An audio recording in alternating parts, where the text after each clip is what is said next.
Alright, here we go. How's everybody doing? Oh, I'm gonna pull this aside there. There we go.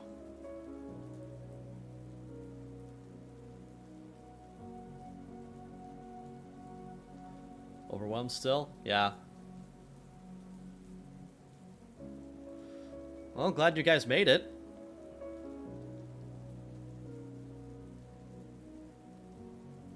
At least there's the, at least there the notification works.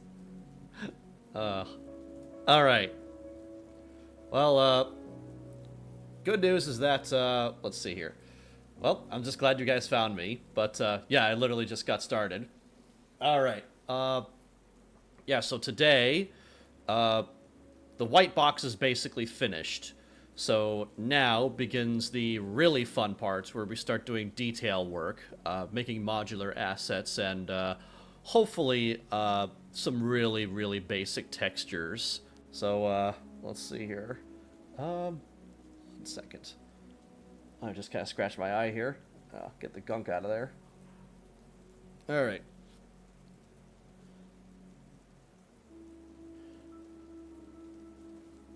Mostly, well, thankfully I'm not really on too hard of a deadline for the textures, but yeah, I'm really glad that we at least got the white box out of the way really, really early. All right. Also, hi Wolf, hi Patch. Okay, so let me update. Let me bring you guys up to date with what my current progress is. Canvas, optimize. All right.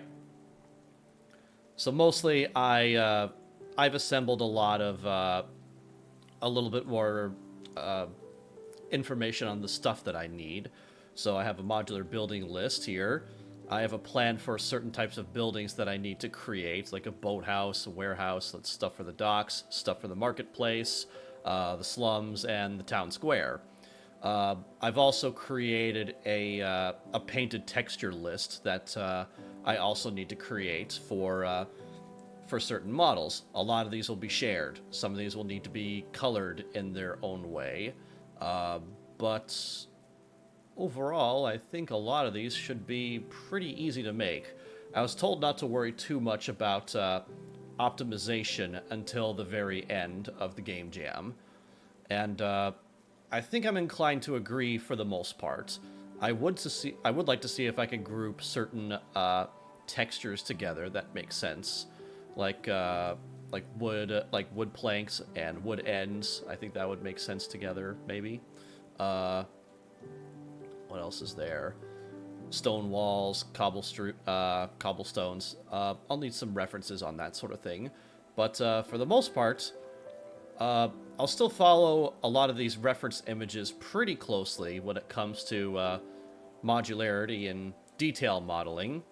But I also did do a little bit of research on texture studying. So I kind of like this little style here. I like the simple line work, and I like the implied detail with basic shapes and colors. And something like this could be very easily tiled. But yeah, this is all just really basic line work, so I think I think we could probably get away with something like this. I'd be willing to try that.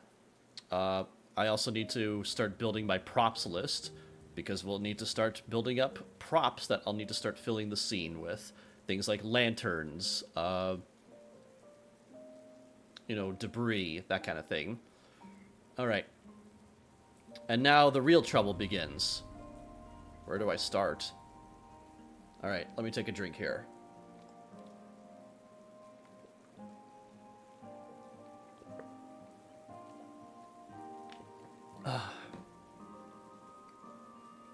I do have some exciting news. That's good. What's that?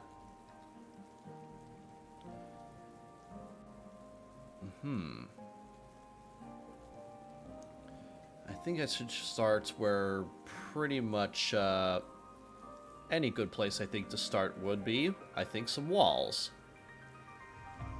We need walls everywhere. And I probably could start with stuff in the town square, because I feel like stuff here could be reused the most. Judah's okay. Oh, good, good. I'm glad. I'm glad. That's really good. Stressful when your dog gets sick while you're traveling. I could also do stuff like this for the not the town square. Yeah, the town square. I was about to say the marketplace. But also I do like these little roof tiles here. Okay, let's get to work. Let me pull this to the side.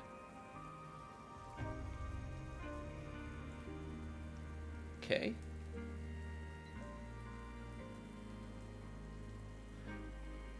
That's right, yeah. Judah's the black lab, I think, right? Yeah, he's a cute dog. All right.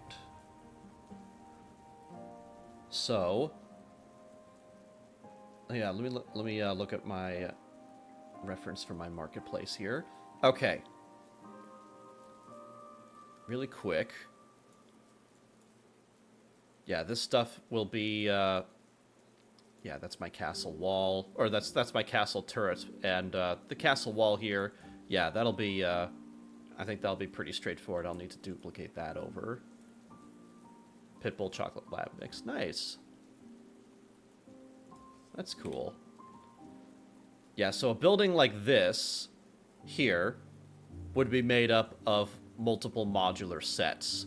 So one modular set, so like a couple of walls could make up the first floor, and then I would need like a little modular thing to have this little wall piece come out here, and I'd need a little modular piece to fit into that rooftop. Yeah. So that's kind of funny how a lot of this stuff kind of looks like actually this this model in particular kind of looks a little bit like the kind of reminds me of like the Monopoly piece for like the hotel, which is kind of funny.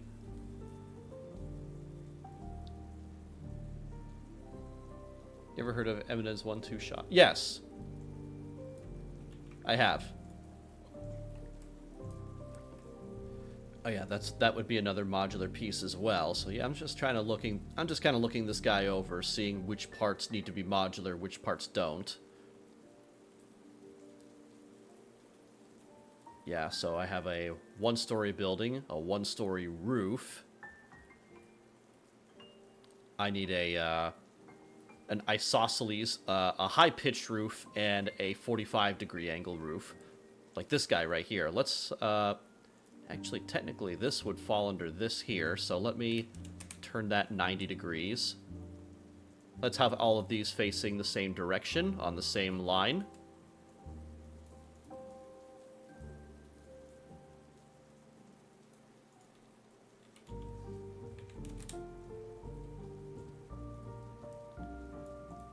Okay.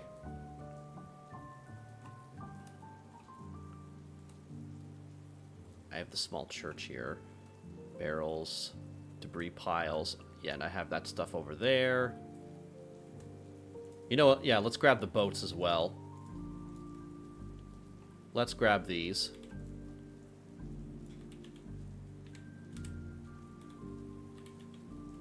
$180.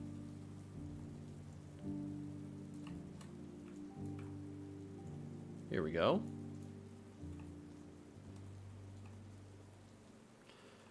I've got all the, yeah, I've got those buildings there. Oh, yes, that's, that also is a specific building that, or specific type of modular building that I will need to make, because it's so unique that, it doesn't really appear anywhere else, except for this one little part. Okay.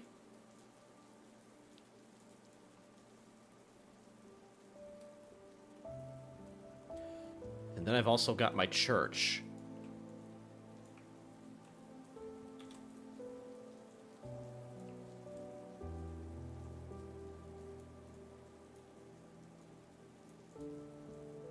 There.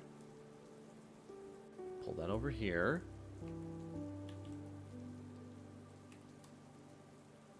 Ah, yeah, these little corner buildings. That's kind of an interesting shape.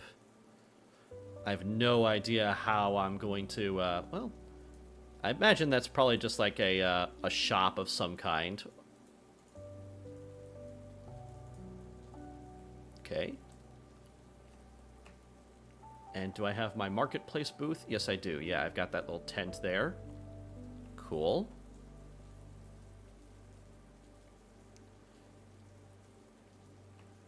There's also, yeah, there's also this guy. Let's grab that, because that's the one with the mansard roof. You know what? Since yeah, I'm kind of tired of moving this guy over and over, so let's move this over here. And move these right there. My turret. There we go. Okay, cool.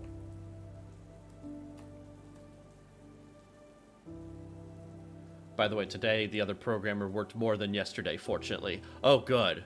Thank goodness. Oof. Yeah, I'm surprised at how much work I've gotten done over the last couple of days.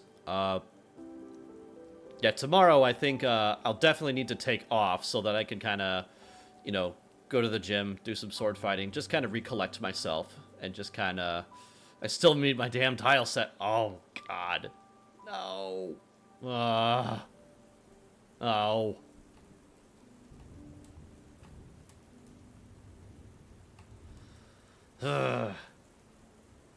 One step at a time.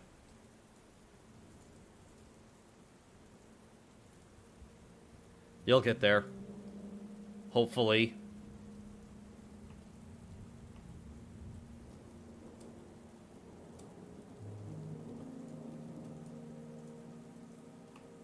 Kind of makes me wonder if I need like a yeah, let's have like a roof corner, because I feel like that would be kind of useful.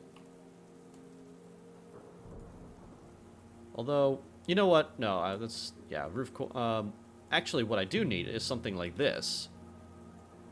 With this little hipped roof here. End panel, tool, item, rotation. Ah.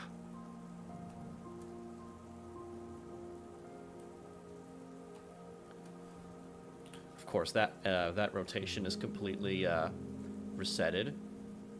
I think all of these might be.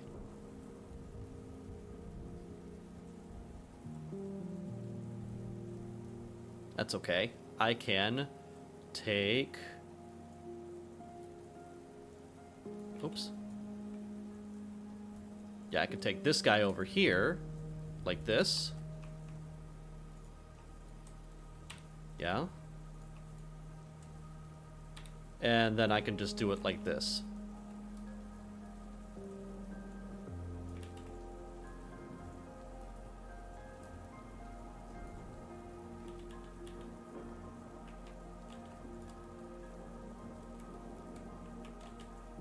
Yeah, first of all, I just kind of want to get this all squared up.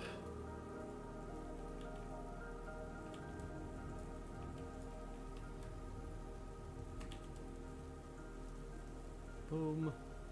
Yeah, 45 degrees, and there we go. But we're making good progress, so I'd say the project's doing good. Okay, that's a relief. That's actually a relief. I really am relieved to hear that, at least.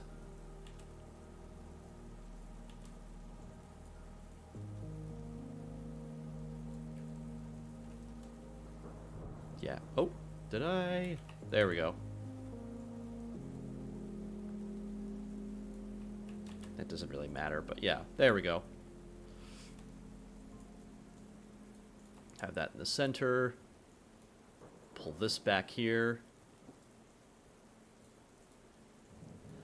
I'm definitely going to have a lot more variations of ruined buildings for the slums, or slummy style buildings. But yeah, I think this might be a healthy start. Might just be enough. Actually, I do want to create a copy of this guy here.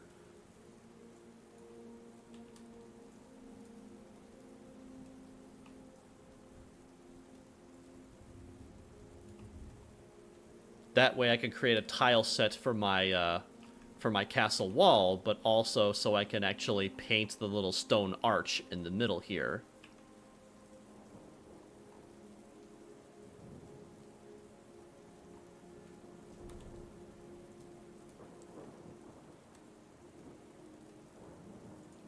The dock, yeah, I'll probably need this guy too.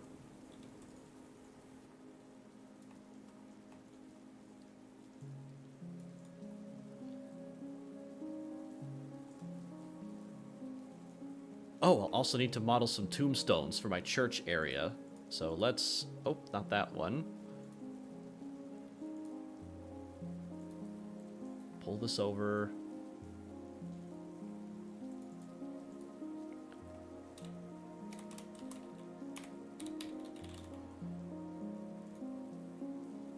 Yeah, I'll add that to my texture set list, and I'll add this to my,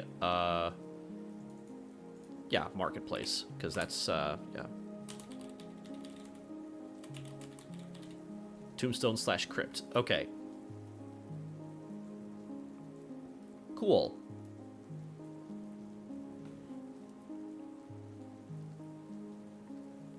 I might also need to, I'll also, well, the funny thing about, yeah, I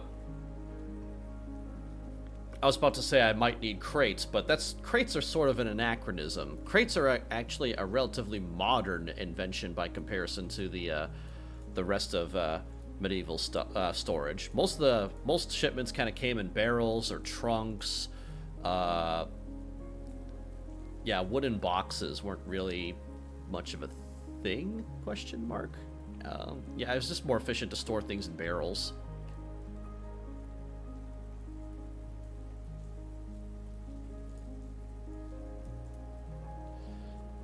I'd say for the most part, this is actually a pretty decent set list of things that I have existing on the board. Yeah, I've got my stairs over there. All that stuff gets reused. I've got my mansard roof. Okay. Yes. So I'll go ahead and select everything here on this row. And... let's see here. Is there anything I'm missing here? Yeah. I'll take this, pull this all the way down into this collection here. There. Collections. Now, I am going to turn off all of my white box stuff. I don't want this distracting me right now. I'm focusing on this, and only this. I don't really need that to worry about either. Okay, so good news. We don't have to really change the scale of much of anything, but we also need to try to keep my assets as square as we can. That way we can tile them efficiently and maximize our textile space. Okay, so... man, I'm kind of nervous all of a sudden, but here we go.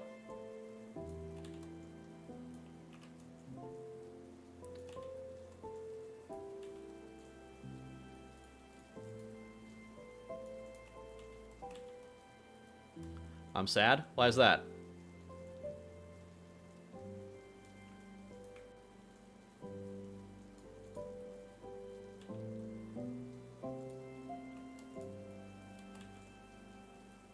Here we go.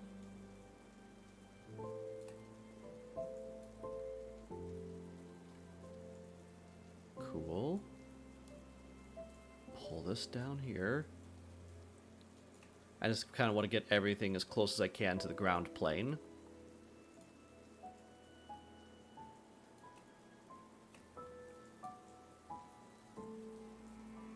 Okay. You know what? Let's start easy. Let's start with the easy stuff. One of my best friends got to go to a concert with one of his favorite artists. Is in right now. Is in, and right after he got to go see him and everything, I just wish I was there. Yeah, I've had that feeling before. I've That's okay. It's okay. I mean, it's they'll always come back to tour another place, I'm sure. Although I have been kind of jealous of my mom and dad when they've toured to see like Elton John and Billy Joel duets, because I don't think they've done that ever again. But yeah, I am really jealous of that. But in contrast, I got something that actually make my mom and dad kind of jealous. I've seen AC/DC live. That was a lot of fun. Yeah, modular workspace. I'll have another collection here. And I'll call it modular models. Okay. Actually, I'll turn that red because I don't want to use those as my final models, but I do want to use this.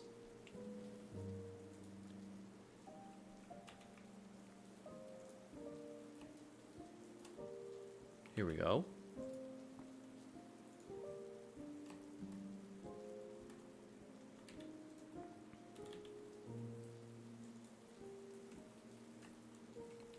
Only concert I've been to has been Imagine Dragons, which I loved, but Imagine Dragons is good.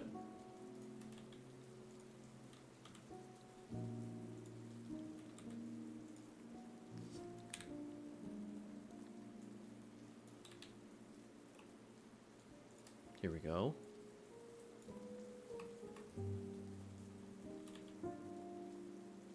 Yeah, I kind of like this this thick, chonky looking wood here. There. Mark Seam.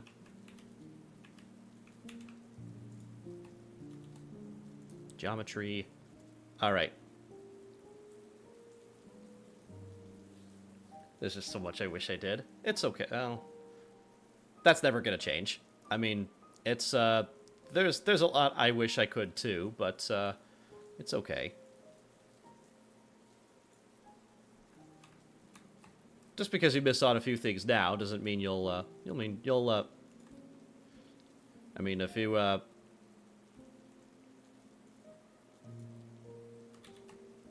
it's totally natural, but it's okay. Alright, so just for speed's sake, I'm just going to go grab the array modifier here. Here we go.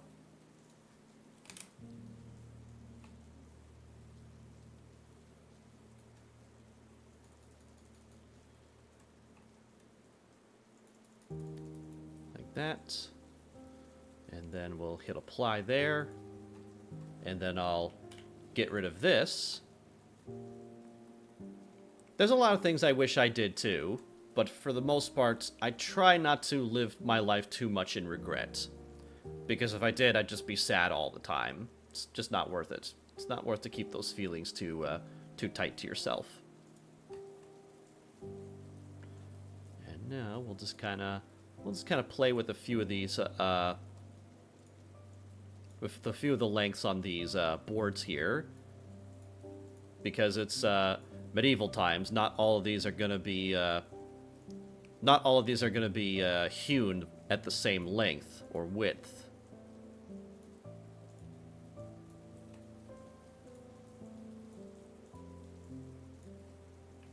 Okay. And then I'll grab all these verts. Actually, I'll grab maybe just a handful here and here, here, here, here, and here. Why not? And then what I'll do is I'm going to do a randomize. Mesh transform randomize. And just give him a very... give it a very slight transform there.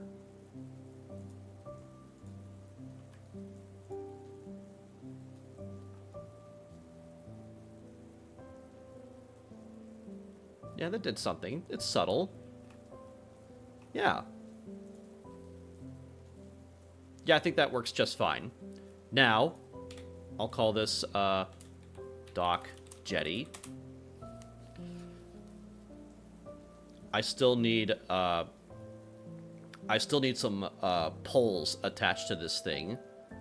So, just real quick, let's see here. Dock jetty. I just want to see how the woodwork on these is generally done.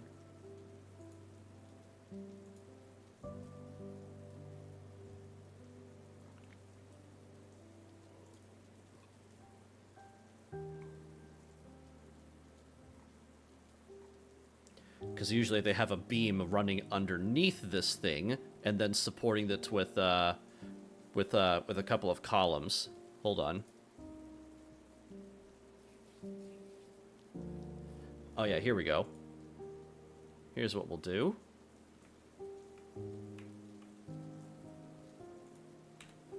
I'll grab one of these, hit duplicate. Oops, but we're going to make sure we select the whole geometry there, including this little, these two little islands here. Come over here. And we'll stand that up straight.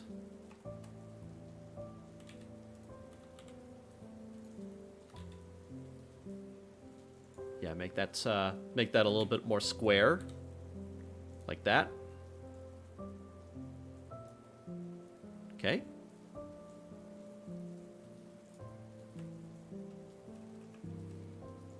Increments. Yeah, we'll pull this down here. Nice and low.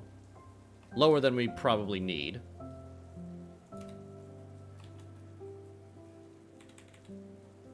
Okay. I'll make a duplicate of this guy. And then I'll rotate that around 180 degrees. That'll be nice and easy. And just to give it a little bit of personality, I'll just give it a slight bit of rotation here. Like that. I'll probably do the same thing to this guy too.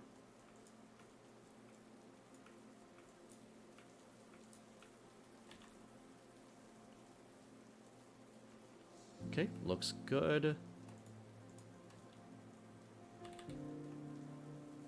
I'm just holding down the shift button just to kind of give myself some fine controls. Just like that. Okay.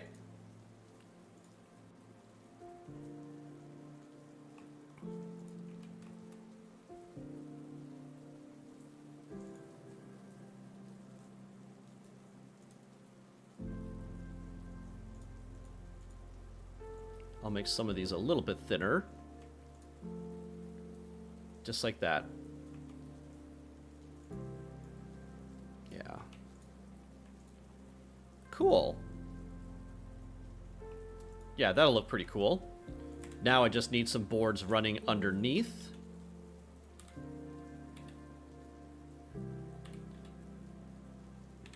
$90. Ah.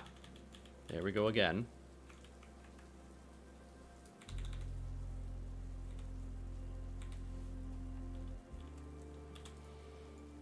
Duplicate this guy. And I'll, yeah, rotate that around here like this. Then what I'll do is I'll put this underneath here. Yep. Then I'll duplicate this. Rotate this around 90 degrees.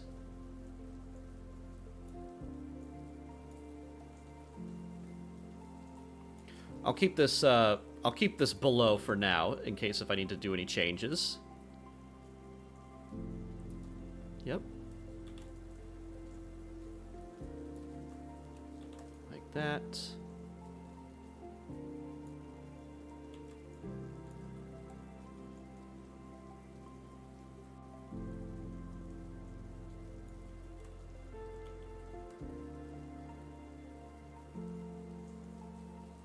Yeah, here we go.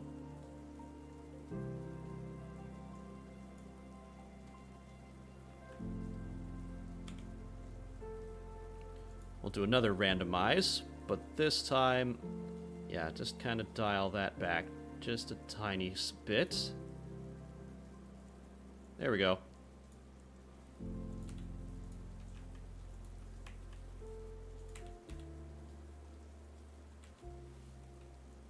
Pull this down and out. Grab this guy, shove that up there.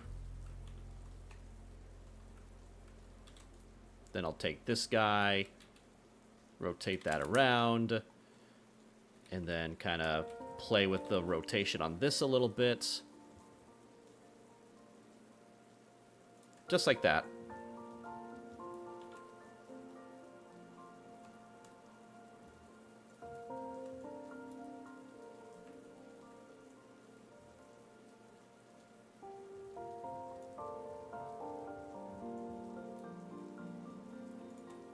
Here we go. I have an idea. 90. Pull that out to here, like this.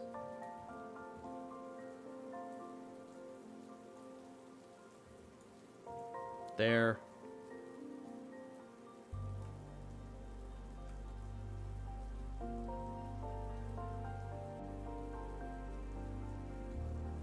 Yeah.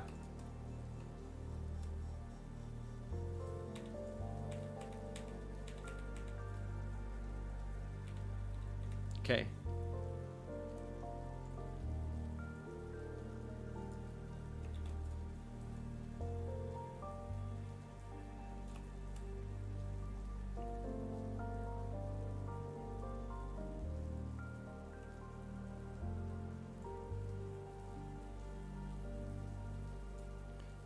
One, two, three, four. Yeah, let's have that right about here. Cool.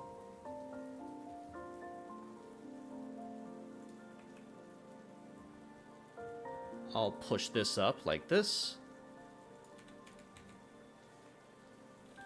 And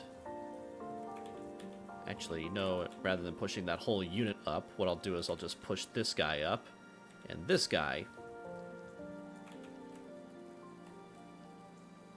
Come on. There we go. That's better. That's nicer.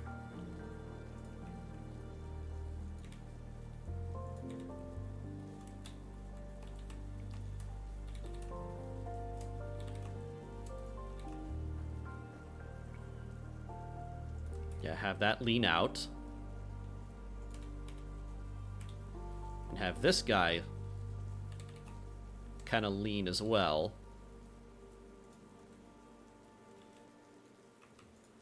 Yes.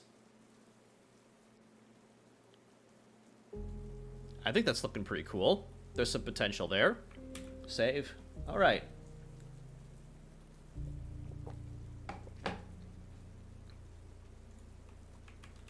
Now I'll go into my UV editor over here. Pull this guy over. First, let me apply my transforms, and then unwrap them. Just like that. Not bad. Not bad.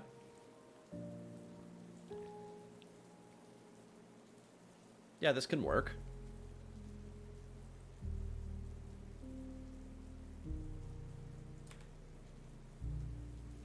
What if I did this? Send UV.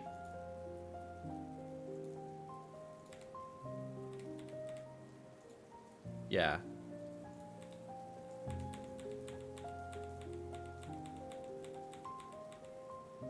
Grid by shape.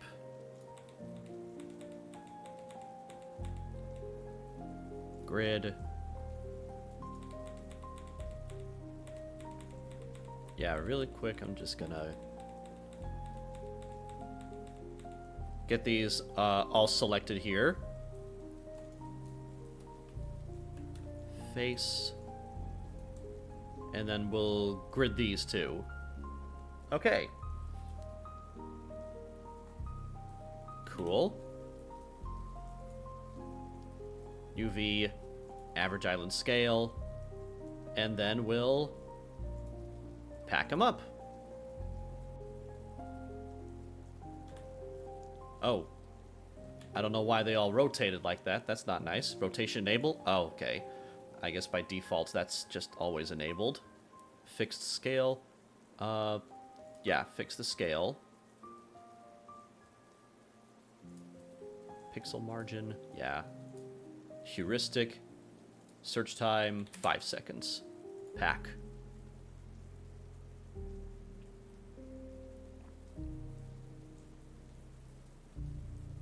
Okay.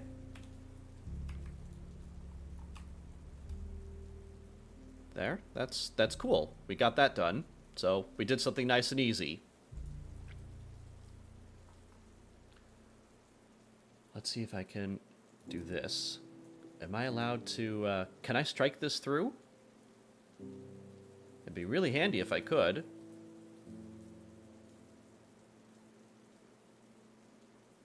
Yes, perfect. Okay.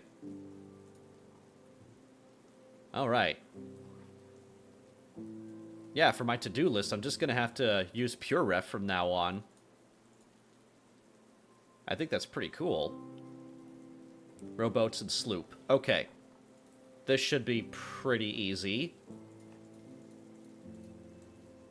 For the most part, I'm going to use pretty much the same model that that I used for both of these guys here.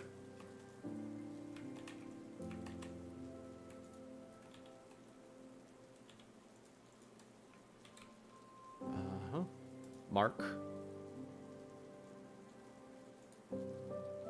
There. Select.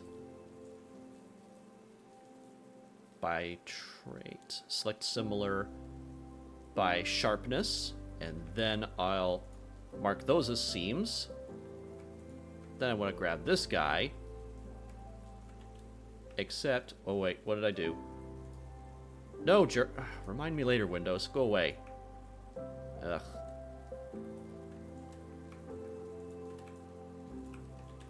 I still need to upgrade to Windows 11. I'm a little anxious about doing that. Mark. Okay. So, let's bring this over here. For my rowboat, yeah, we'll just need to hollow this little space out and, like, keep a little bench here. I'll also need to model the oars. Yeah.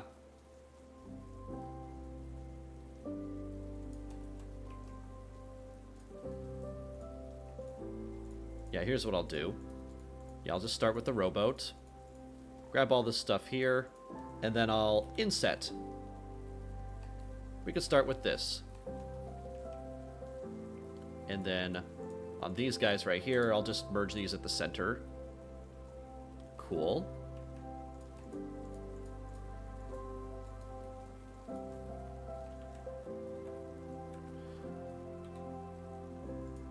Pull this stuff down here.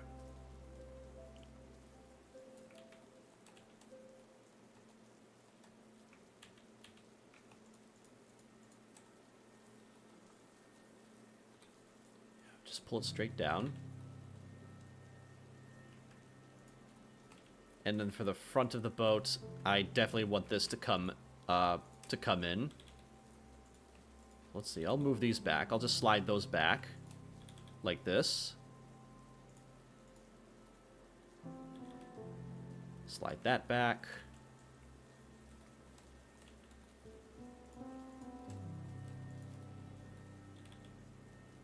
There.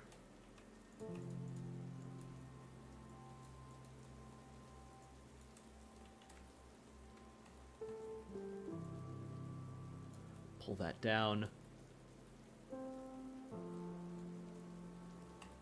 Okay. Let's inset a face here.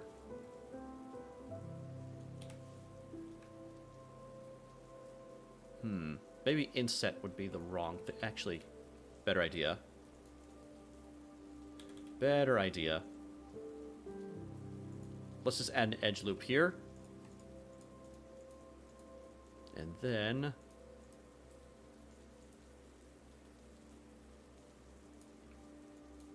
yeah, there we go. And then I'll pull these down. like so. I don't really need to go, I don't need to go down too far, because these are, they're not really important to the game, but they are important little details that I kind of want to keep inside here. But if we're gonna have these in our game level, I really don't want this to go further down than the water line. Then that might present some issues. Of course, that might have to happen, but we'll see. I think there are ways around that. But anyway, yeah, nice and simple. Super, super simple.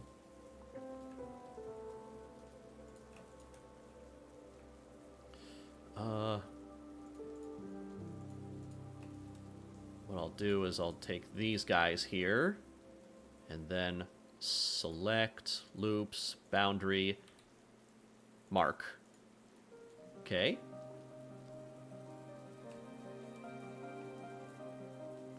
I think that'll work just fine. I think I'll mark this as a seam, right there down the middle.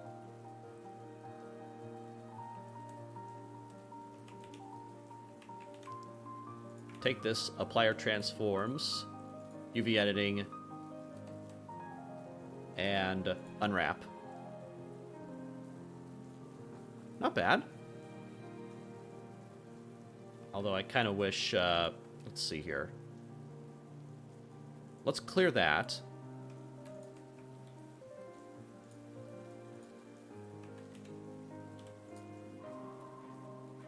Let's see how much further can I go with this thing.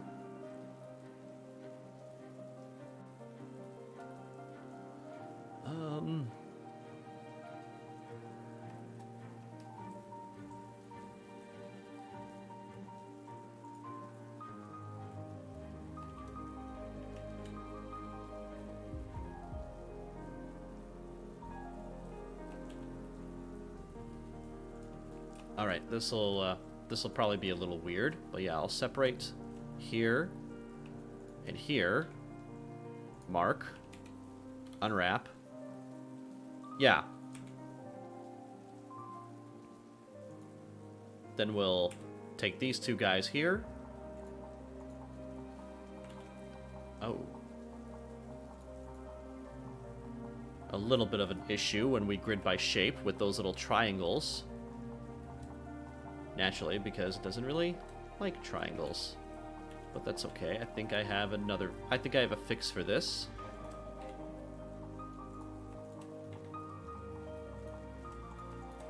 I do. Yeah, that'll look just fine. Yeah, unwrap, grid, that's it.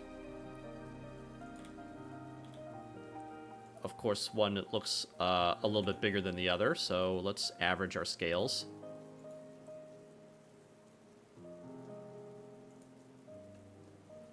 Okay. Cool.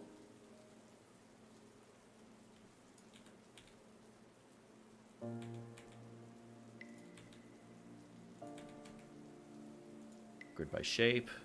Yeah, because that's going to be the side panel of the boat there. What others are we missing?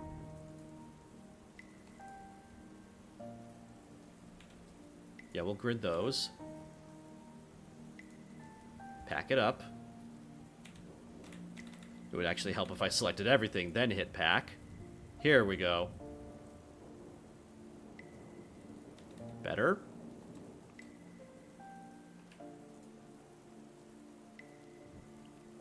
And now, for the sloop, I imagine the sloop is just a slightly bigger version of this thing, so I'll try to keep this extremely simple.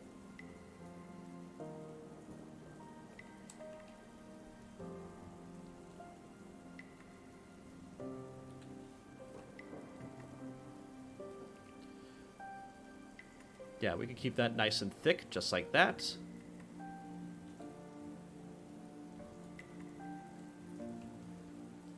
Probably don't even need to go down too far with this thing, because I kind of want to have this out at sea, And I want to have a version of this that's like, you know, broken in half and sinking.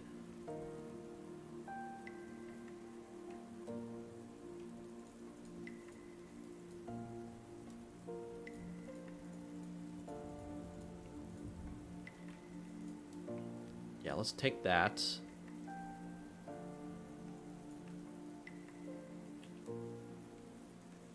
And then we can extrude this down this way. Like that.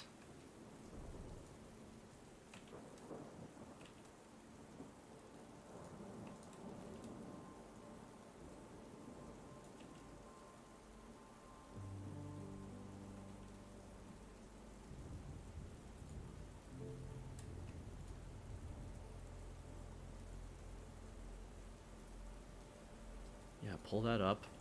I'll just need to do a little bit of topology cleanup here. Yeah, we'll just pull that down slightly.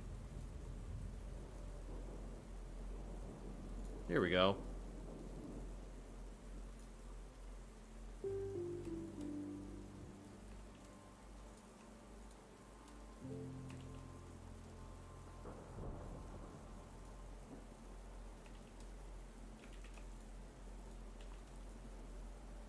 Pull these two up to about right vertex, right about there.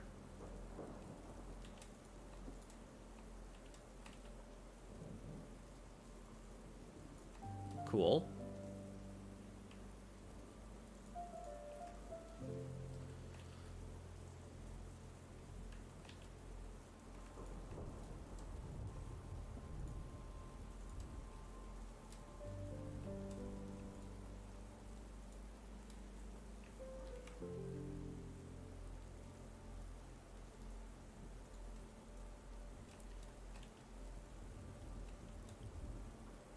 Nice.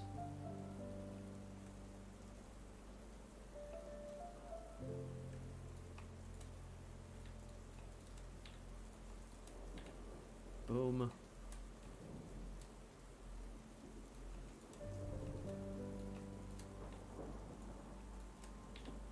And then we'll put this up here. Nice.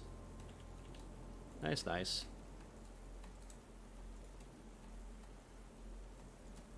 I kind of want to flatten this out like that.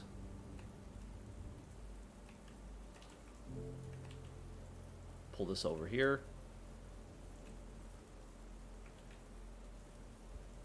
Actually, we can have this come up that way.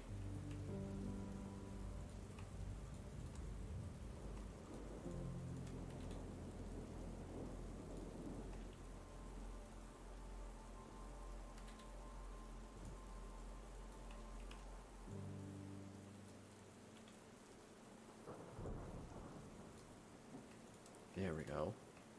Let's get that mark sharp.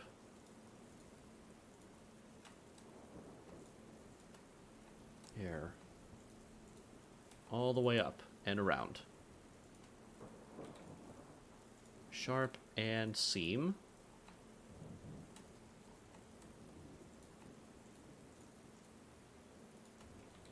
Sharp and seam.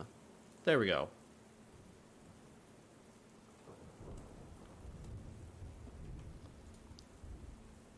Not so bad.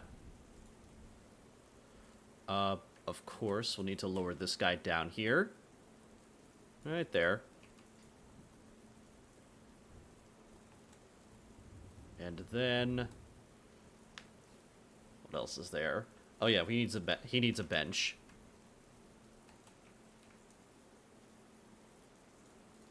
I'll just have one.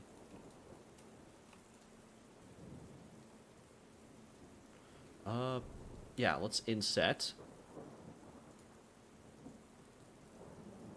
Yeah, we'll pull this up here. I'll weld these together.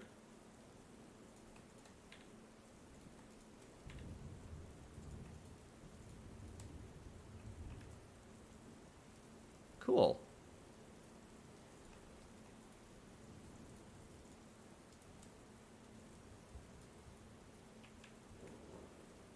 Nice.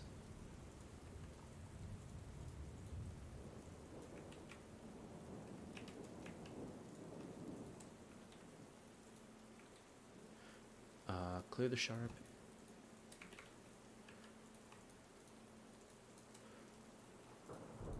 Right over here. And I want to use the selection, border selection, boundary loop. Sharp and seam.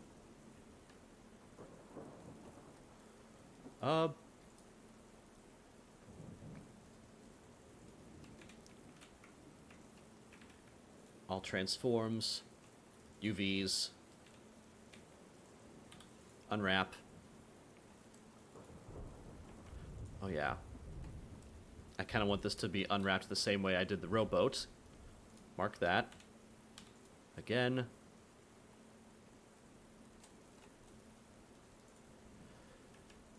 Didn't quite work. Okay. Mark.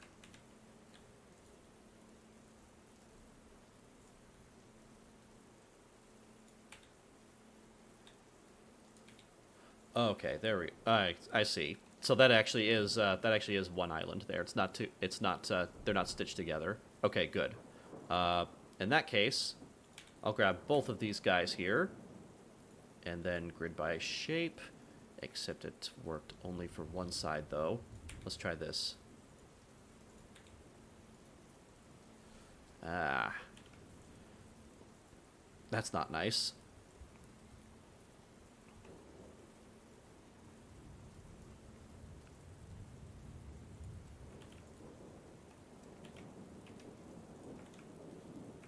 All transforms. Huh. Weird. Doesn't really want to work on that little piece here.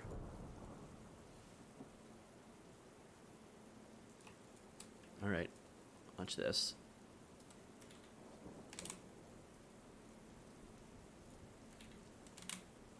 And then pull this out from being backwards. I think I need to reloop this thing. Hold on. Or actually, you know what? How about...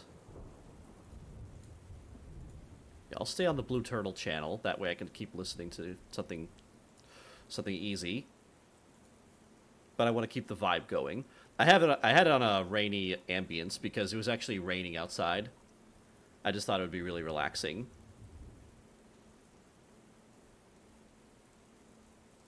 How about this one? Okay. Next. Vertex closest.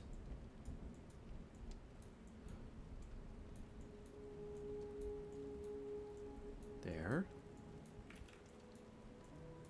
This one is like a study music.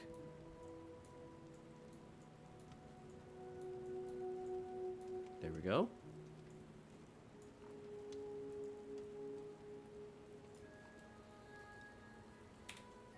Alright, that should do it. I'm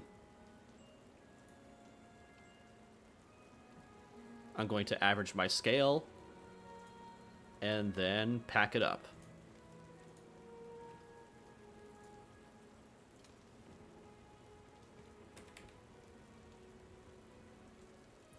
It's kind of odd how, here we go.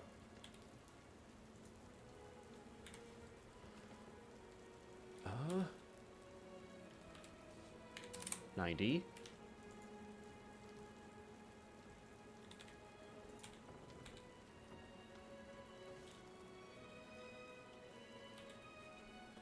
Oops. Hold on.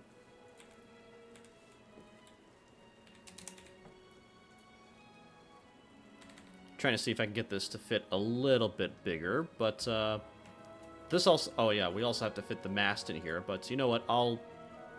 I'll worry about that later. I do have the rowboat finished, though, which is good.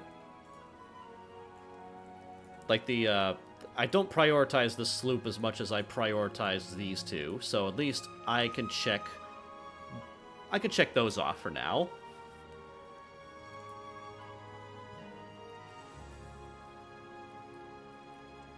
Where is it? Model list. Here we go.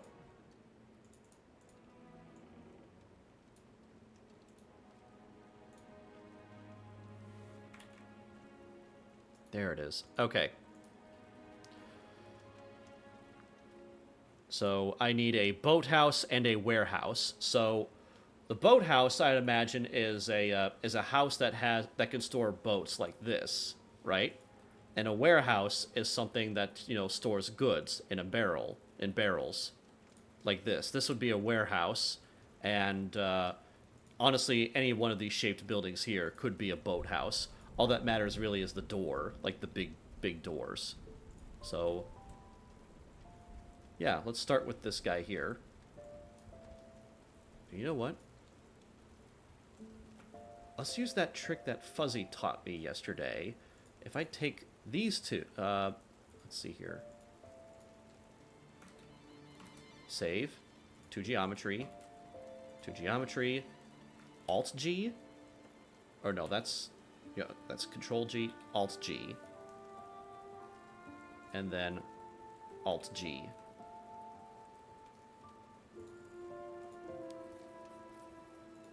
Yeah.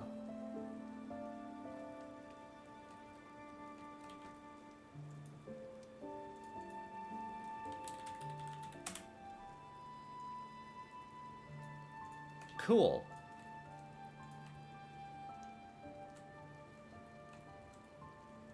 Let me check my export settings really quick.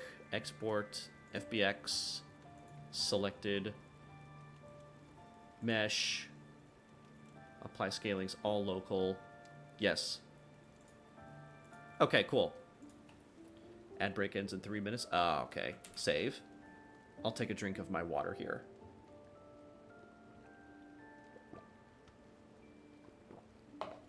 Okay.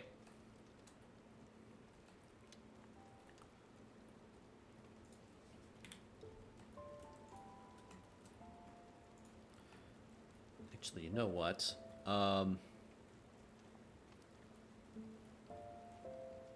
Alright, watch this. This will be pretty easy. I'll just take this 3D cursor and put it up here, and then I'm going to make a torus. I mean, since I've already started it, I bet I gotta finish it. I just gotta finish it. 6 by 6. Actually, how about 4? Let's do 4. Yep. And then... how thick do I want this rope?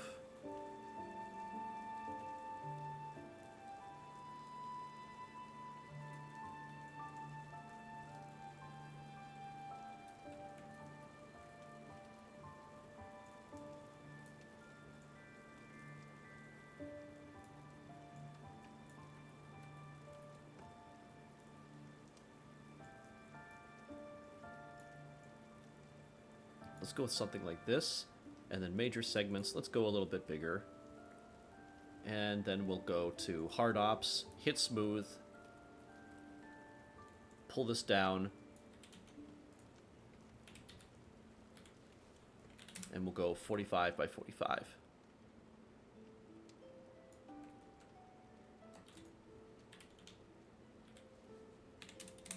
Okay.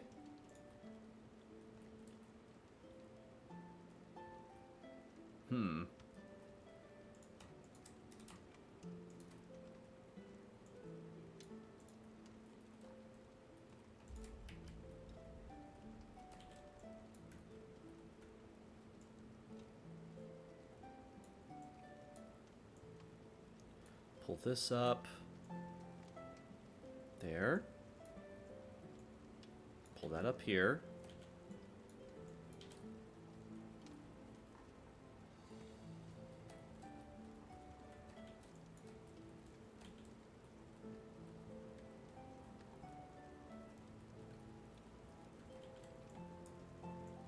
Pull this in. Pull that in.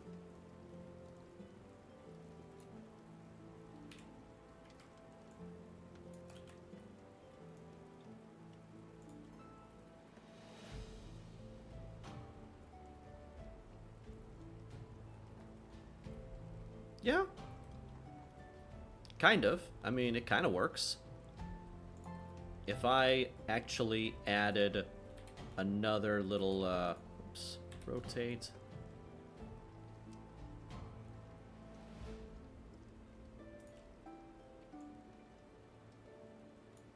If I gave it just maybe another little little thing to work with here.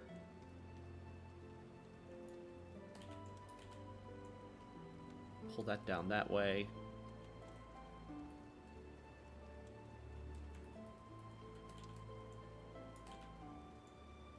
Up here.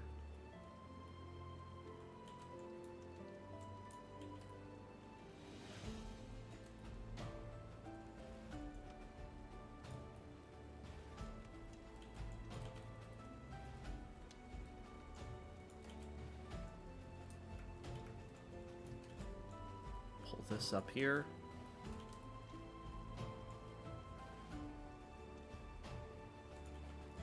Oh, here we go. I'll put this down here.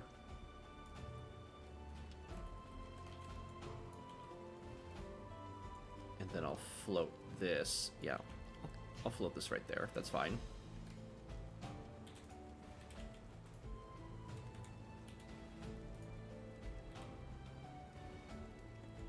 And then I'll put this the other direction over here. Kind of like this.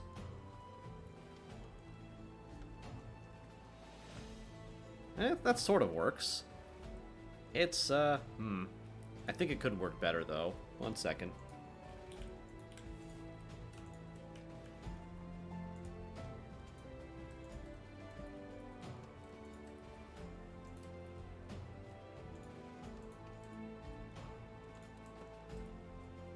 Cool.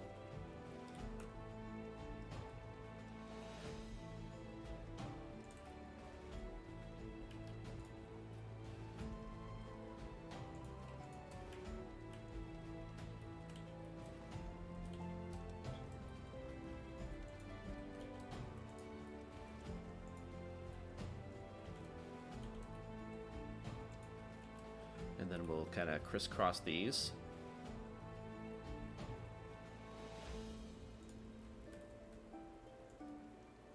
There we go.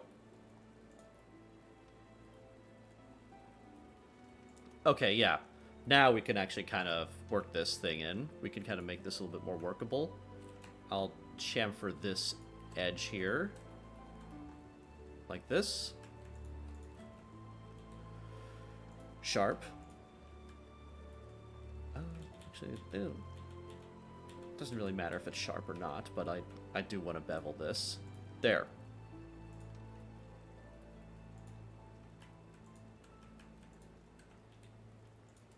There.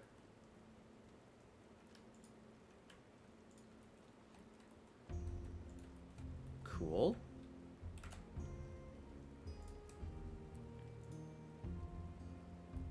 Awesome.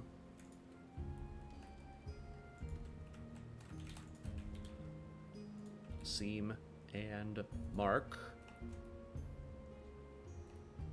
Keep in trading. Ah, here we go. Actually, I've been doing really good this morning. Actually, this morning I'm 168.2, so I'm actually doing really good. So let me mark this really quick.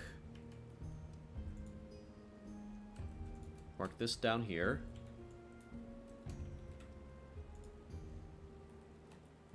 Okay. I'll save this, and yeah, let's get ourselves started with 10 push-ups. There we go. Just to kind of keep myself, kind of keep that edge on. Oh. I just gotta stretch out my back. There we go. Yes. All right. Down and 1, 2, 3, 4, 5, 6, 7, 8, 9, 10. There we go. Good job, me. Good job. All right. My model it's funny how my model spazzes out when I step off the camera. All right. Yes. Very good, very good. And just adjust my headphones. Alrighty. And I just need to unwrap these guys, which shouldn't take too long. Actually, let's go with the inside corner here. Let's unwrap them by the inside seam. And I'll break them off right here. So, mark seam. That should do it.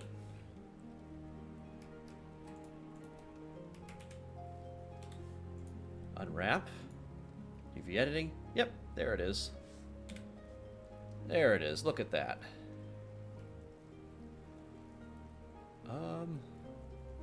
Yeah, I think that should work just fine. I also want to grab all the stuff in my boat scene, and I'll hit average island scale, and then pack. And they're not really, okay, I know what's wrong. I know what's wrong. They need to be joined. I mean, that really shouldn't be a problem. What the heck? Okay. Oh, I need to reset the transforms. And then I don't want to hit unwrap because I don't need to hit unwrap because it's already, let's see. It's already as unwrapped as I'd like it to be.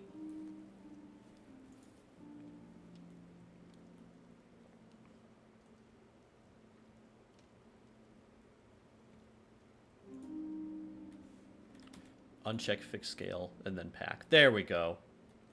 That's the stuff.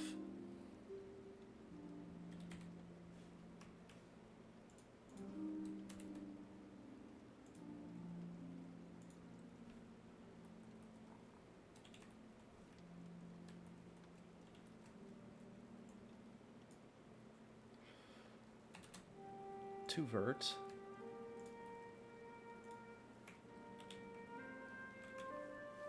Alt-G. Okay.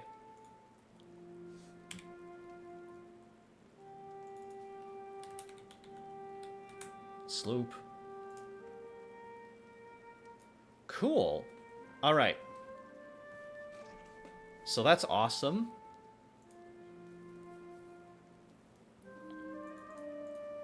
Both of these are done. They're going away, guys. They're going away. Alright. Wood jetty, rowboats, the sloop, rock formations. I'll worry about that later. Yeah, I want to prioritize buildings now. So, going back to this guy here. Now let me look at a reference that I had.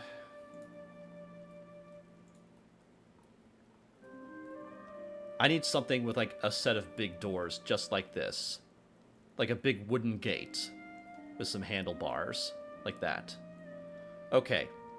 So, I'll mark this. There we go. Save. And then we'll do something, yeah, we'll start with the basics. Let's begin with a plane.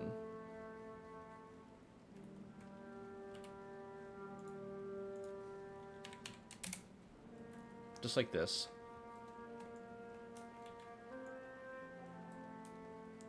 And we'll go by the increment.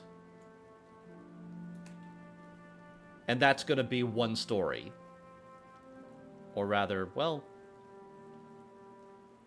not really fair to say one story, but it's going to be, well, maybe close to one story, because I know that the player is going to be about 1.5 meters tall. I will need to model a doorway, so yeah, that will be a pretty important thing this week. Before I get too bogged down in the scale, actually, let me find my human analog, because I think that's at least scaled correctly. There you are. Let's walk him over here.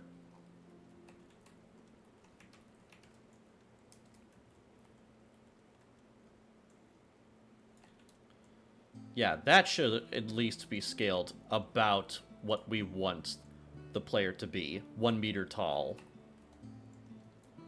And I know we've discussed this.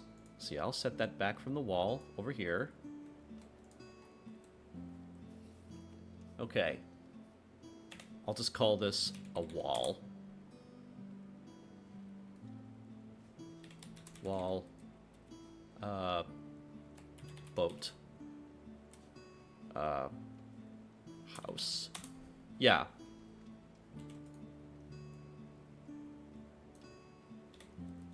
Wall.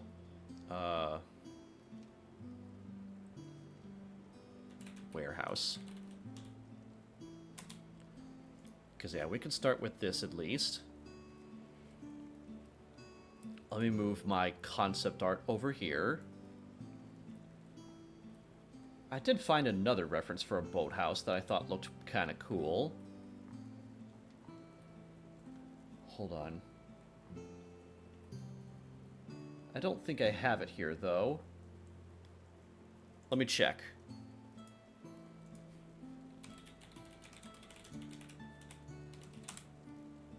Because I'd rather look at references from real life than look at another person's drawing.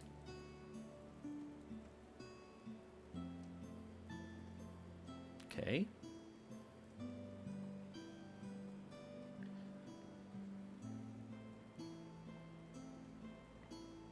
Basically, it's going to be a set of double doors that are going to be really wide and really tall.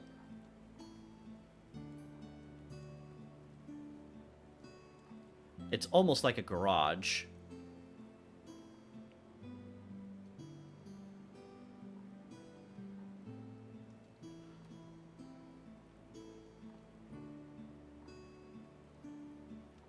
I'm trying to see if I can find a reference under Google here. Of course, good luck with that these days.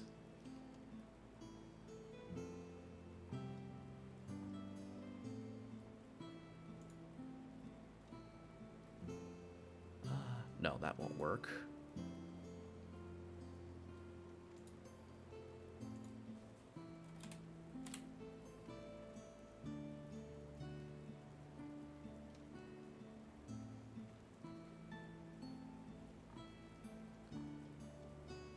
Alright, I think I have an idea. Rather than a picture, I think I have at least an idea. So what I'll do is I'll cut out a little cavity here.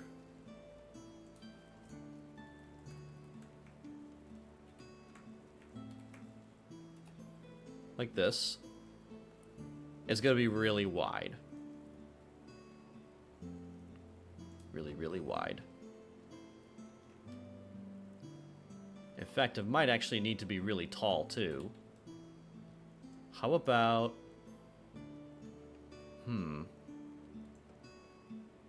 One...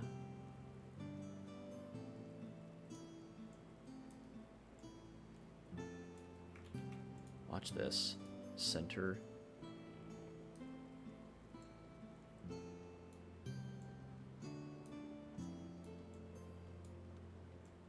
Yeah, what if I made this like a really, hold on. Let me start over. Yeah, with just the plane. Let's blow this up by a factor of 2.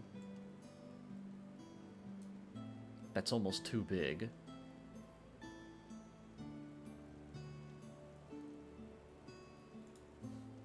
How about...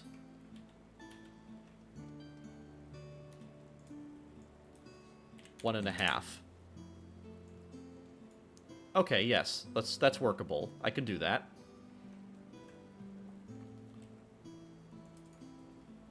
Let's make the space for our door. That should be okay like that. Have one in the middle. And then we'll divide these up, like so.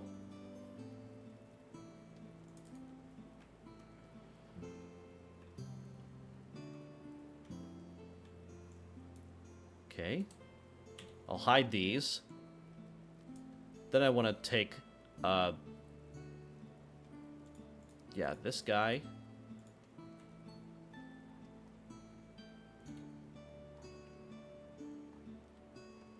Maybe not that smooth, but how about... Let's use sharp.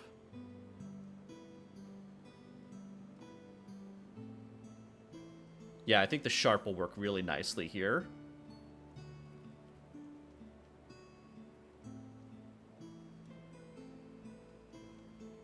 Sharky's here! Yay! How you doing, Sharky?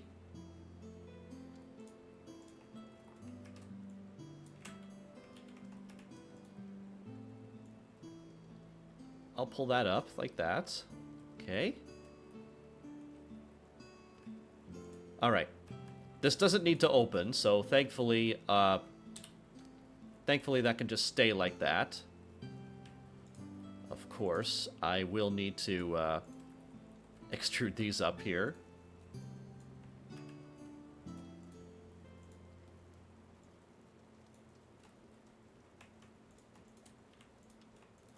There. Just got Good. Just got done watching a Star Talk with Noel degrades Tyson and neuroscientists. That's so cursed. That's such a cursed comment. Autocorrect is really out to get you.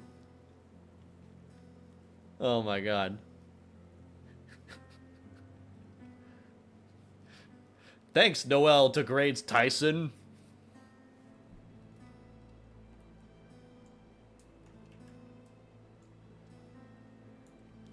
That almost reminds me of that meme. Are you Pregante?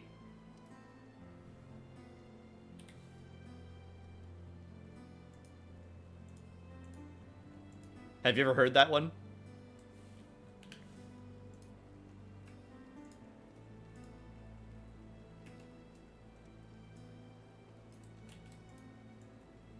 Here we go. Hang on.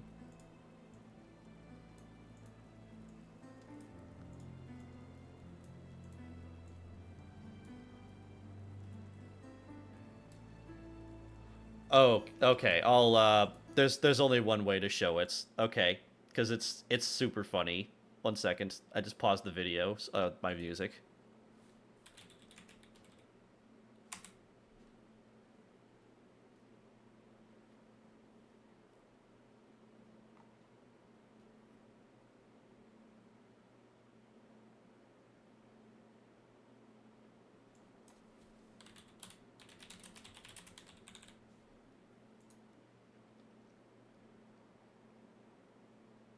Okay. Am I pregnant? Am I pregnant? Am I pargant? Am I pregnant? Am I pegnate? Help? Is there a possibility that I'm pegrant? Am I pregnant or am I okay? Could I be pregonate? How do I know if I'm prengan? Can I be pregnant? Can oo get Pregante. Can oo bleed while oo are pergert? Can oo down a 20-foot water slide pegnat? How can I get my GF pregnant? What happened when get perginat? How can I get pregnant? Will I get pragnan? What is the best time to sex to become pregnant? Does anyone know how many teens get pregnant a year? Are these systems of being pregnant? Girlfriend ain't had periods since she got pregnant. Is it possible having sex to a 8 months pregnant? If a woman has starch marks on her... Wait. If a woman has starch masks on her body, does that mean she has been pregnant before? Period. Question. Is normal, but yet I still don't get pregnant. What can I use? Period. Question mark. Has anybody got pregnant by just pre-cum while using birth control? Did most No. feel pregnant before find out? I am pregnant last 5 weeks, so can I start sex? Danger ops, prangent sex. Will it hurt baby top of his head? Me and my boyfriend are trying to get prefnat. Oh. Took my birth control in 12 days, 38 plus 2 weeks. Pregnant. My dog is pregnant. Can I get bringed if he had a condom on? How long can Ugo being pregnant to get an abortion? I think I'm pregnant with my 14th child. Wow. That's so good, but I love that. That's autocorrect. Oh my god. Of course. I want to assume that's autocorrect problems. It's so good. But yeah. I mean, it's a really old meme, but it's a classic.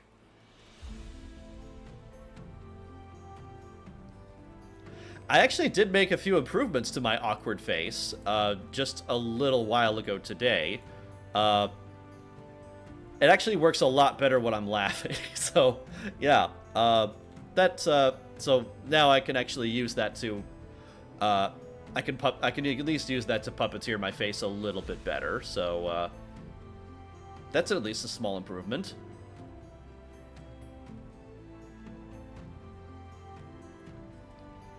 But yeah. Okay.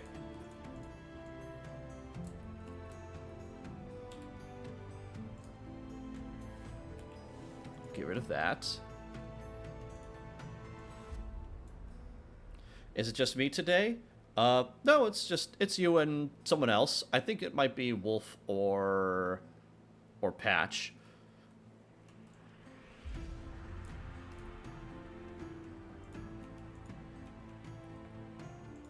Alright, so I want to extrude this out. Yep, I'm still here. Sweet. Hi, Wolf.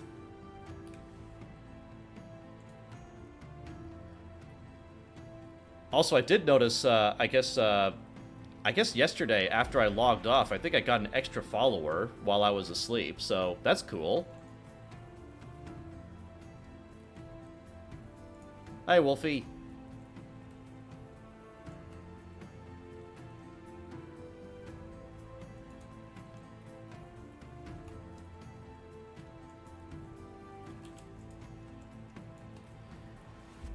Yeah, it's kind of weird that my VODs actually do tend to get a lot of views here on Twitch. I usually get like about 40 or 50 of them every week. So 101 then? Actually, let me look at my followers. I haven't looked at my follower list in a while.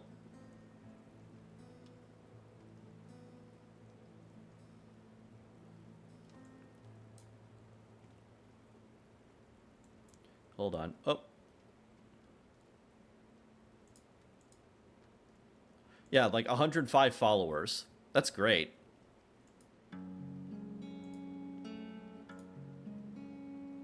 Alright. Cool, cool, cool.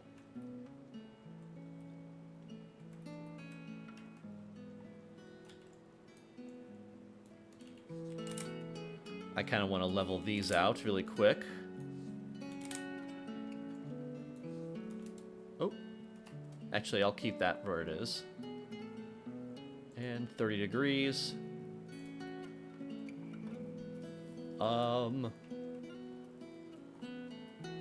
As far as how the door looks itself, I'll have to think about that because I want this to be a double door. No, it's gonna be a boathouse. This is like where they build boats. So it's basically like a little dry dock before they roll it out and push it into the dock. So they're gonna build boats inside of this little thing here. But it can double as either a boathouse or a warehouse. So I think I need something with like a really big door.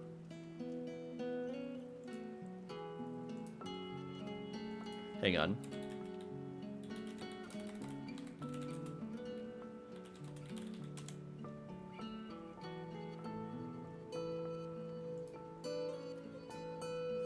Okay, here we go. Yeah. I kind of have an idea. 1 second. Ah, here we go.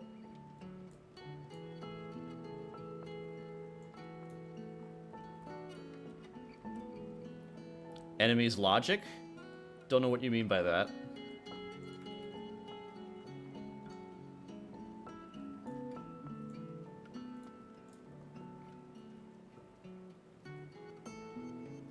Oh.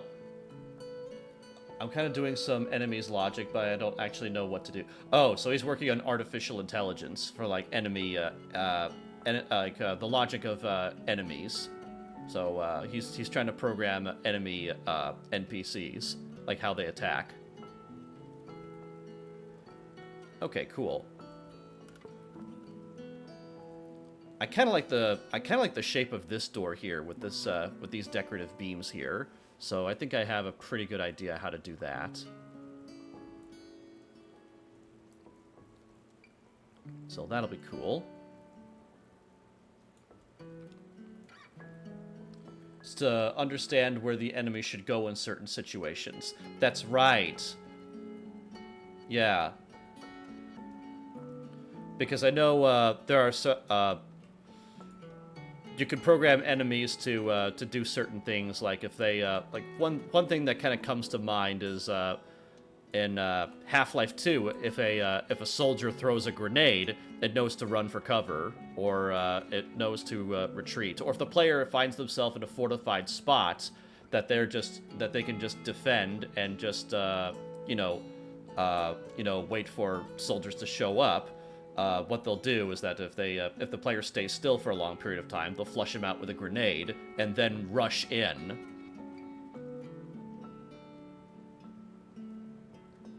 Sounds like a good question for the neuroscientist I was watching.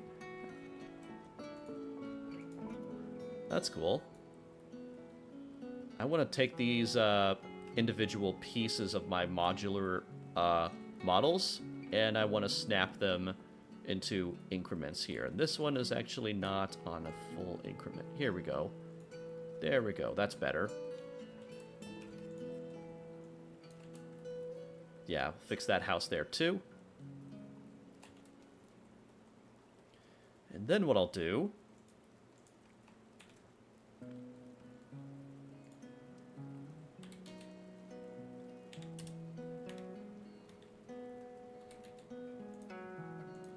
Yeah, 90.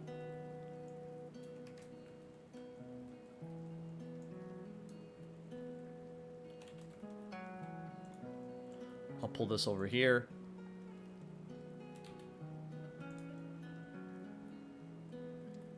Yeah, so we're going to have... Let's see here.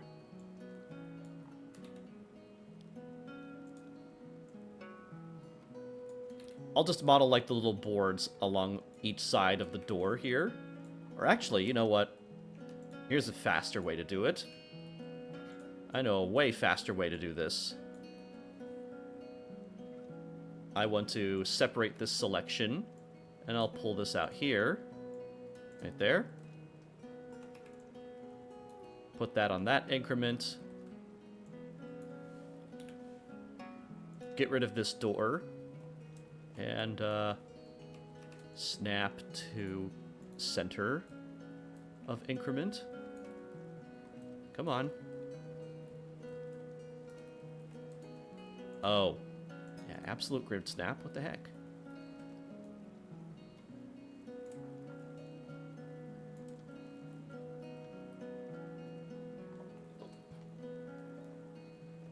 All right.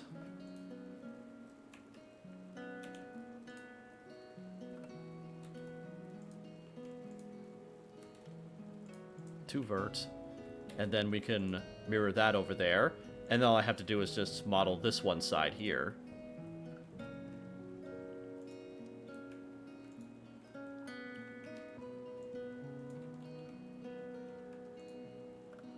Actually, let me turn that off really quick,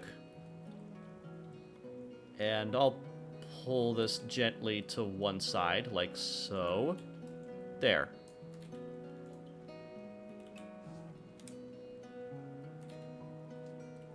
Cool. That way we could have a little gap in the middle.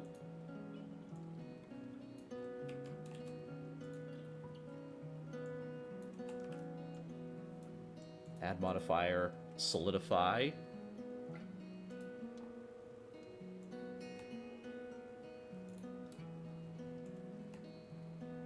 Cool.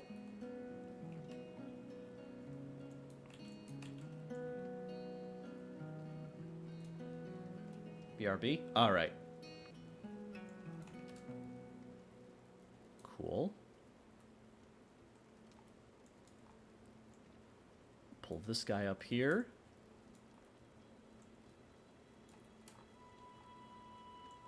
And then we'll pull that down there.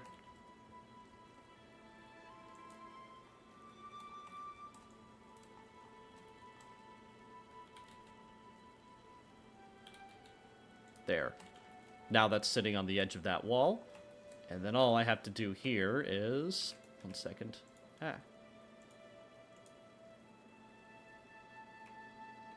Actually... Oh, I brain farted. I have totally good tools here. Bonjour. Bonjour, Mr. Arrow. How you doing today? Good to see you. Alright. I'm doing really good today, actually. I finished the white box to my level. I am well. Awesome. Working like never. Awesome. I'm glad you're doing well. It's good to see you. Yeah, pull up a chair, my friend. Relax. Where did my water bottle go? Ah, it's behind me. Good call. Alrighty.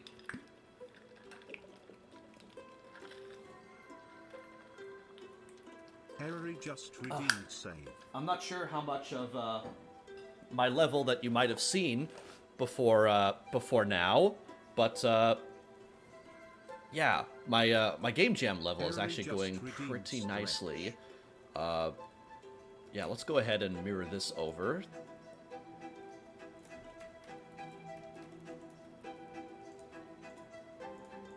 Yeah, really quickly, I'll just grab these, keep snapping off, and turn these, yeah, keep those really close to each other. Okay. Yeah, actually, while we're discussing that, I'll turn that off, and turn this off, and turn all this back on. So, my level is pretty much all white boxed for my game jam. We all came up with a floor plan, and I just finished modeling this last night at around 1 o'clock in the morning. Now the rest of the team is playing with it, so they can actually start doing some programming stuff to it, like adding enemies and gameplay, that sort of thing. So yeah, that'll be really interesting, and I can kind of walk us through a little bit. Here we go. And I'll stretch in just a second. So yeah, basically, that's where the final boss is going. The final boss fight is going to take place over here. I have this barred off so that the player will have to find another route around. This brings us down to the slums of our level. Our character will have to fight his way through this little, through the slum area, and then work their way through here, find those stair steps, go up here, and then confront the final boss this way. And then they're behind the gate, they fight the final boss, they go up the stair sets, and then that should be the end of the demo. Alright. But yeah, they also start over here, and yeah, they have a marketplace over here, some dock stuff. But yeah, so far what I was doing right now was I was actually making modular sets. So now I can start working on walls and doors and stuff. That's cool and all, but it's time for some squats. Here we go. I'll stretch first. Ugh. Hi, Akira. How you doing today? All right. 1 second. Let me pull up OBS. Alrighty. Pull this aside here. Alright.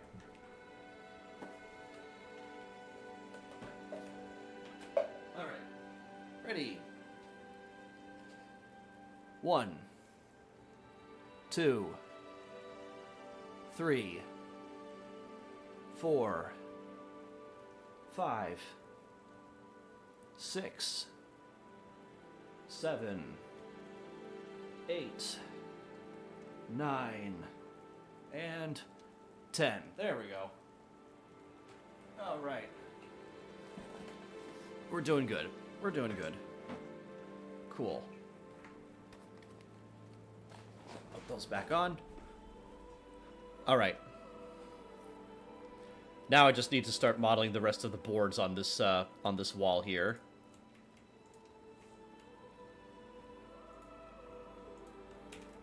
And mesh, cube.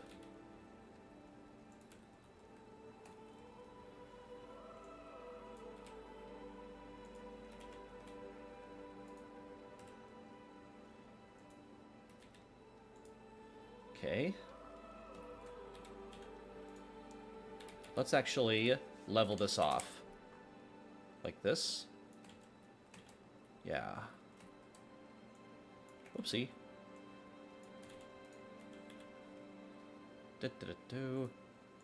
There.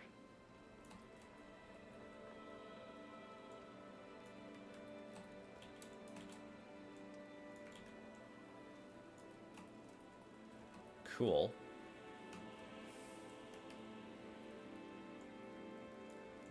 Doesn't need to come out too far. It just needs to, there we go. Just needs to have some presence. There. I will have this one go down here.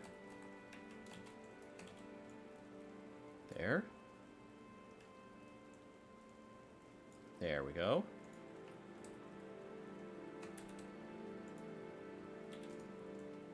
Pull this up.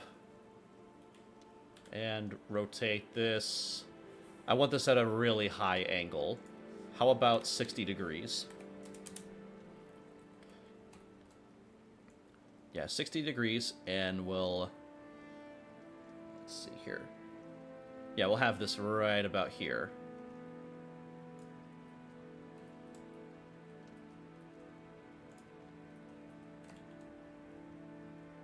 Yeah, that works.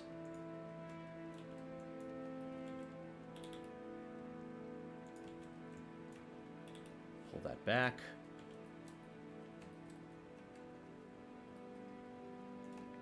Pull that back just a smidge. There we go. And then on this bottom part, to geometry, I'll rotate this again, 60 degrees. Seems to be a good magic number.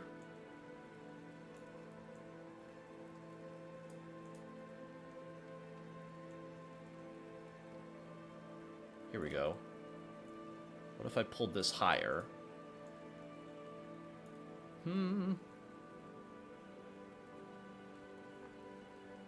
might not be enough.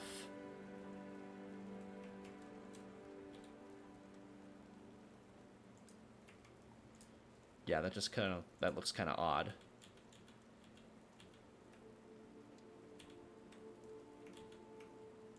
How about tool item? Where's my rotation? There we go.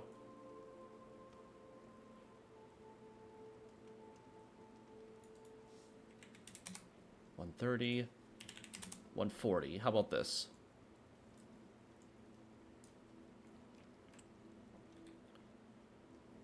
Yeah, we can make that work. And then we'll get rid of those edges there. Push that back. All right. And for this middle part, what I'll do is I'll just do it. We'll just do something really simple. We'll just have vertical slats or vertical beams here in the middle.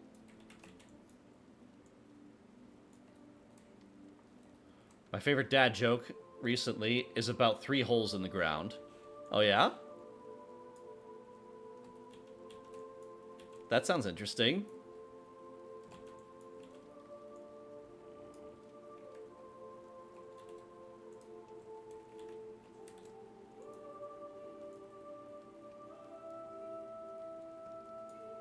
Do you know it? Actually, I don't. Let's see here. At least I don't think I do. Well, well, well.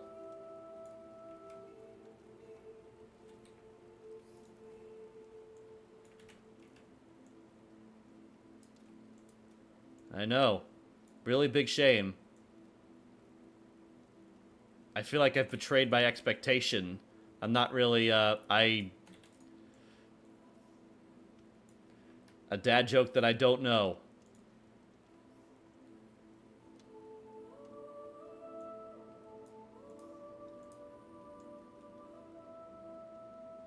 I'd love to know about it, though. Wait a minute. Oh. Oh. Oh. Oh.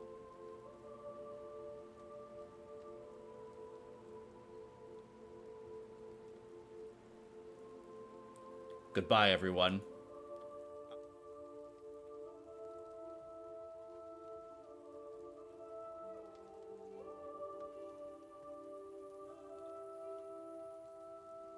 I am so ashamed. I am so ashamed. It was so obvious. It went right over my head. It actually went right over my head. You did it, Mr. Arrow. You actually did it. Oh my god. I can't believe it.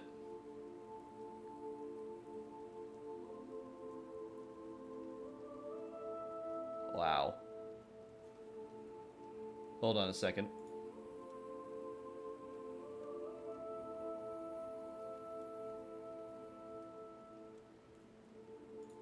All right. I gotta follow that up. I have a fear of overly intricate buildings. I suppose you could say I suppose you could say I have a complex. Although I think I've already said this one. Yes. My wife said to me, "You have no sense of direction, do you?" I said, "Whoa. Where did that come from?"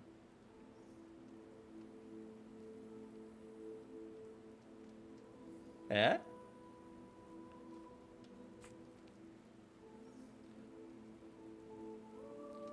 I tried to come up with carpentry that, I tried to come up with a carpentry pun that would work. I think I nailed it, but nobody saw.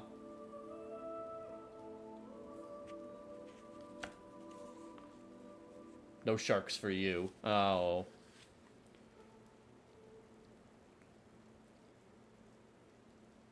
Why did the numbers 3 and 5 make such a great team? Because together, they thrive. Eh? Eh? How do gamers like to shower? With steam.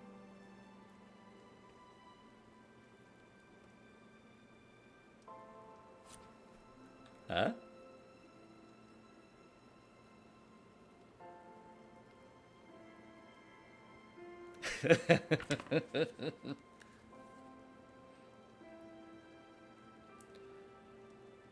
I was having some computer issues, and then the IT guy said, I have to clear my cache of cookies. I've done everything he said, but I don't see how eating 300 Oreos is going to make my laptop any better. Ba-da-ba-ba-da-ba. I don't get the Thrive one, because 3 and 5 makes Thrive. Yes.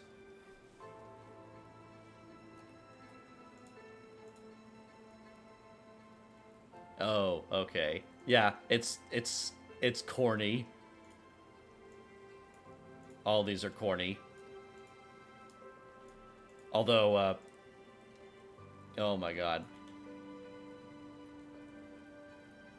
I just feel, I have no words right now. I can't even. I just can't.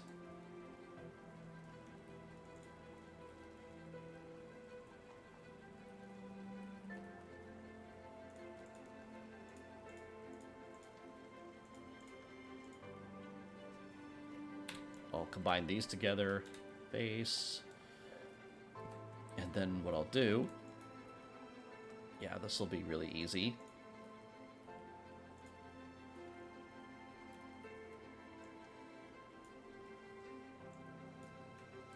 There.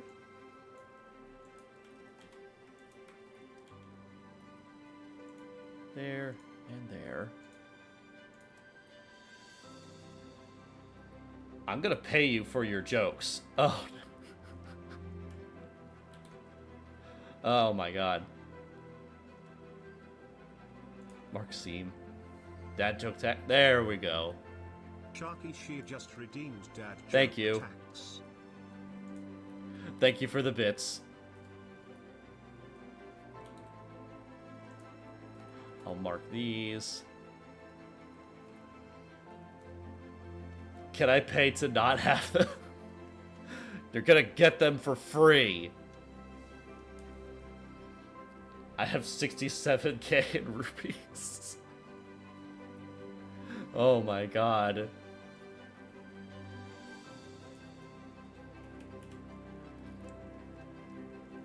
Mom could easily break the rupee economy here. She's gonna break my stream economy.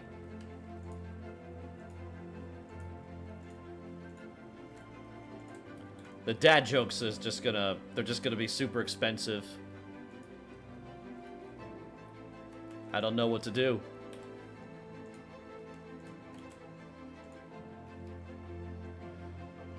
$6,750 squats. I could do that. Do you want those now, or do you want those...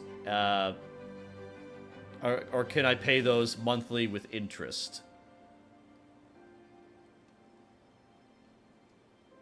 Because if you want them now, that's going to have to be a hard no.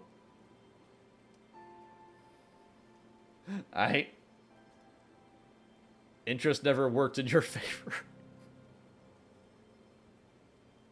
Nope. No, it doesn't.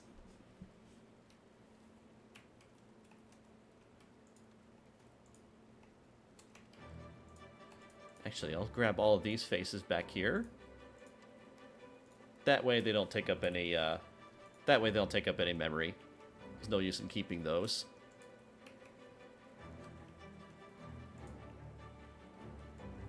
Like that. Oh my god. Mesh. Oh. Select boundary and mark. Mark. Here we go. But yeah, it's let's see here. Oh my gosh. How many rupees for a neck massage?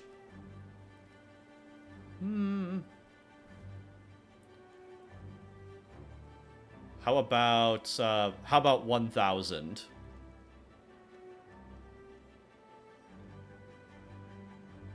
If you give me 1,000, I'll massage Mom's neck for 5 minutes.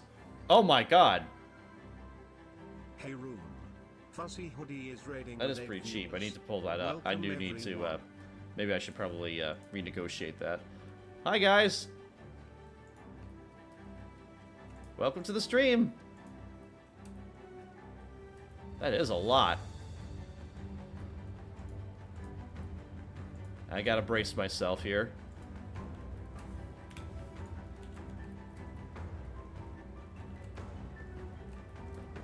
Oh my god.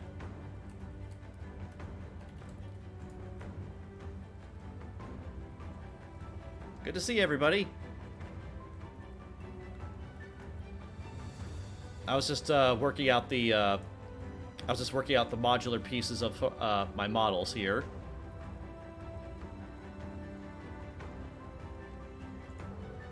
I'll turn this off for now, and then let's see here.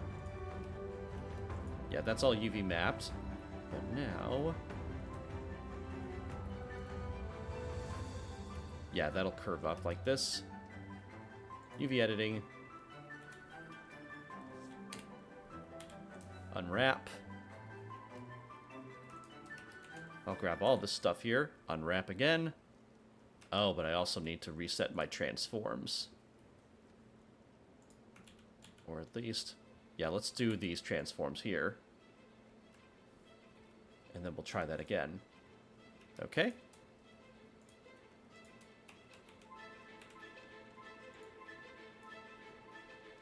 UV. Average. Pack. I kind of would like this to be right side up, though. 180. And then... I want to grid... I actually want to grid this thing. How's everybody doing today? Did Fuzzy conquer the world yet?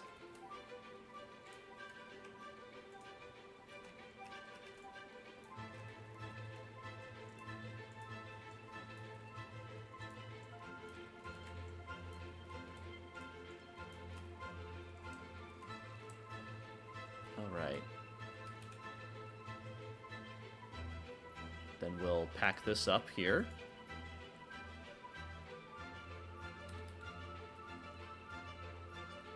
Yeah, that piece of the door is a little tall, so I think I actually should probably break those up into two separate pieces or into halves.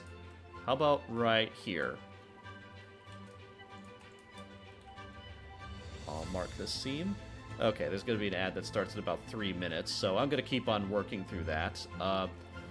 Actually, I was going to take a short tea break just to kind of hydrate myself and just to kind of, let's see here. It probably would be a good idea to do that, but yeah, let's, yeah, we could probably put that on really quick. Let's see here. I'll finish UV mapping this guy first, though. So let me unwrap. Okay.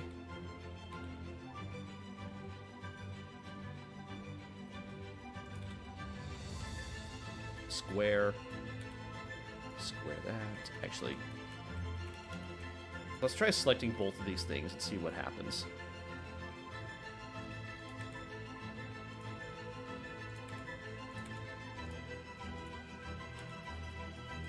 There.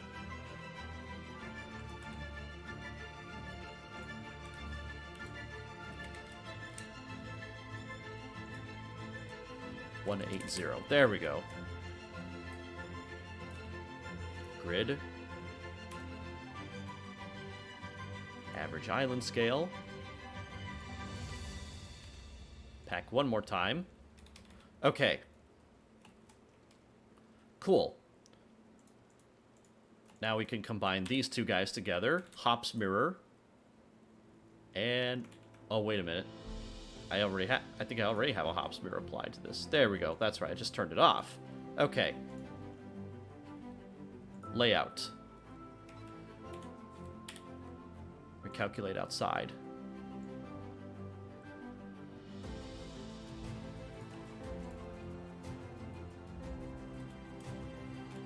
Cool. Yeah, that works.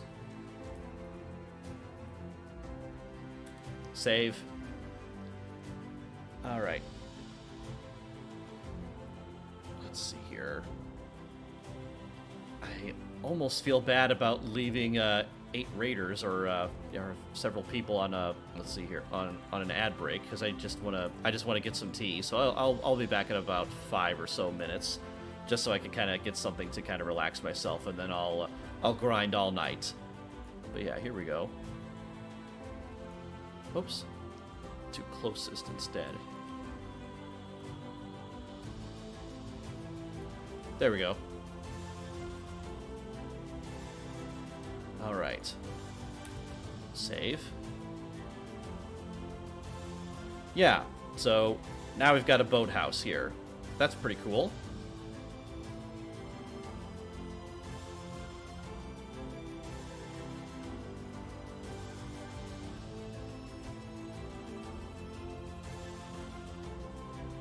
Now the million-dollar question. Do I close this up? Actually, I have an idea. Let's try this.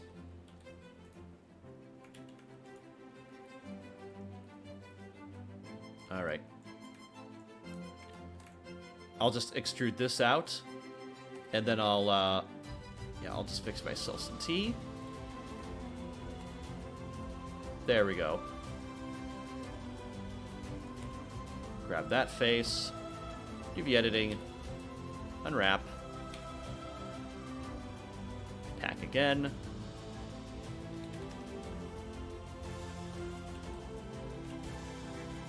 Okay. Save. Alright. I'm gonna go make myself some tea, so I'll be right back.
Alright, I'm back. My mom was teasing me earlier. She said, you need to take your tea break earlier before Fuzzy raids you. That's probably not a bad idea. I always try to time it during my ad breaks, but man, I don't know. Ugh. Okay. All right, I got my tea. I've also got a snack here. This will keep me going. Okay. Hello, Firefly Games. How you doing today? Good to see ya.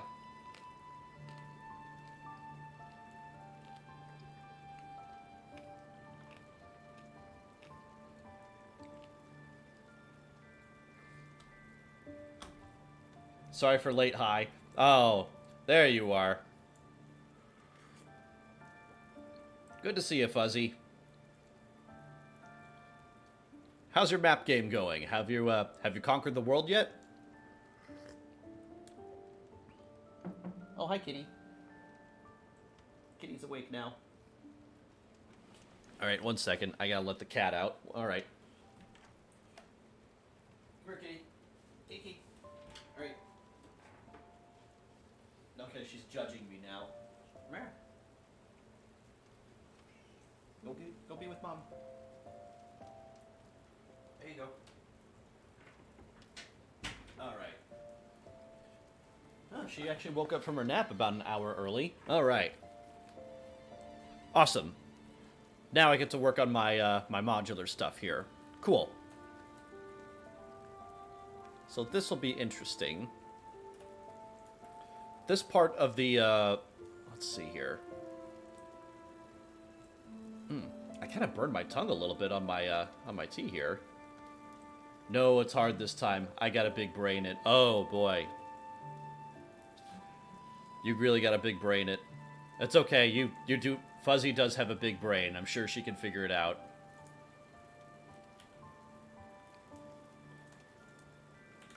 All right. I'm gonna need some diagonal pieces here. So let's see here. Vertex closest. Yes.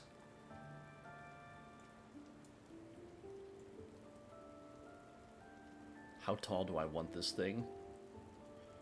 Yeah, we'll start up right here. Actually, how about we move this that way, like this?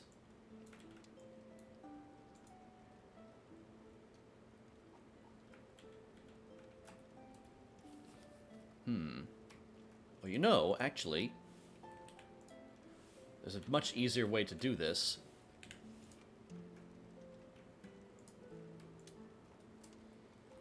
I won't be here for long, going to bed soon, but I thought I'd stop in for a bit. Oh, thank you. I'm guessing you're also busy with your game jam or other stuff going on?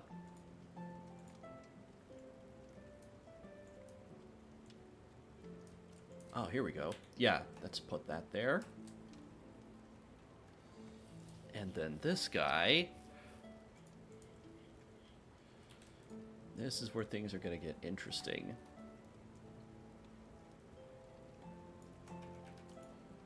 Closest vertex. Yeah, this will snap on top of our door. Snap that there.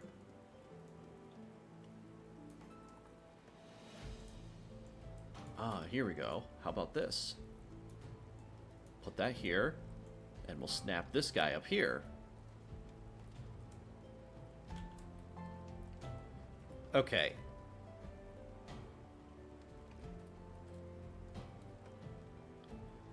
Not for a game jam, but I am working on a GDD. Oh, nice!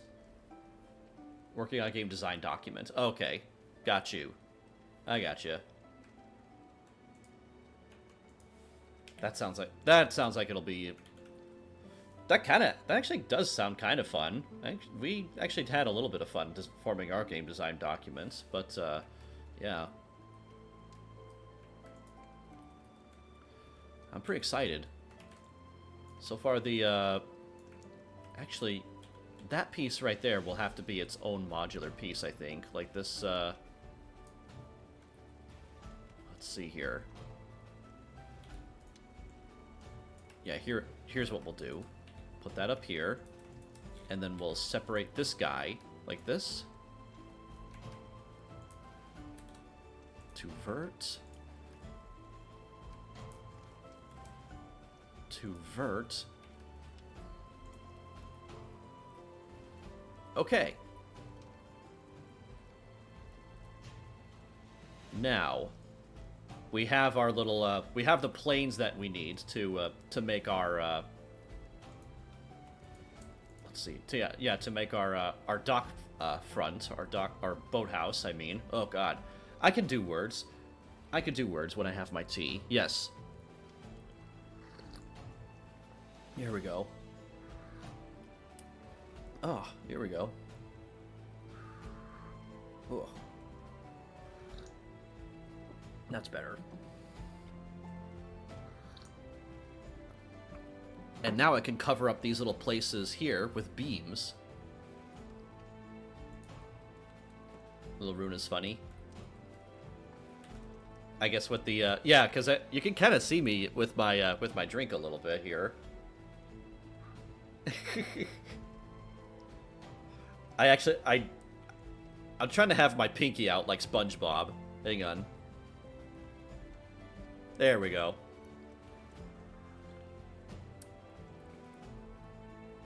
Because I remember that as a little kid. That's better. Elegant. Elegant and classy.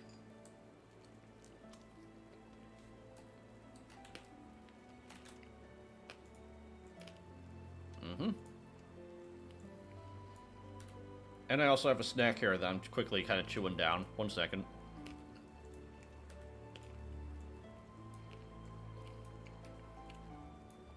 Mm-hmm.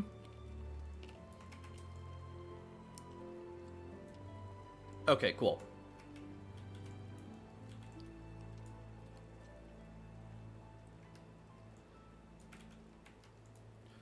There we go. So now what I'll do here... Oh, it would actually be really helpful if that was squared up.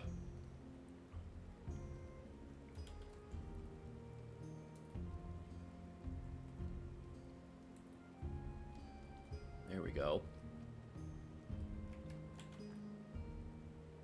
Oh, wait a minute.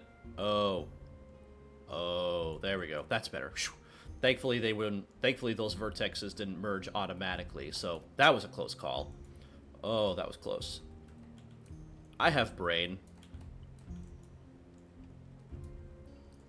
Then we'll snap to edge. There we go.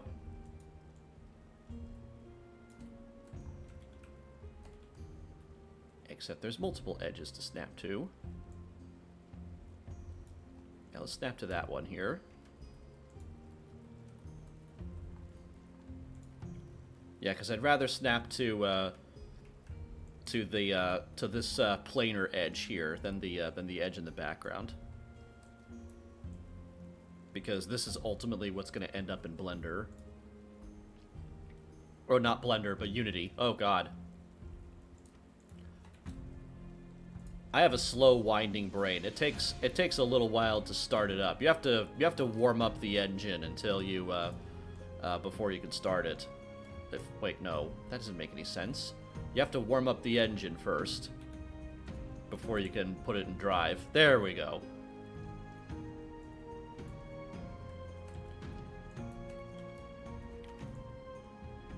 There we go.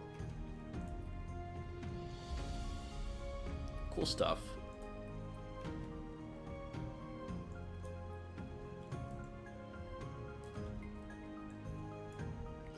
That could go all the way across here, like so.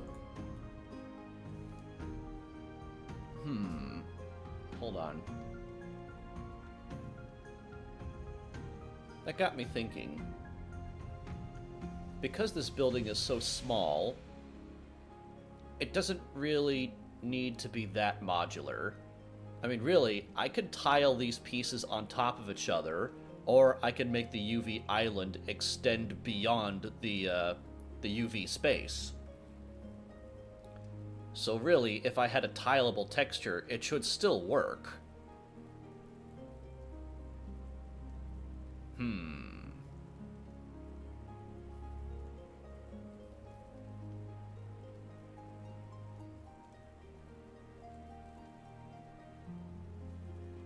Okay.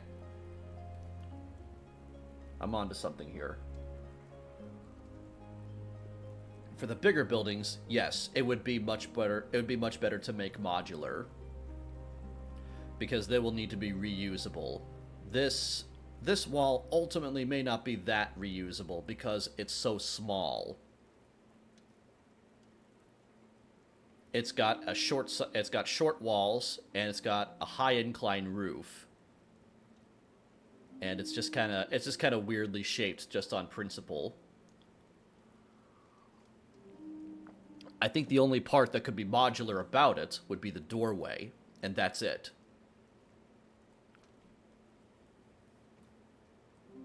Or that would basically be it, yes.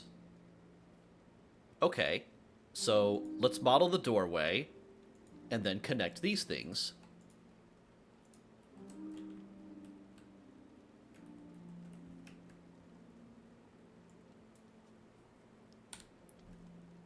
Merge by distance. Oh, hold on.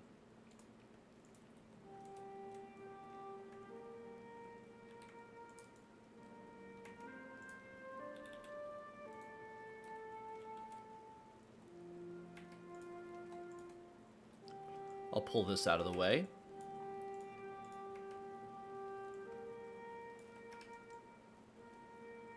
There.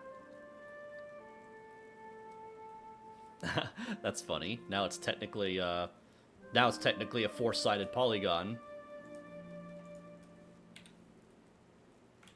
That's funny. We'll join these together.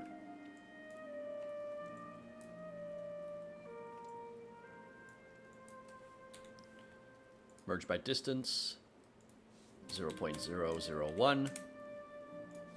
0.01. Still nothing.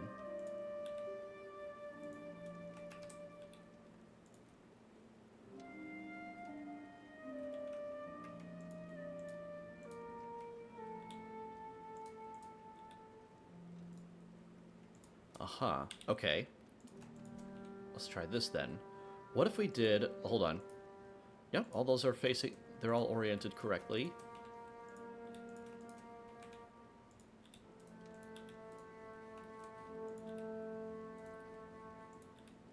Okay, yes. That's good.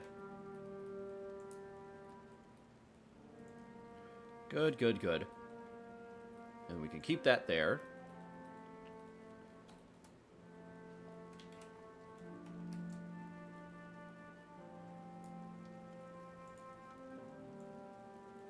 There. Duplicate this thing. Let this sit on the center of this line.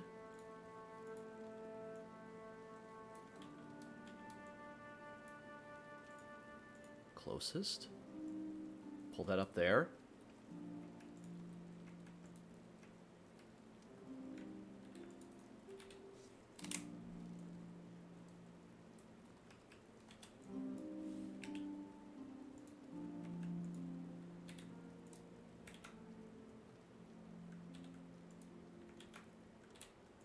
There we go. Apply.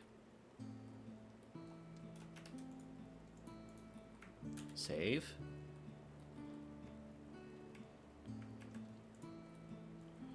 And then we'll mirror that over.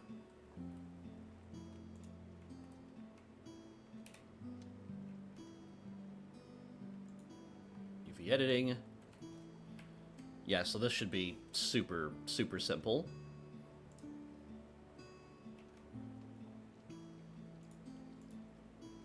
Apply. And project from view.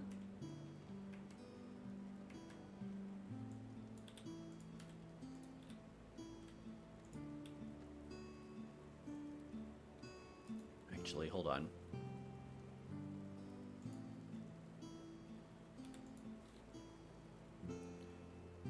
UV stretch.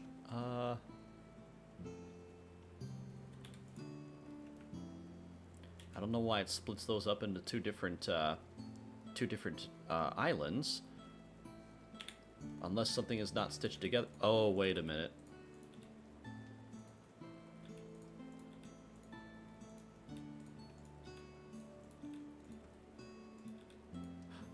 There it is. There it is. Found it. Okay.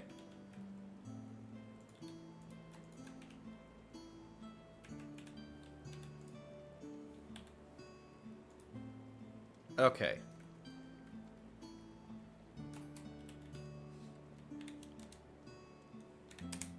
Rotate, pack, and then we'll blow this up by 2 times the size here. There we go. That should work. All right. Save. And then begins the work with the modeling the roof, or the parts of the roof anyway.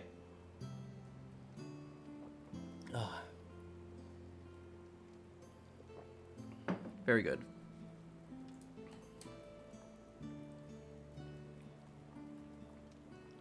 Okay.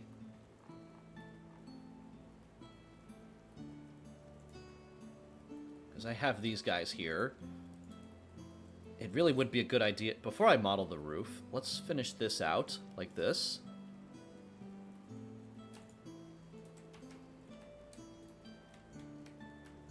Face.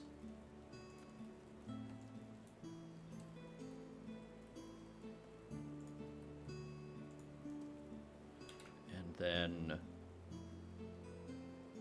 yeah, mark, and then delete those.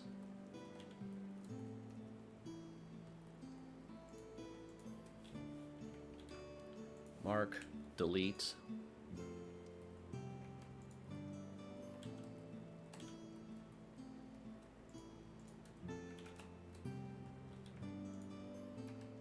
Okay.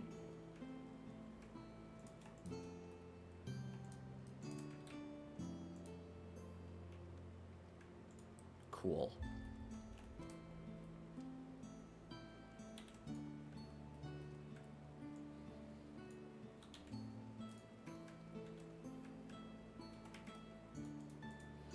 Vertex center.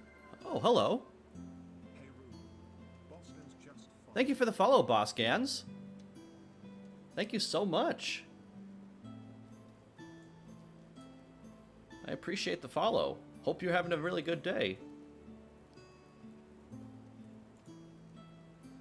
Center. Yeah.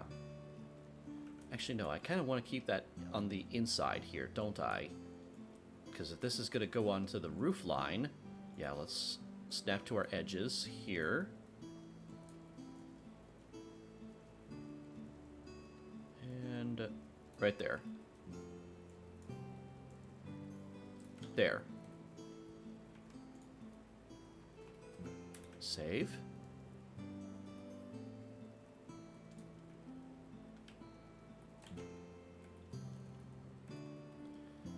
Actually, let's see here. If let's extrude this down. Like so. And then snap to closest vertex.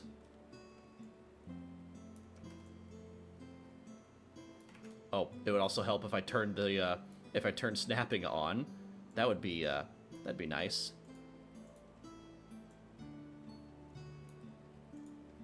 Oh geez, nothing was right there. Okay.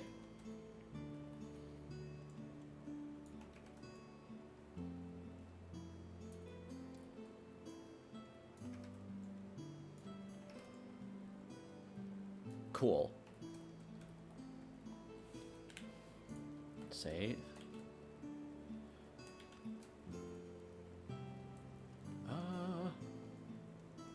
Oh, here we go. Watch this.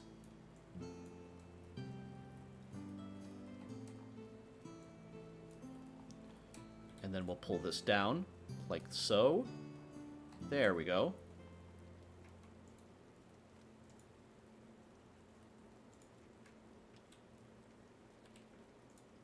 And I want to add some edge loops along here. Boop, boop. I'll get that close enough. Get that close enough. Right here.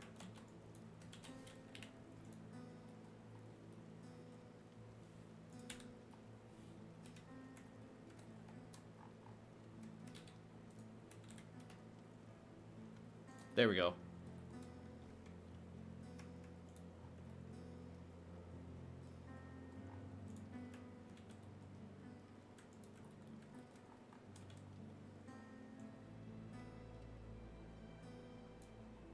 Yeah, good enough. Doesn't need to worry. We don't need to worry about too much about being totally accurate here. It's a third-person game, so we could kind of play it loosey-goosey with some of the proportions.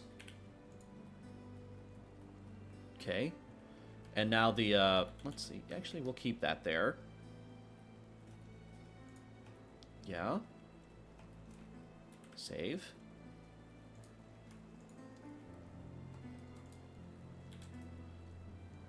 I'll make a duplicate of this roof line here and pull this to the side. Like so. And I'll separate the selection. We'll call this warehouse roof. Okay? And all we really need is one.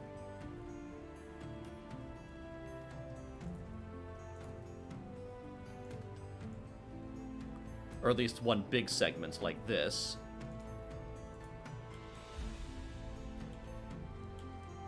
Now, how many, let's see here.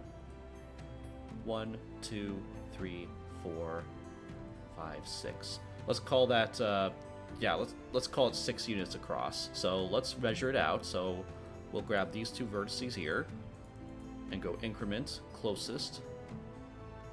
There. 1, 2, 3, 4, 5, 6. Okay. I'll pull this. I'll kind of pull that away so that way we don't get too distracted by that anymore.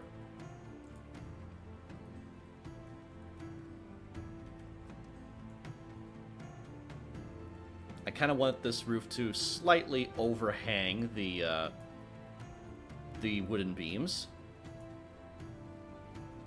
And I want to add a solidify modifier. Turn that to +1 and push that up.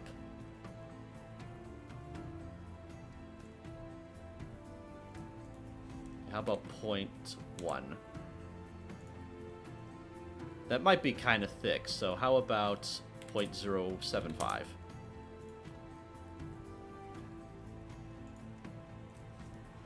.05. Yeah, I think that's better. 0.05. That's much better. So I'll keep that in mind for the rest of my roofs. All right. All right. So down here on the sides of the warehouse, I think we might have a chance to model a little bit more of a generic type of wall, because that at least can be taken up by pretty much anything. So plain 90 degrees. Pull that up to the side here.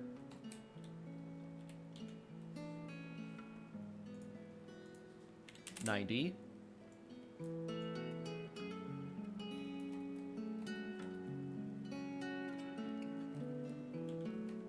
Yeah, because that's sitting on the segment. It's really important to know where the roof line ends, or where the building ends.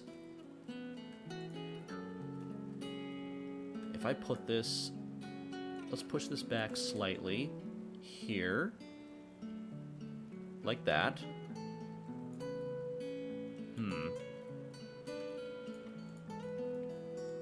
Because here's the thing, I want this to sit, I want that to sit a little bit better on this on this thing.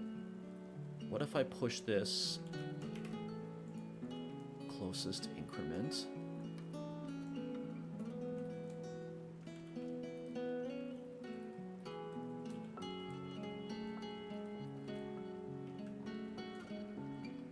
Grab these.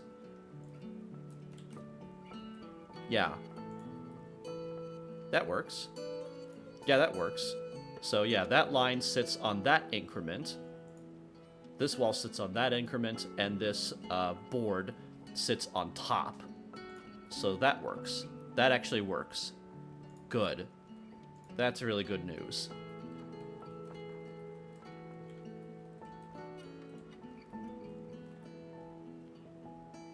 This roof is actually floating slightly on top of our line here. So I will sink that there.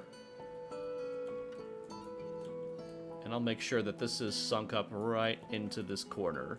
Closest vertex right there.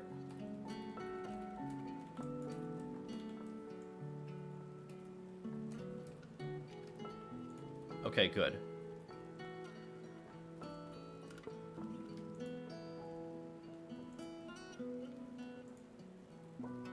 I kind of want to extend this down just a tiny smidgen.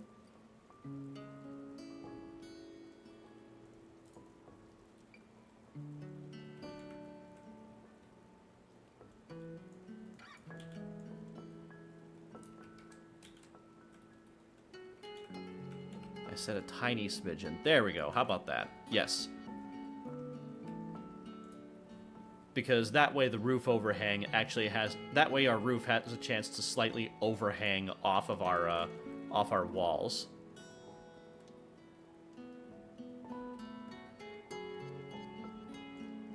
See, I know that the true increment to this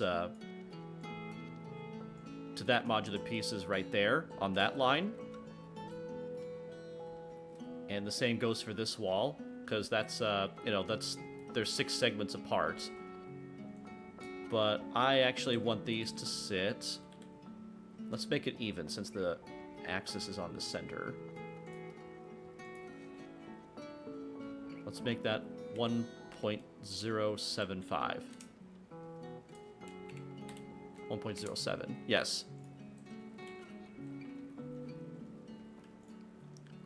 Yeah, that works. I think that works.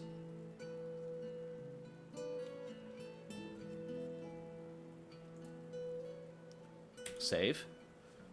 Okay, now we have a chance to start modeling a generic wall, and I want this wall to be able to go to anything. So this could be a plaster wall or a wood wall. This could go basically anywhere. So let me have a look at my reference sheets. Okay, so yeah, here we go.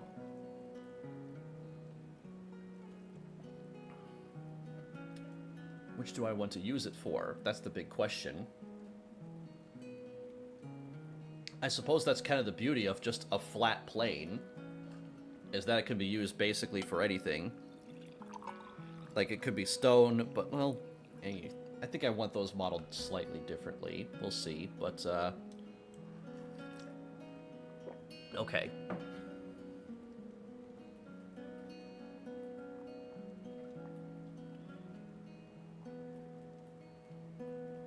Let me look at some real-life stuff, or rather some... Let's look at something else.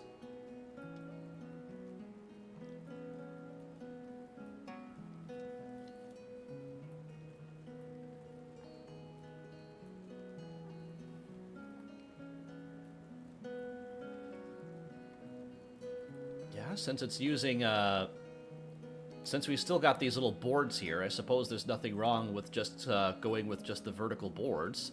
Although, what's kind of crazy here is that it kind of seems like there's, there's triangular beams or lateral beams just kind of stuck almost randomly throughout. Let's see here. How about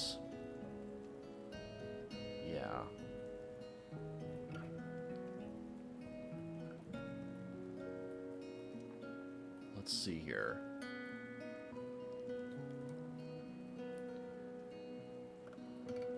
Yeah, I think I'm convinced. This will definitely be a wood and plaster wall. So let's do something.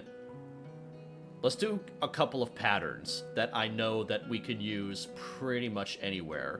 And I think this is a nice little case here because we've got vertical beams, we have a top pattern, and we have like two different patterns here that we can use. Okay. So let's go off of this. Okay.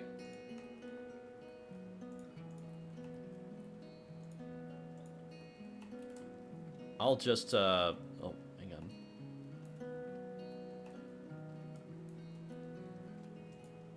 Where is... Oh, no, I hit the wrong button. There we go.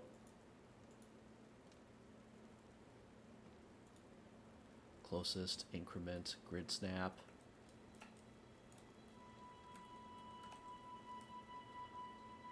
It's so weird when grid snap doesn't always want to work, huh? Yeah, like even that.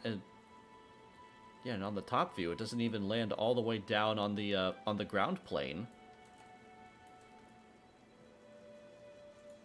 Tool, view, edit.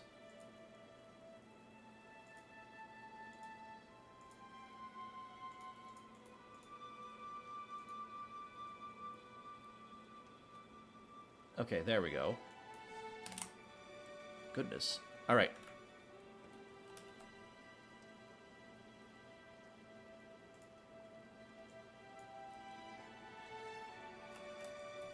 There we are.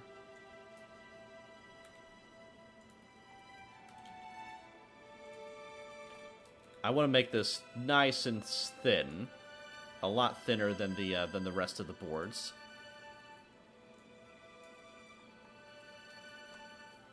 Okay. First of all, edge, mark. That way I make it easier on myself. We UV as we go.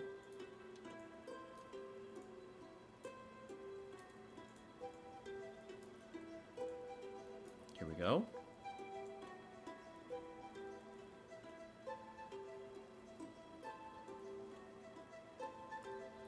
Have this sticking out just a little bit.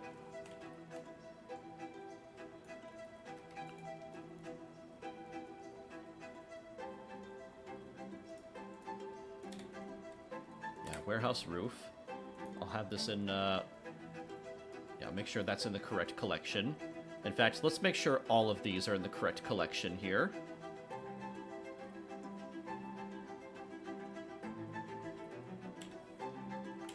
Cool.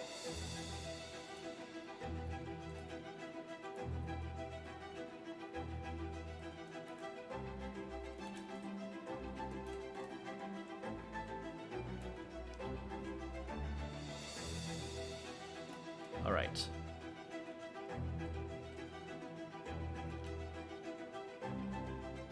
Actually, let's have this one in the middle. Come on. Closest center. I want to add a few edge loops along the middle.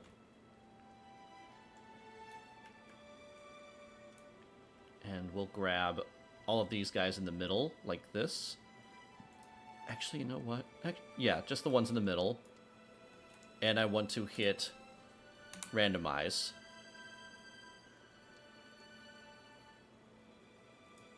Okay.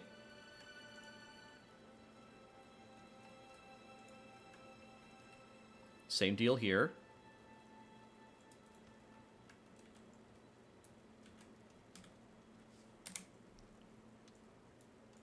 Play with the seed.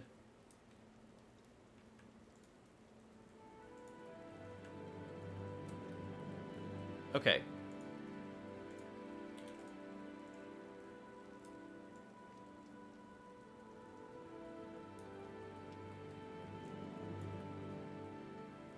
As you know, it might actually be a good idea to keep some of these vertical slats random, or no, not random, but unattached.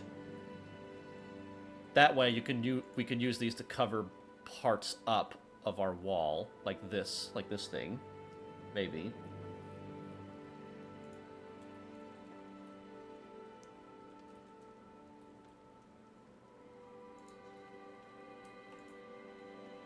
But yeah, for now, I'll grab this part and hit this over here.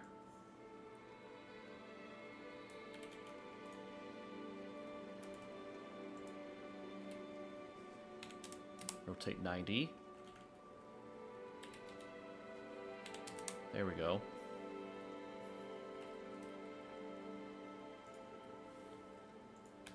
Get rid of that.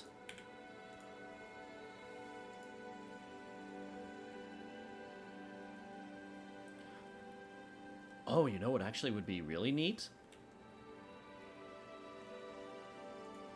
Let's make this into a minus 70-degree angle. Something really steep, like this. Go back to our default rotation, like this.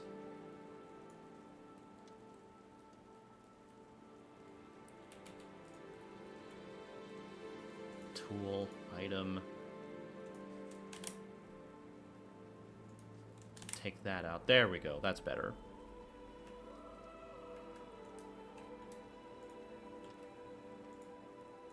Local. Pull that up.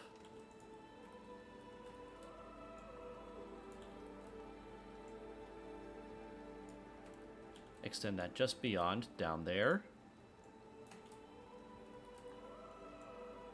Just beyond that. Okay.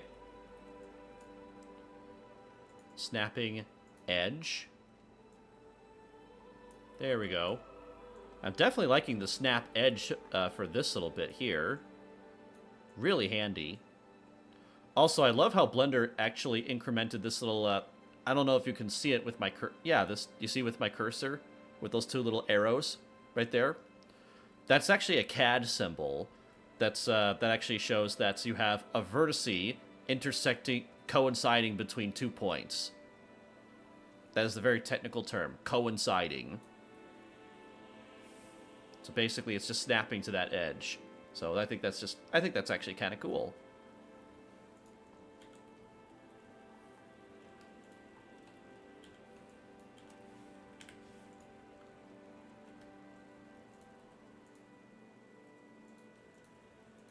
Increment. Default. Duplicate this guy. And I'm going to put that here, like this. Grab these verts. And then we're going to go for the... Oh, we're going to go for the randomize again.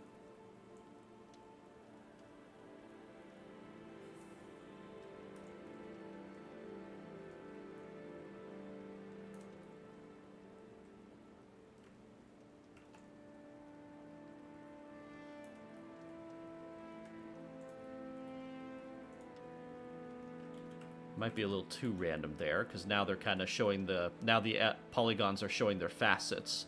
Although, if I go into Auto Smooth and turn this to just 30 degrees... There we go. Yeah, that should fix most of our problems there. So that's good. That's good there. Yeah.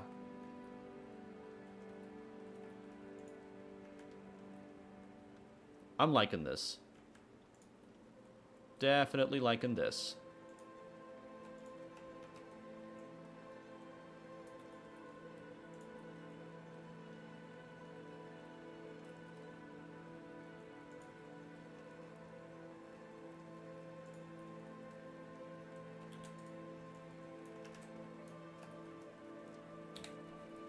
Wood beam.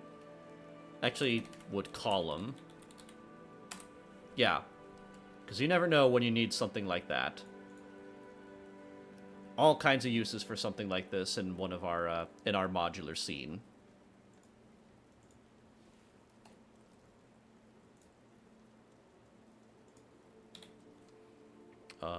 Plaster wall.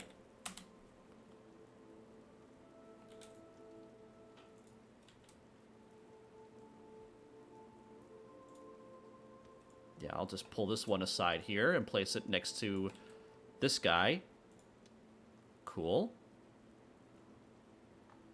Then what I'll do is I'll take these two, center to vert. I want this guy center here.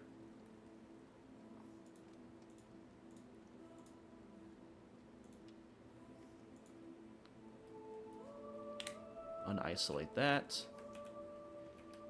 Yeah, that'll be the easiest UV map ever. And this guy... Yeah, all four sides are completely intact, and we want to keep that.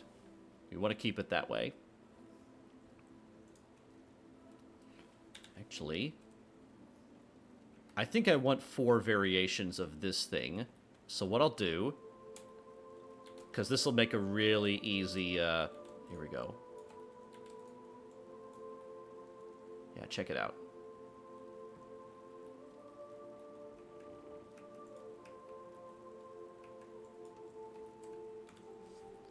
Give it the randomize here.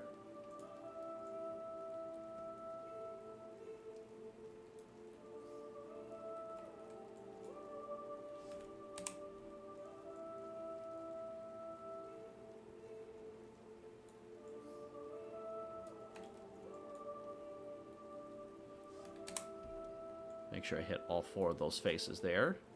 Okay.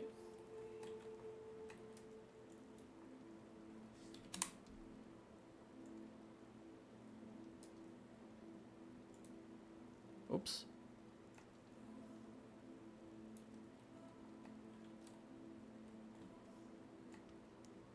Here we go. Then I'll grab these two. Play with the seed. That's it. End menu. Hard ops. Smooth. 30. 30. Yeah, both of those could be 30 degrees. Just like that. Actually, let's do it the quick and dirty way. Oops. But not that dirty. Okay. Randomize. Seed.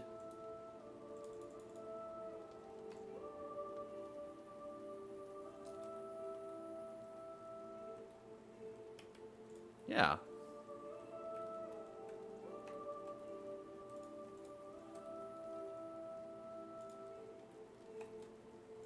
Let's see here.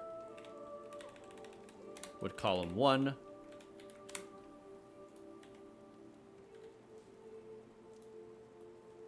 Oh. Oops, I accidentally turned my a collection back on. My bad. Okay. F2. Would column 2. 3.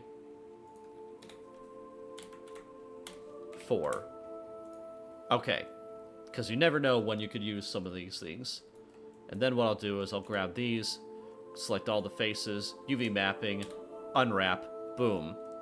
Now they're taking up way more room here. Just like that. And then we'll use our good old grid by shape. Actually, I'll do the same thing to these guys here too, grid by shape. And then we'll pack again. Boom. There we go. Just like that.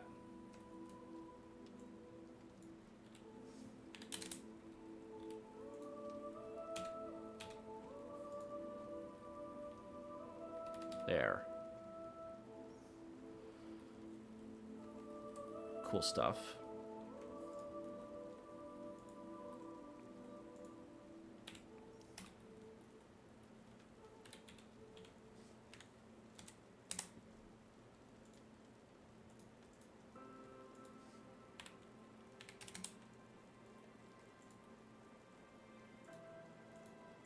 Alright, that's correctly oriented. I'll just grab that, put that here, and...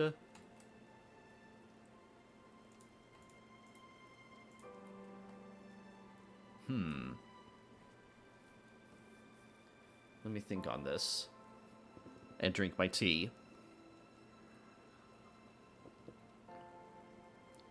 Because this can use 2 materials, but I'd rather it not. I'd rather it didn't. It very easily could, though.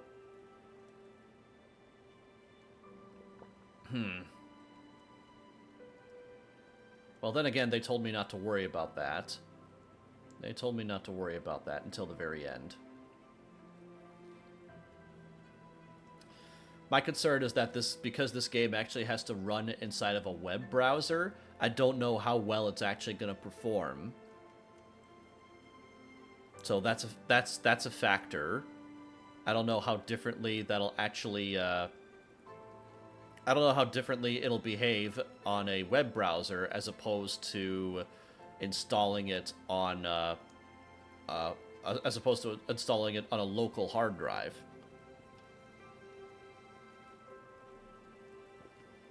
All right. Let me think here. Because we're going to have to make some big decisions here very soon.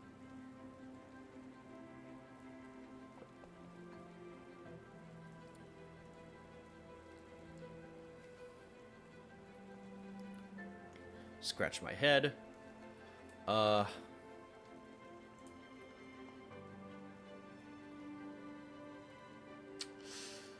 Let me look at my messages really quick. I wonder if there's anything here.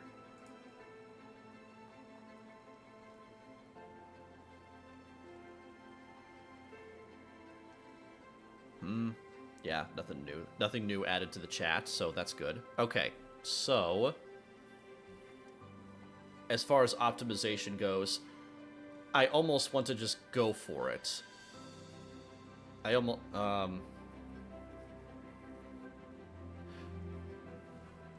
mean, as far as texturing goes, I almost want to go for it. But there's a part of me that really wants to group these materials or texture maps together into a single material, like a texture map or texture atlas.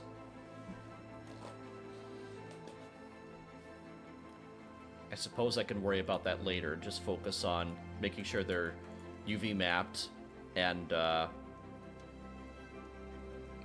well, actually, you know what? Let's take a motivational detour. New. Wood. Okay. And for our base color, roughness, we'll turn this down. Or actually, no, turn that up.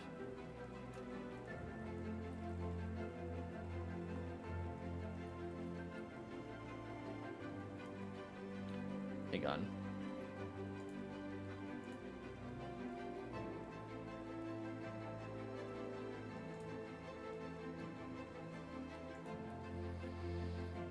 Saturation. Yeah, turn that down.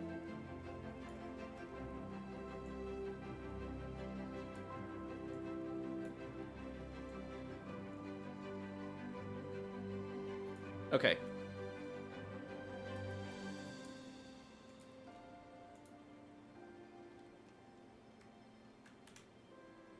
Assign.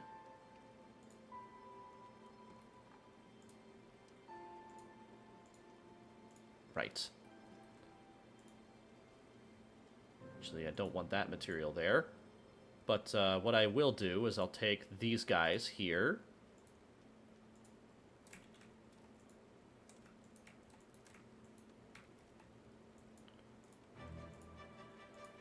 And then link materials. And I'll do the same for these guys here, too. Link.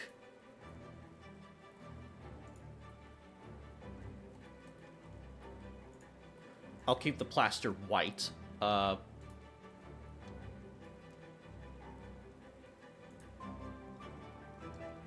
Actually, new plaster.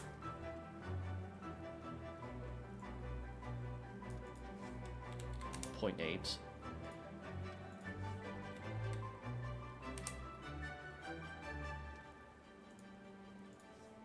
About 0.6. Because I know that plaster has a little bit of plasticity to it, so a little bit of reflectiveness to it. So let's try that.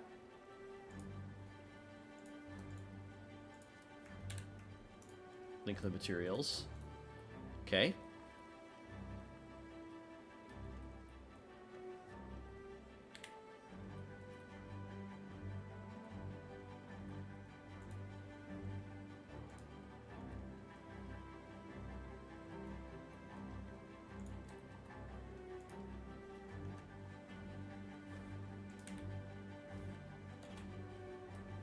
Oh yeah, I also need to UV map this guy too, don't I? That would be kind of important. That'd be really important, actually. Let's have our UV seam end right up here, because that's pretty much where the wood would end. We can even split this in half as well. Hello, Wolf Wolf.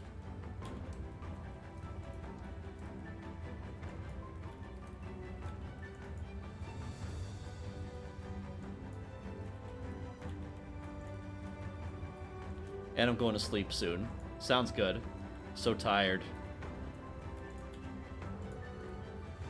Sounds like you're gonna have. Sounds like you've been really busy. There's something going on underneath this. Underneath those polys there, so I'll have to check that out. Mark seam. Yeah, let me go ahead and grab all the dangling faces underneath there, hit delete. There's also a vertex there that we don't need anymore. Same goes for this side. Don't need that. Cool.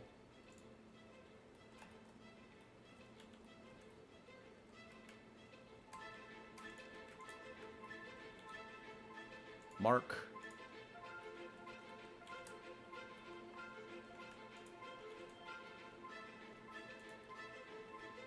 I still have the hops mirror there. Okay, so that's good. So now this will actually save me a bit of time.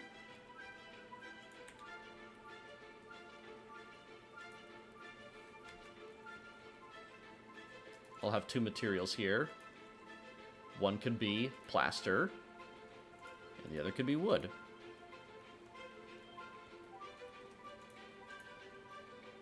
Assign that, and then Control-I. Assign that. And then here,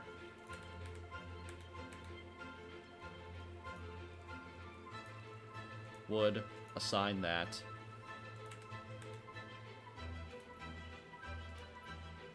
Plaster, assign.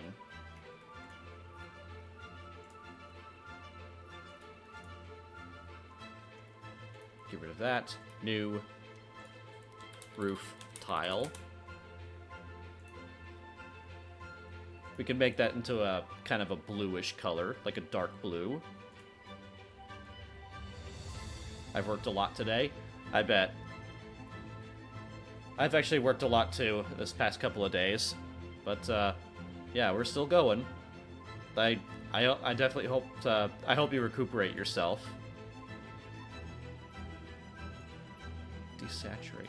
Keep some of the saturation.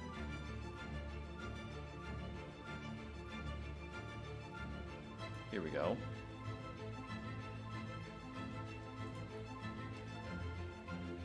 Roughness. I'll keep the roughness at 0.7. Okay.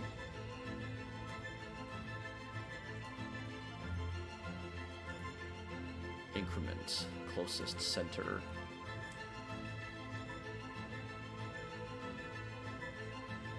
Just here to procrastinate a bit. What are we building? I've heard some web earlier as a target. Any engines, frameworks we're working with? I'm actually I'm actually doing a game jam right now. So what I'm currently doing is that my team is currently making a 3D level using Unity, and let's see here.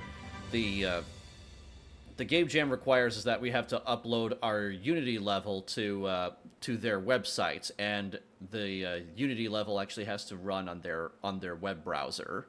So that'll be interesting to see how performance acts out that way. What I was actually discussing was how am I going to. Well, I was debating whether if I'm going to put these textures into atlases or just make them into their own modular materials. So if I have a wood-colored geometry, that can have a hand-painted wood, and roof tile can have an individual roof tile, and plaster can have a plaster.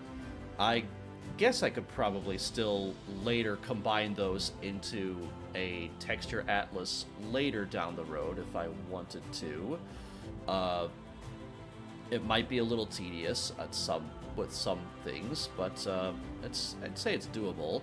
For now, I was just kind of assigning materials to individual, materials, if that makes any sense. But yeah, I was just kind of worried that overloading the Unity with too many materials, if it's going to run into a web browser, I was wondering if too many materials would take a hit on optimization, if it would reduce the frame rates if it's going to run in a web browser. So that's kind of what my current worry is, if that makes any sense.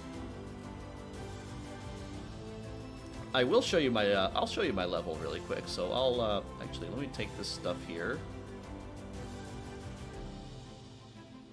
put this into my modular models, turn that off, and then turn this stuff back on here. So I have a white box. It's going to be a stylized game. So as far as the art style goes, I'm going for a very simplistic low poly approach. And a lot of these models are going to be they're going to be very stylized, simple textures, simple colors. I'm not even going to bother too much with roughness or metallic, or I might bother with metallic, but we'll see how that goes. But yeah, for the most part, yeah, I scaled everything in my level the way that I would like it. We've all basically settled on a design for our level, and we basically have a plan. Now, I have basically taken all this stuff here. Oh wait, the ad is playing. I'm sorry. I'm talking during the ad. He's probably not listening. He probably can't hear me.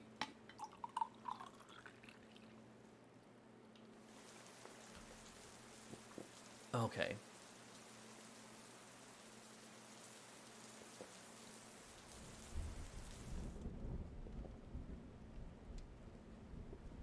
Ah.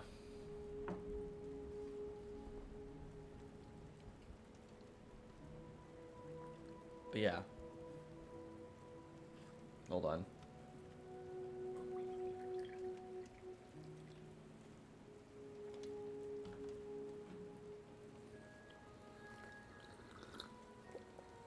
There we are.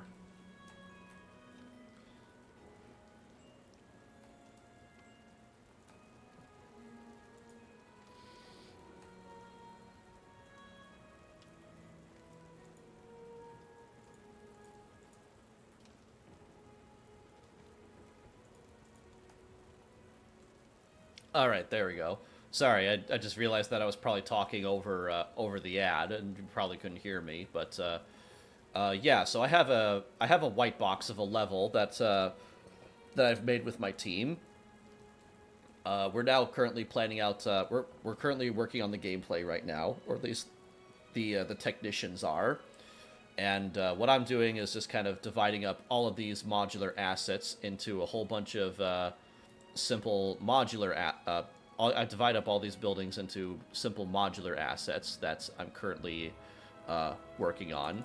So the boathouse, yeah, that's all. That's I did the entrance to that, so that's basically done.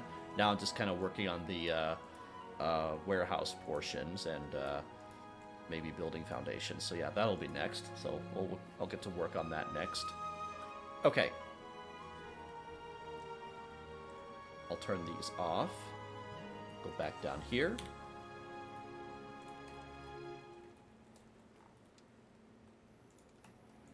here we go. To cursor, and then I want to mirror that to the other side there. Like that. Okay. Oh my god, I'm starving. Looks cool. How long is the game jam for? The game jam is going to be for about another 9.5 days. So I have until the 31st to complete the project, or to at least on my end, get it to a point where it looks really cool. As far as the gameplay goes, yeah, I'm just kind of relying on those guys to kind of do their part with the programming and such, because I don't know anything about that. Yeah, so I was just focusing on the environment and level design.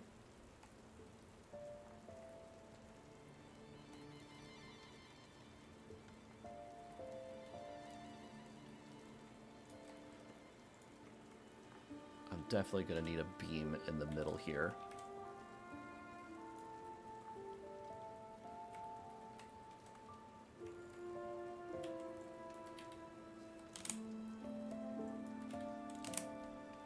That.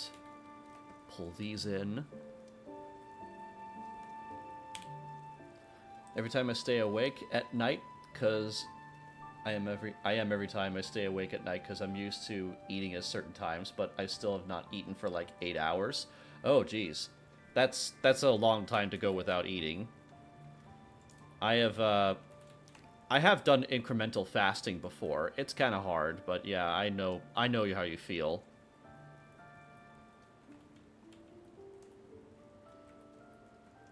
Is this slightly rotated? Oh, it is kind of slightly rotated, isn't it? Oh, that's what's rotated.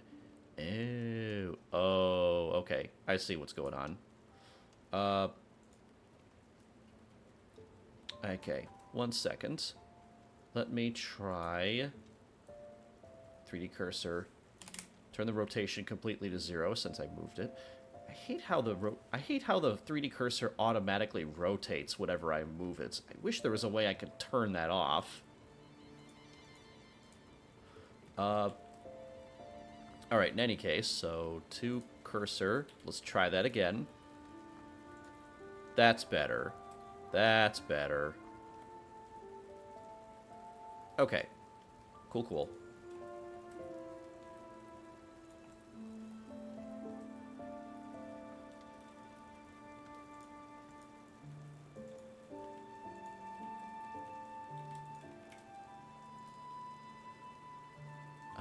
Center increment.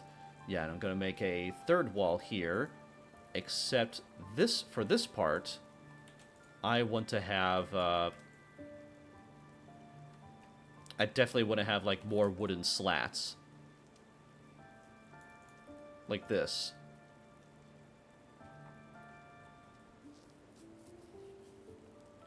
Kind of like that. For this, I actually, since I applied a randomize to the transforms on these vertices, I want to rotate that 180 degrees. And then I'll rotate that, how about 90 degrees? Let's see how that looks. Yeah, they look different enough. That'll work. That'll fly. Cool. So I have 3 walls with 3 different patterns on them. And they basically have, yeah, they're all basically unique. However, I'm not really a big fan of how these look on the bottom, because those need to end on something. They need, like, a foundation of some kind. Where is my reference sheet? Yes. Let's have a look here.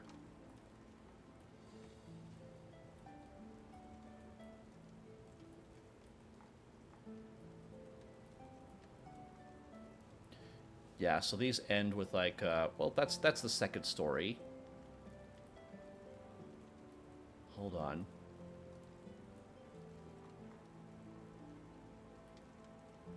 Well, that plaster actually does just go straight into the ground, so that's not too big of an issue. So that's cool. Okay. I'm going to sleep now anyway, so good night. I'm happy that to see my advice ended up well. Thank you so much. And yeah, I hope you have a good sleep. And maybe get yourself a light snack before you go to sleep. Or drink water or tea, because that's kind of how I get over my stomach pains if I'm ever trying to eat more lightly during the day. If you drink more water, your stomach will feel fuller. Same if you eat fruits and vegetables, since mostly those are mostly water. So you'll trick your stomach into feeling fuller than it really is. It's also good for you. So yeah, I definitely support that 100%. Probably gonna drink some water, thanks. All right, well I hope you have a really good night, Mr. Wolf Wolf. I appreciate you coming onto the stream. And I always appreciate your advice.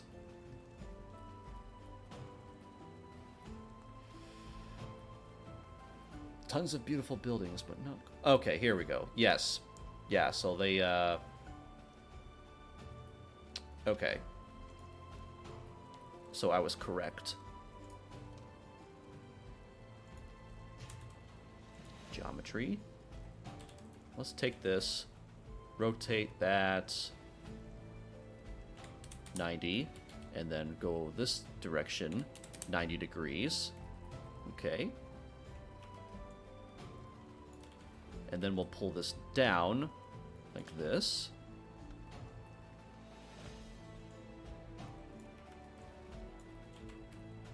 I'm actually okay with this sitting on the center because yeah, I'll keep that on the center, but I will keep this top side completely free. So that, let's see here. Actually, how about this? I will take this guy all the way to the very end of this vertex here. There. And this guy, yep, that's right where he needs to be.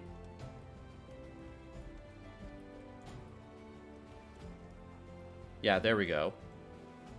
Because if I want to stack these on top of each other, that bottom beam down there will actually manage to duplicate that pretty well. We'll be able to simulate that at least, like they're stacked on top of each other. Okay, cool. Move that over here. Actually, ooh, hold on. Before I do that, face, UV editing.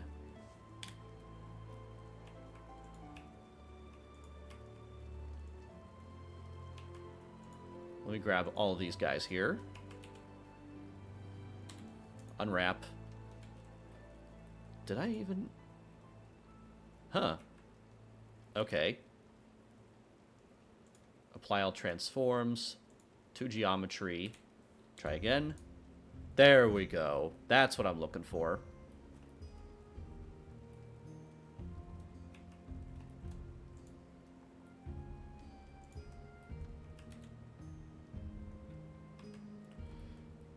Actually, let's go ahead and do it quick and dirty. Let's do all of these wood beams right here. I want to apply all the transforms first, and then to geometry. These two guys can share this. Actually, put that there.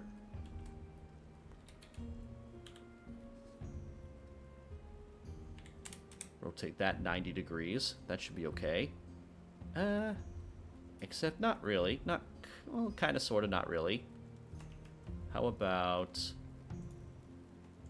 if we take this and pull that out just a smidge? That's it. That'll do it. That'll work. 30.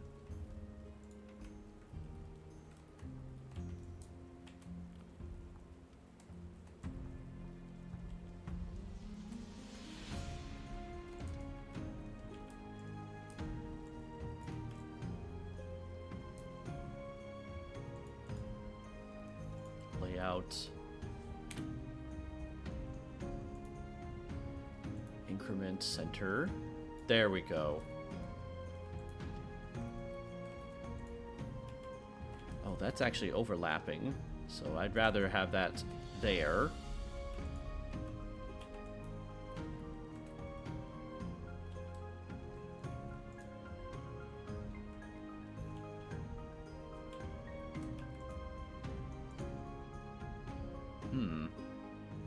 Where do I want this thing, actually?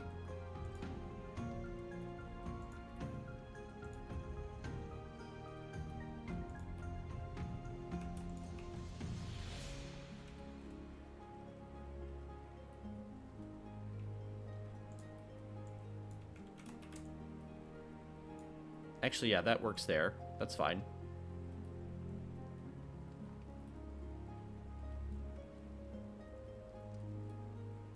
Okay.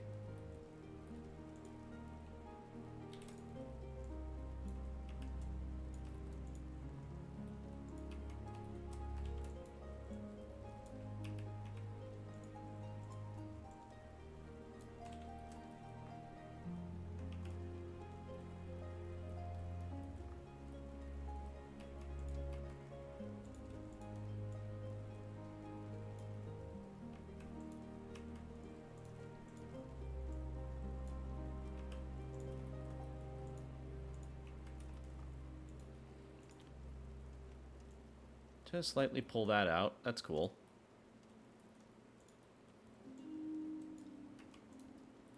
Yeah.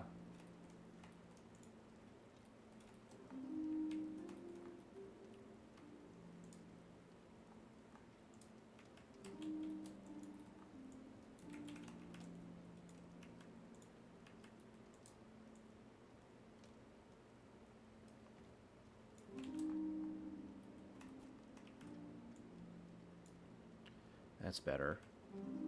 Yeah, because that beam needs to extend beyond that part of the wall, but this needs to stay on the increment, or like the end of the geometry plane.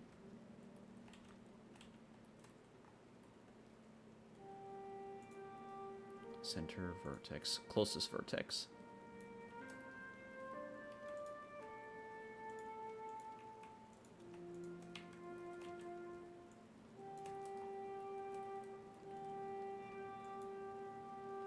Ah, there it is. There we go.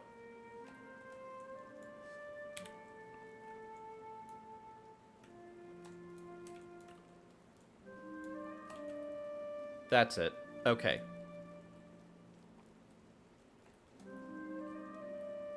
I could deal with that. All right. Take a drink.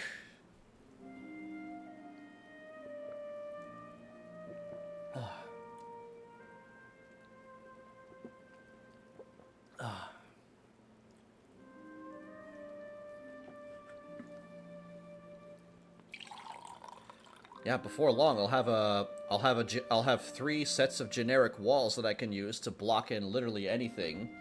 Do they have windows or doors? No, but they'll be used to. They can be used for pretty much anything. So that's really. There's definitely reason to be hype about that. I'm just gonna finish off the last of my tea here because it's about to go cold.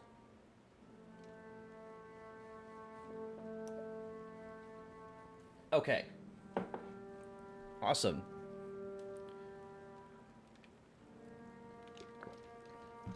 Hydrate. There we go.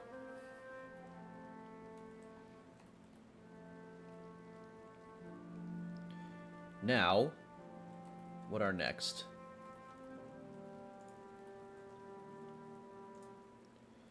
Okay, I think what's next is I need to finish off this part of the roof here. Oh, but you know what? Hold on.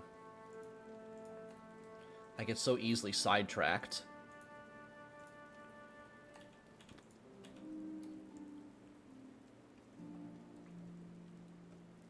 Yes, let's combine these together. And then...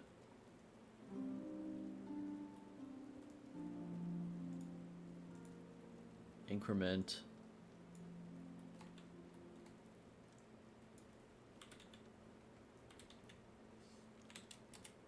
90.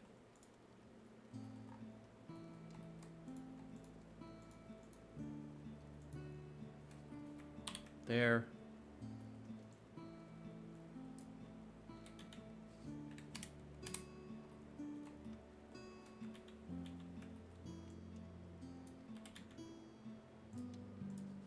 Minus 90. Okay.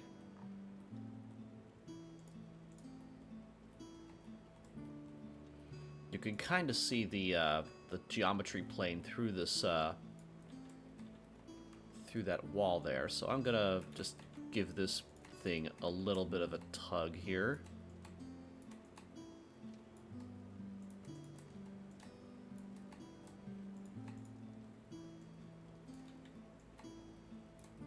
There we go.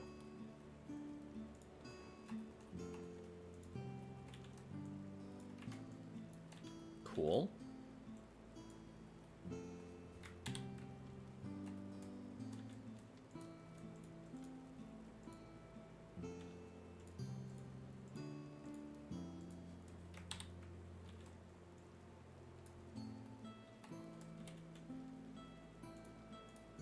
Minus 90. Okay.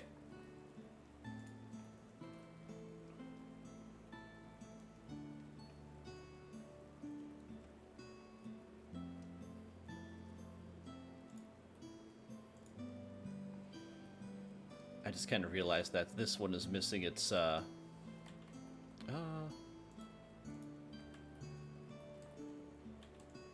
for these, I think it'll be okay to get rid of the bottom faces of these beams here.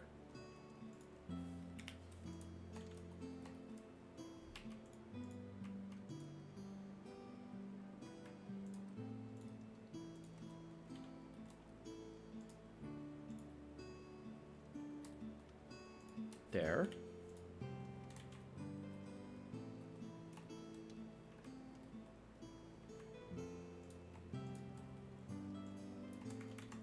Push that in. Okay. Push that too. And this. Okay. Neat. This is actually backwards. There we go. Because I want the woods. The wood is not really supposed to stand out too much further than that. There we go. So I've got a single plaster wall, 4 beams, and 2 variations of wall. Now over here, I want to finish off this guy here. I'll make a duplicate of this selection. I don't really need the hops mirror for this. Well, hold on. Well, I'll keep this on just in case. How's this looking? Yeah, let's push that in. Right here.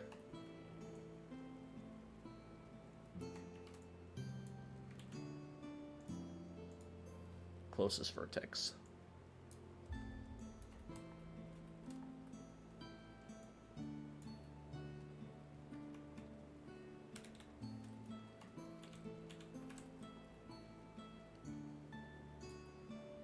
There we go.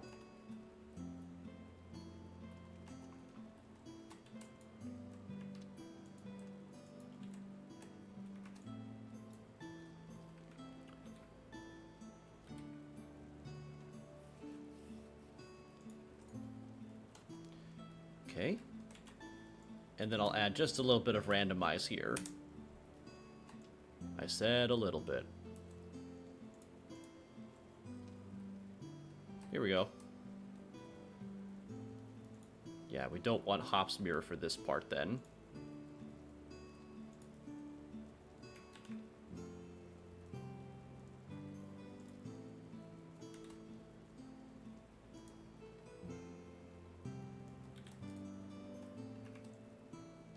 Here.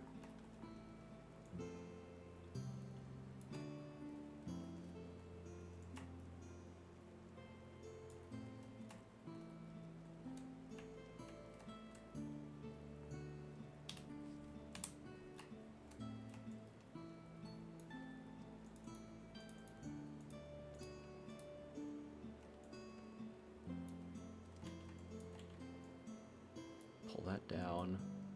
Pull this down.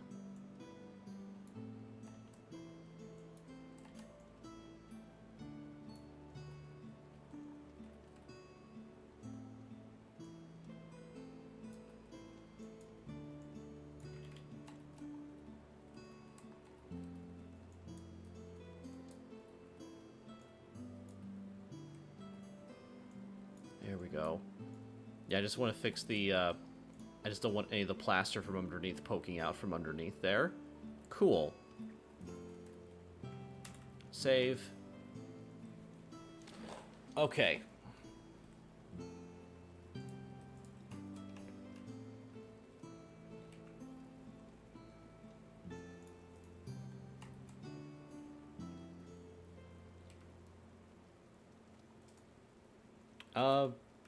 You know, I'm gonna stop myself right there from adding too many more polys to these little wooden frames, because I know, as tempting as it is to add randomize filters to some of these things, it could be really easy to get carried away. Like how many polys is this right here? Is this selection? 1,000? Okay, that's not as bad as I thought it would be. Okay.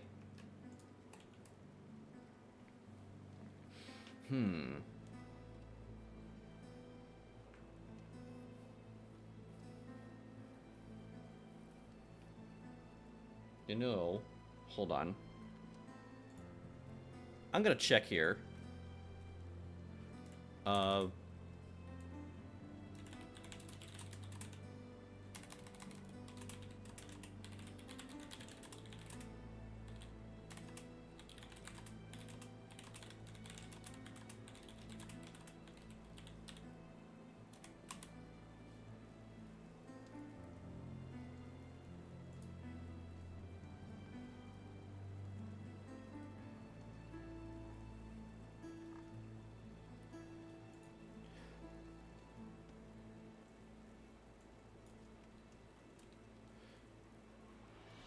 Upload, level poly count itch.io.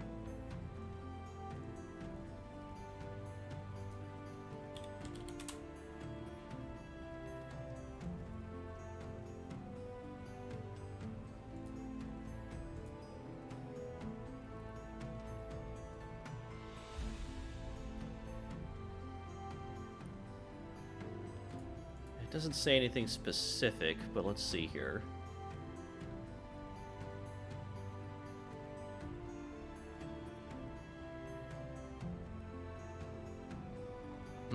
Okay.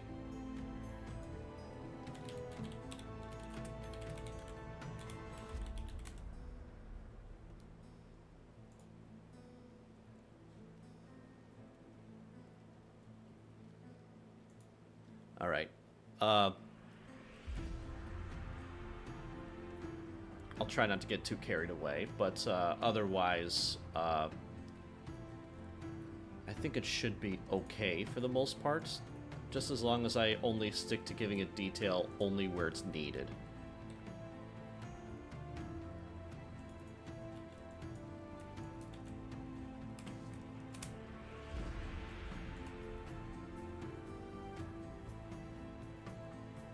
I mean, it could still, I mean, a style is still a style, so I think, let's see here.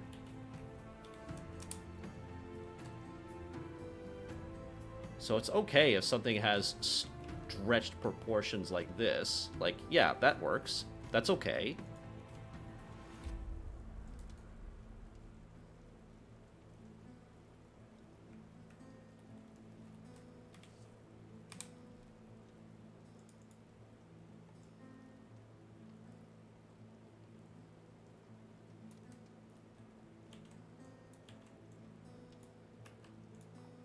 Yeah.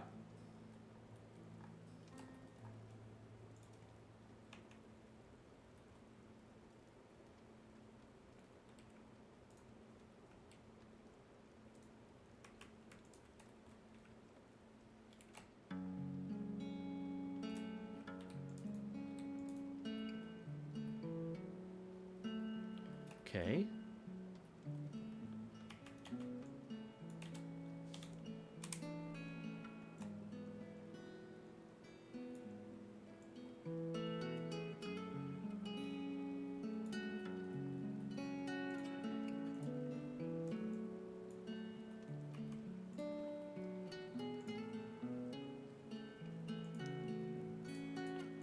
Where is it?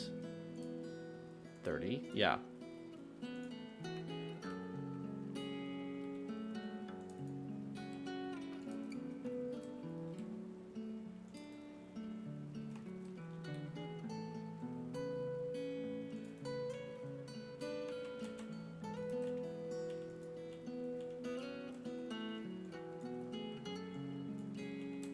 All right.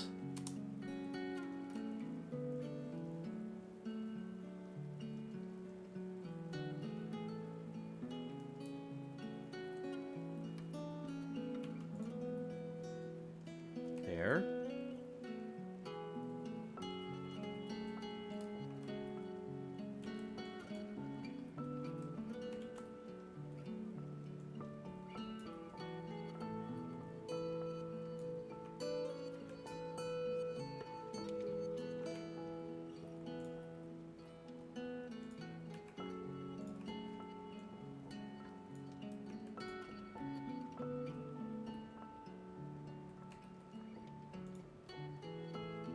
Let's go ahead and apply that modifier for the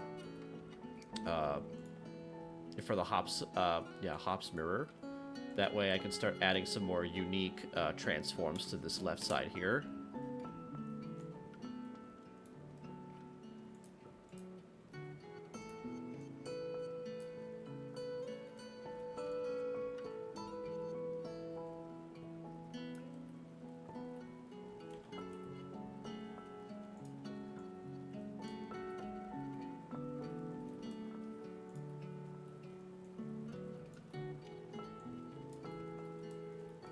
Cool.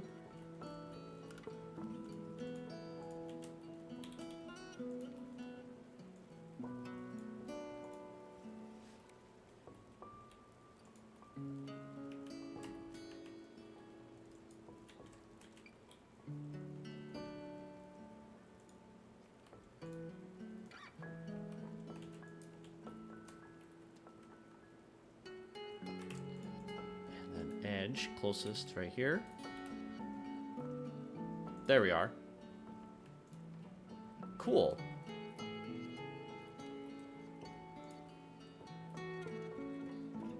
Save.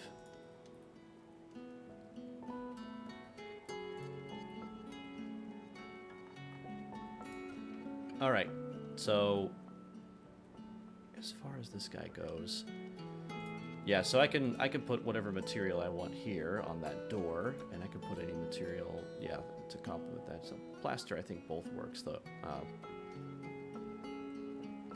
Yeah, I could have no. Yeah, I'm just not thinking clearly. Yeah, here we go. I think that's good enough. I think that's just fine.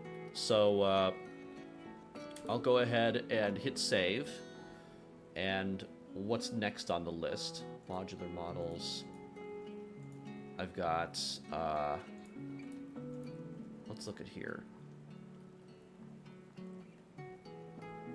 Boathouse, warehouse, formations, building foundations.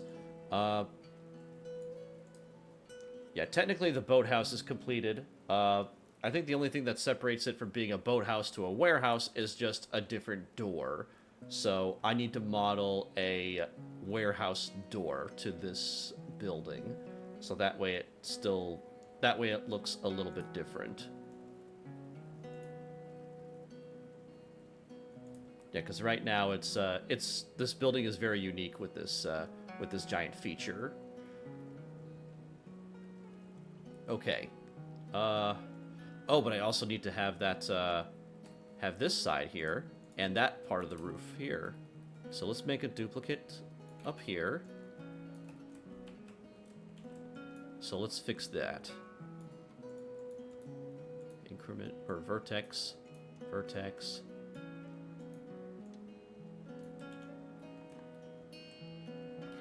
Edge.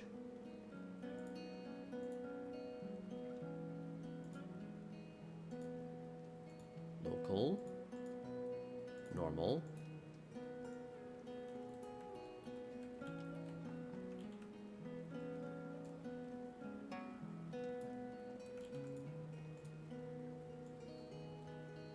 There we go.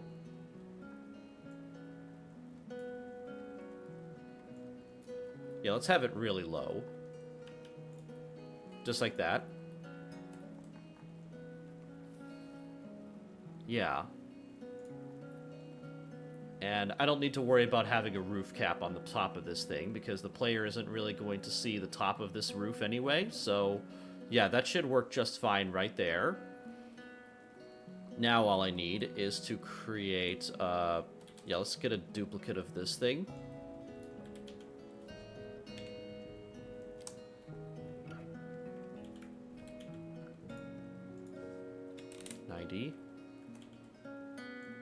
Pull this up and to the side.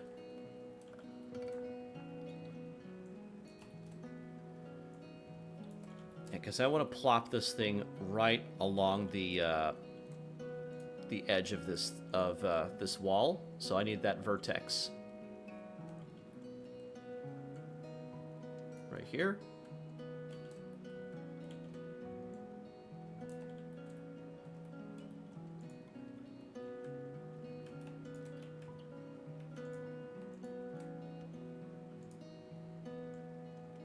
There.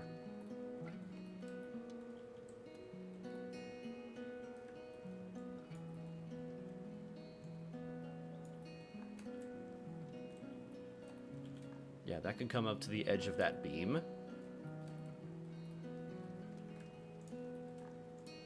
That works there. So what I'll need is I need to duplicate this thing and make this side beam go along the this guy. Okay. So now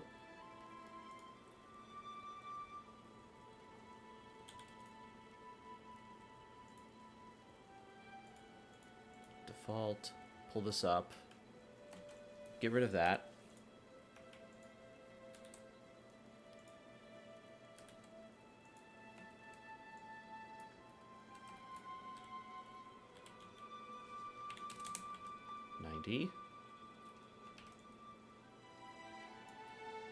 Now we just have to line it up.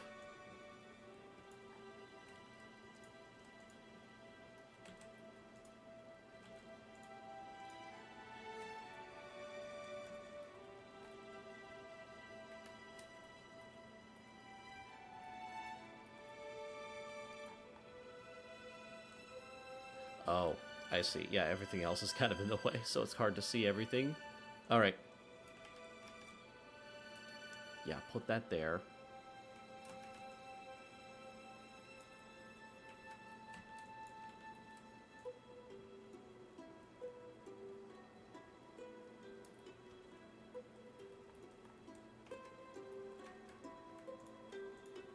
I'll get rid of these 3 verts. Pull this down.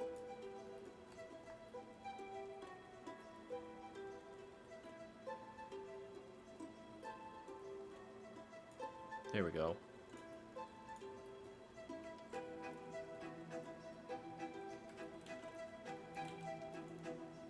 Doesn't need to be that big.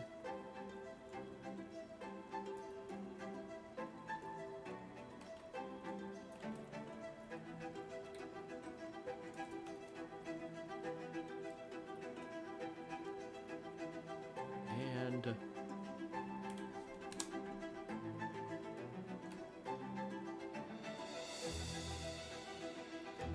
there we go.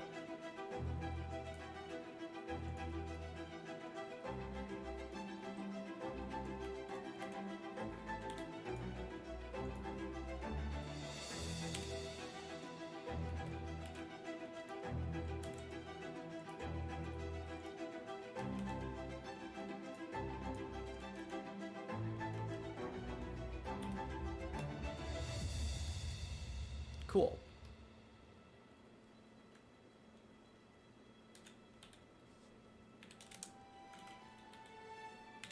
It would actually be better if this was, make sure to align all of this stuff here. Always want to make sure that your UVs are completely in line, especially if we're working with wood or plaster or brick.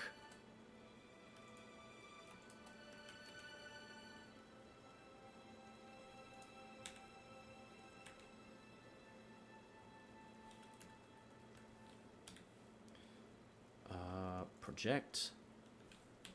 Unwrap.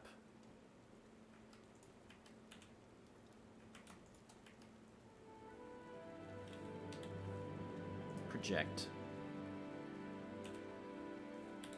Unwrap. Actually, hold on.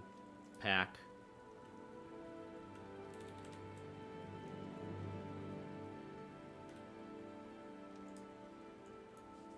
Two.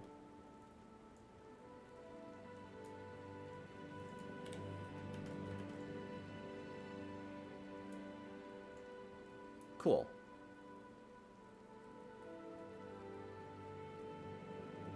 All right.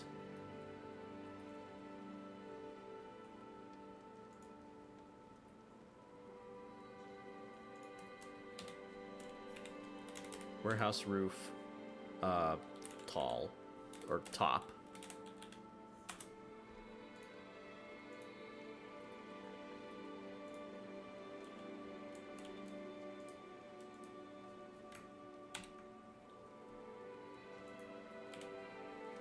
Warehouse roof wall.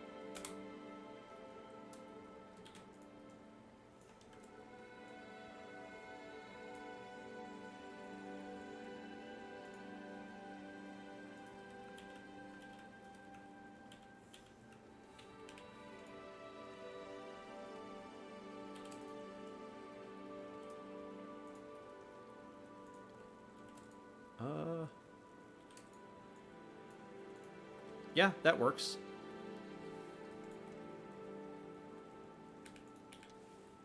I think it'd be cool if we had a, if we had one of these wood beams up there, though. So let me take a duplicate of this guy, push this up here.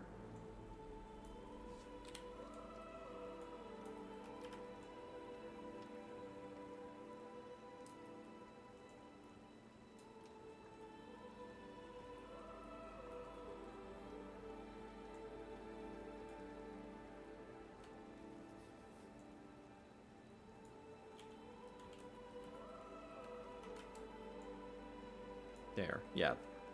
That's the center of the increment.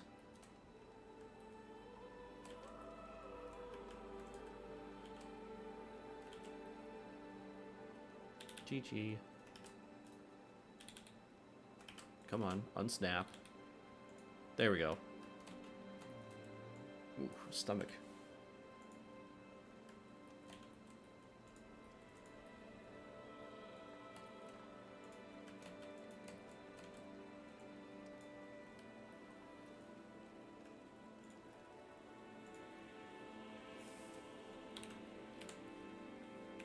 Yep, warehouse roof wall.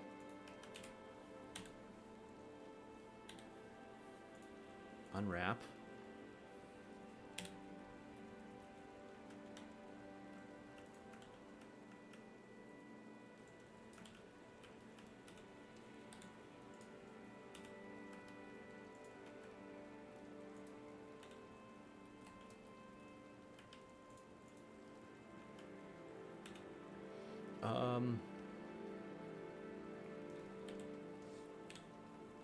Yeah, I want these. Yeah, I definitely want these planks to keep going up and down. At least I think I. Yes, I do.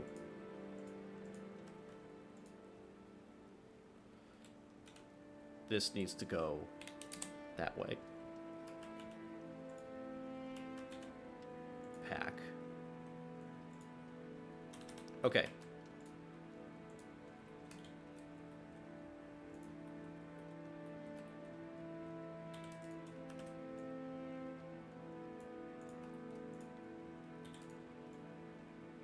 There. Okay. Yes, that works. That works. And all I need is one there.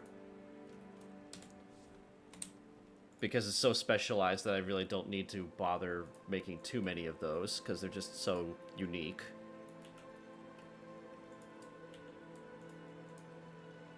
Let's apply the let's apply the hops mirror on that door.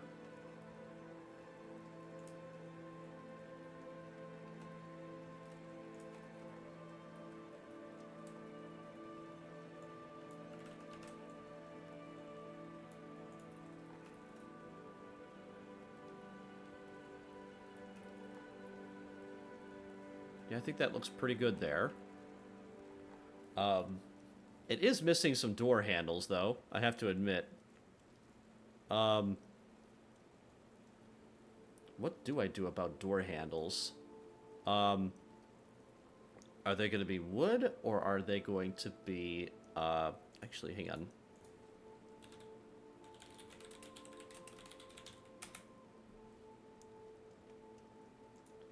Kind of wonder how... let's see here.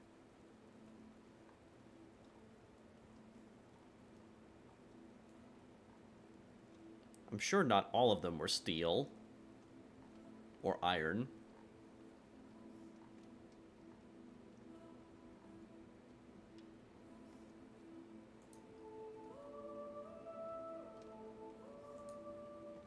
Hang on.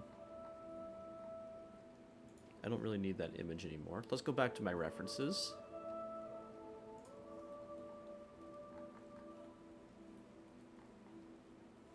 Yeah, metal.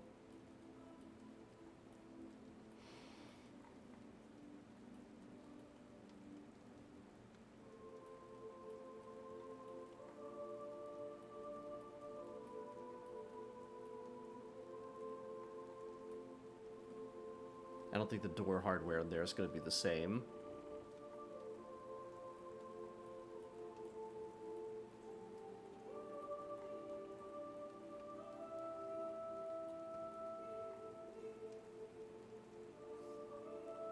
Yeah, I think it's probably just going to have to be metal.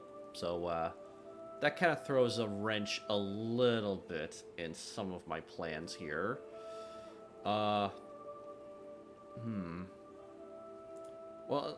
it only throws a wrench into the door.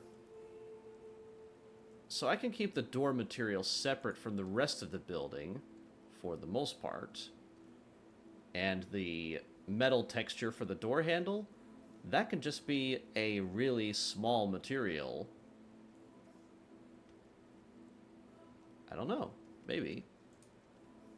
I'll think on that. I won't bother with that just yet.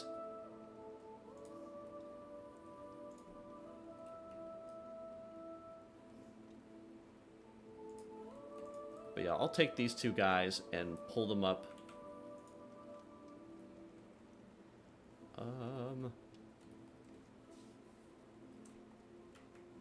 Actually, hold on.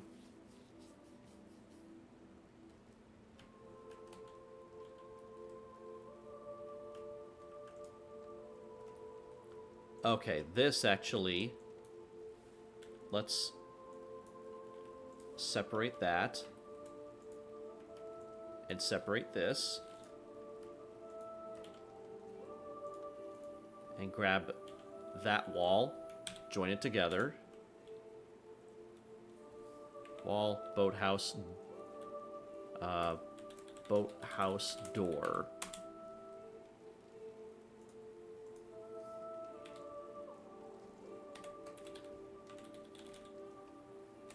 Hang on. Boathouse wall. Boathouse door. That's better.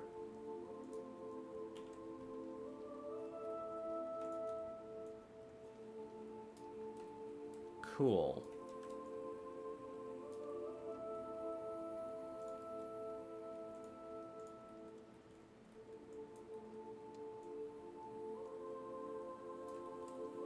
I'll pull that over here.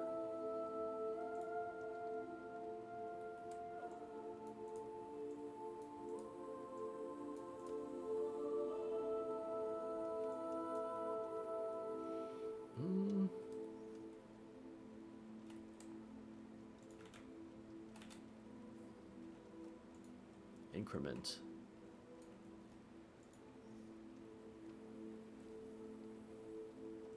It might not look like I've made a lot of progress, but really, that's because I have made a few walls that could be made into anything.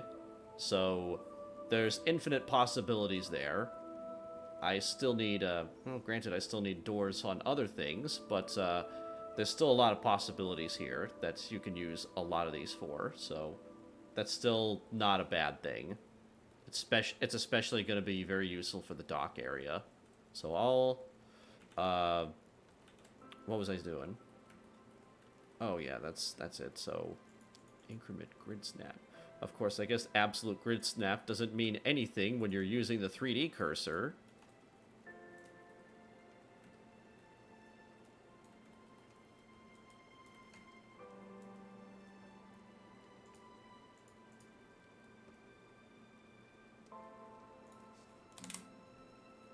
There we go.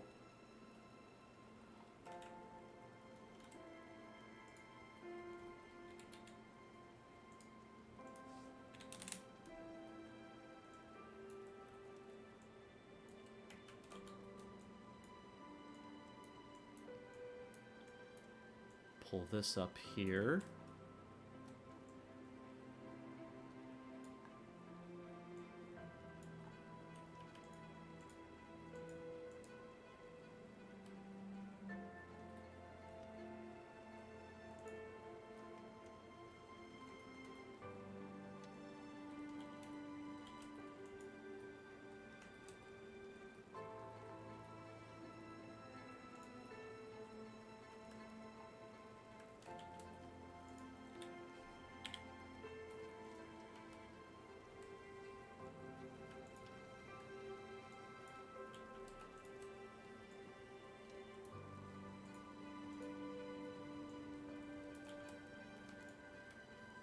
There we go.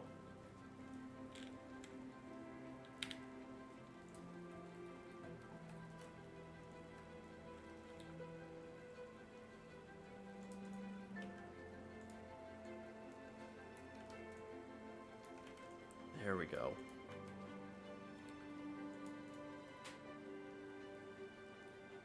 So yeah, that's gonna be roughly the player height here. So we can use this to basically make our door. So let's start with this. Get rid of that.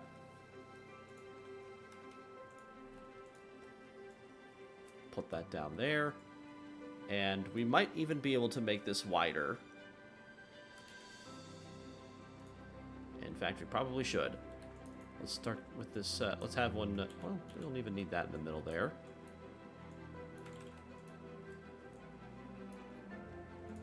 About 0.25.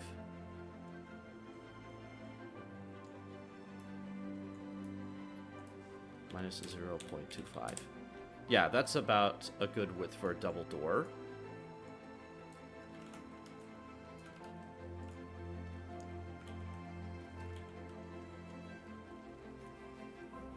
Yeah.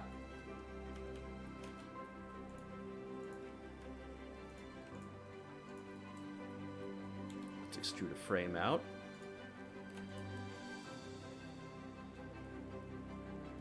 Select. Loops, boundary.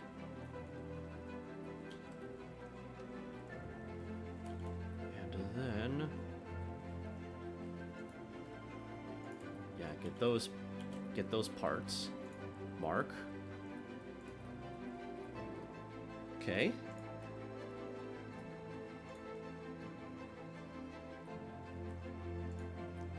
And then we can model mesh, plane.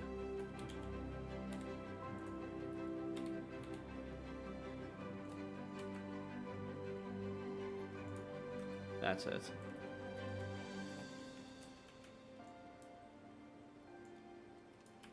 And I'll just make a door. Just to save myself some time.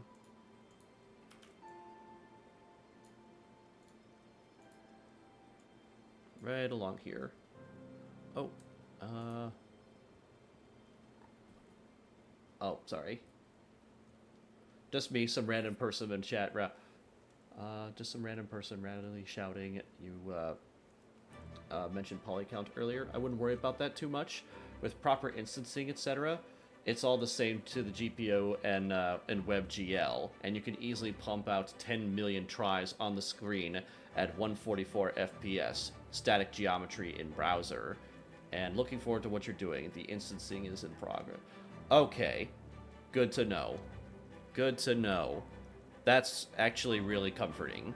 Because I also, before I started this game jam, I also am working on a VR chat level. So, in that VR chat level, I actually have 1.2 million polygons, but I also have a ton of materials. It's currently running at about 60 to 50 frames per second, and I want to say it's about 350 megabytes. It's pretty big, but I'm currently doing my best to whittle that down by combining meshes, because I've already compressed a ton of texture maps. But otherwise, I think this is already off to a really good start. But I appreciate the little vote of confidence there. Sorry I ignored your message there for a little while. I was just kind of lost in a bit of a trance, and for some reason the chat window on my monitor was covered up by my 3D polygon control, my VTuber controls. Polycount for the GPU itself isn't a problem. The problem comes from what you do with the geometry.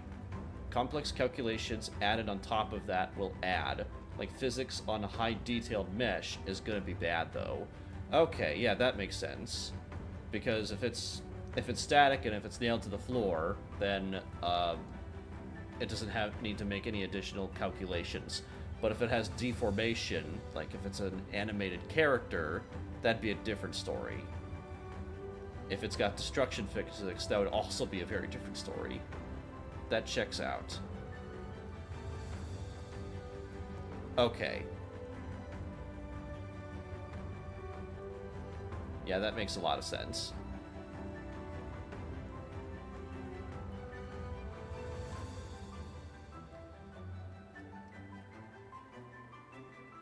That's kind of crazy, though. It's all the same in WebGL.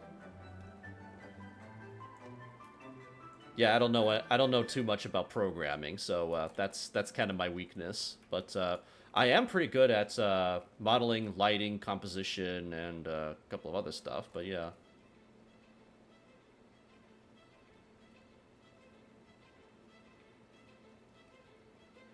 But for web, you probably still want the atlases you mentioned, since file size, that's probably the worst thing on the web, loading data. Okay. Yes. That's good to know. I will definitely keep that in mind. That should be easy enough, though. Yeah, that should be easy enough to do, because all I really have to do, the way I'm picturing it, is that, if this makes any sense, I'll have to make this bigger. So I kind of planned this out a little bit. So I have, like, let's say, plaster textures, road, wood, rooftops. So I could take all of my UV maps for any, like, let's say I could take the UV maps of my plaster walls, projection map them, and then, sorry if I spam, sometimes I catch a question. No, not at all. I appreciate any of the inputs. I don't mind that at all. And you're being helpful, so that's, yeah, that's, I really don't mind that. So that's no problem at all. grab my water here.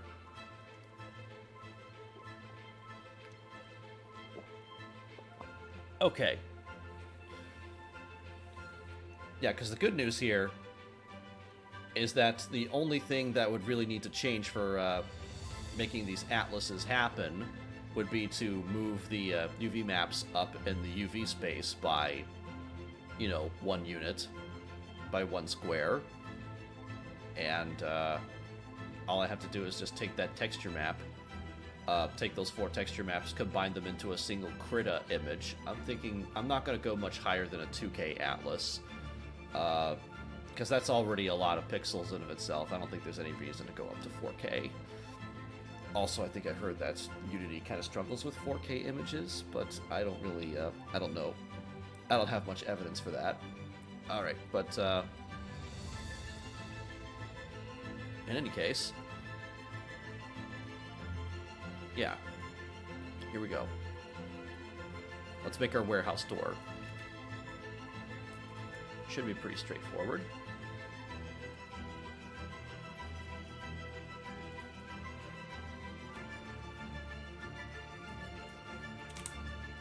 Oh, do I have the, okay, the face orientation is correct. Apply.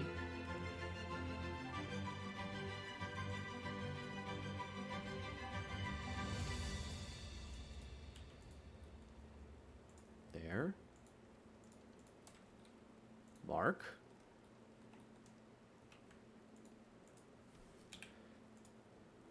Oh, whoops.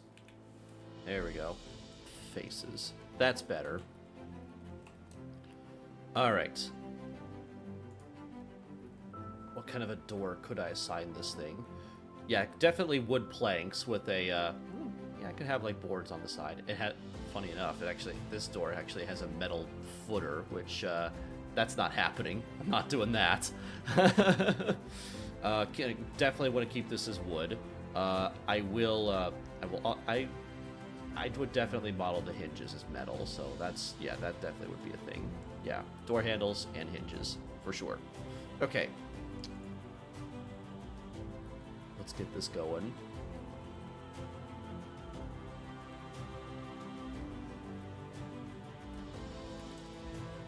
We'll duplicate this guy. Why not? Ah!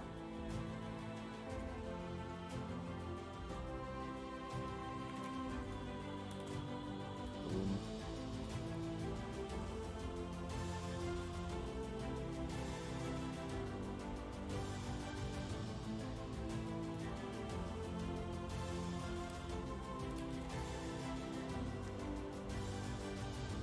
Right about there.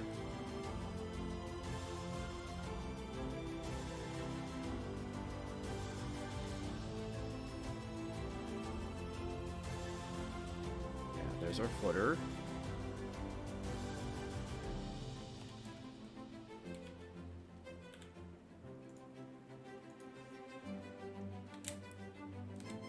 Yeah, 60 degrees seems like a good angle for this.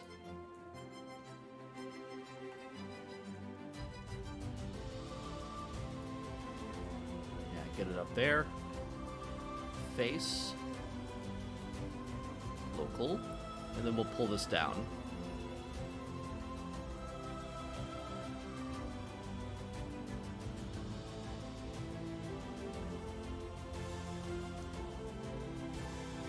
Here we go. Let's see if I can clean this up a little. Let's dial it in.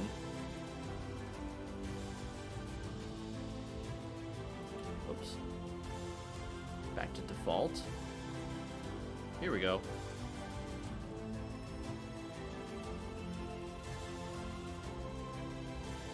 Okay. Not bad. It's, do I want that the other way?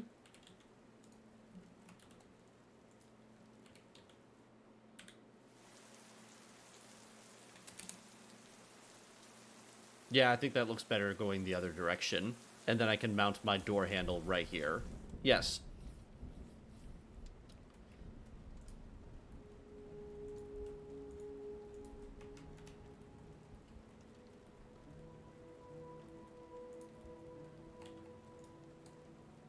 Oh yeah, that's already UV mapped. Okay, we're good.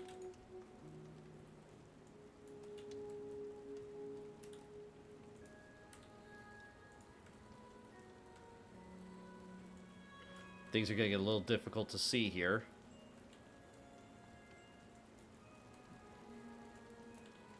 Yeah, I'll just pull this to the side. Get my references.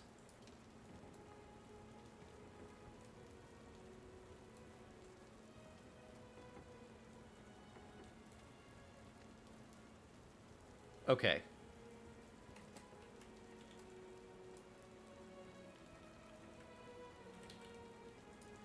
Slightly lower. faces.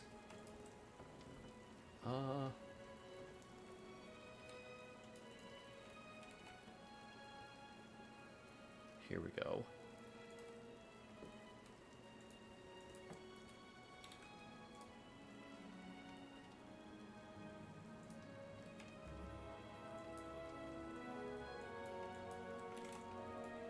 Yeah, we'll grab all those edges here. That should do it. Connect, connect.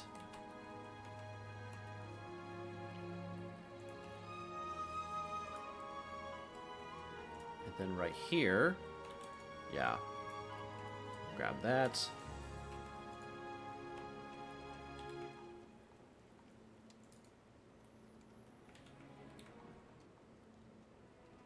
How many do I want? Let's try 8. Okay.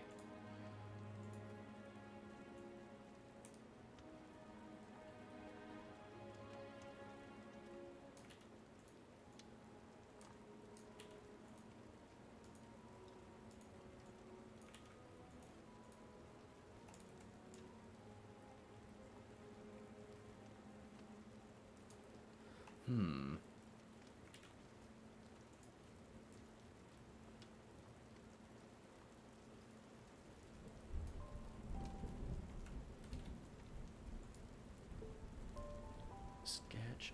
I definitely want to make a door handle here. I'm just kind of dialing in how much curve do I want this thing to have. Yeah, maybe something like. Oh, here we go.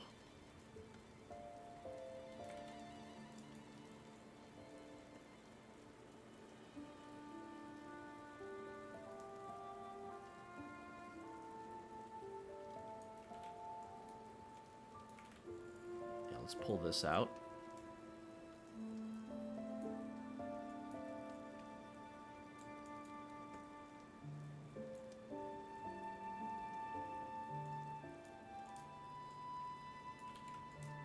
Pull this down.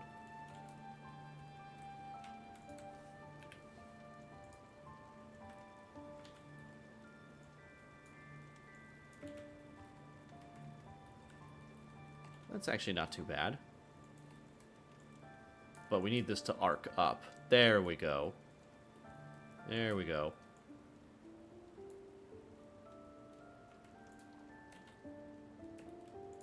That's a little better.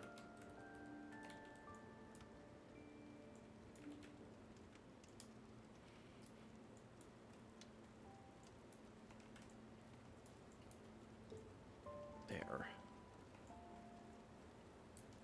Grab this.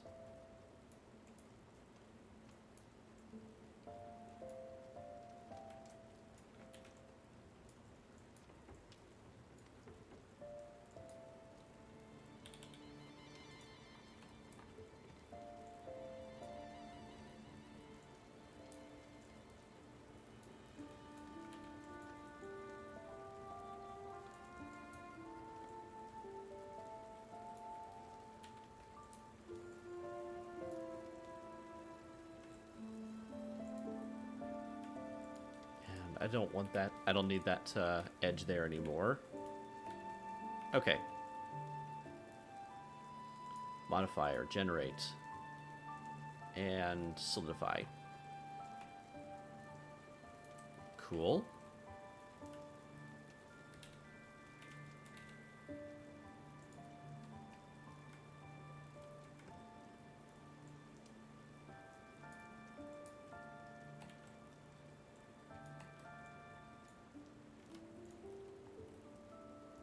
Not bad. It's passable.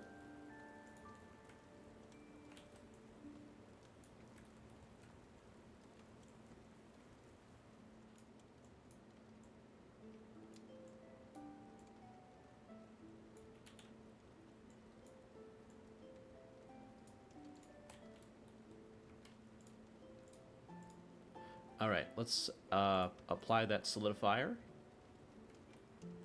All right. Yeah, move that a little bit closer down there.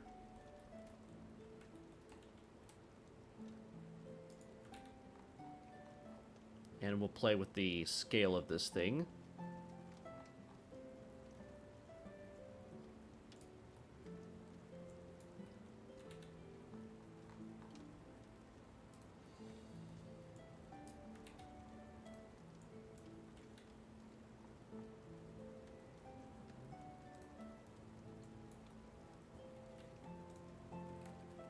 Yeah, I think that's okay.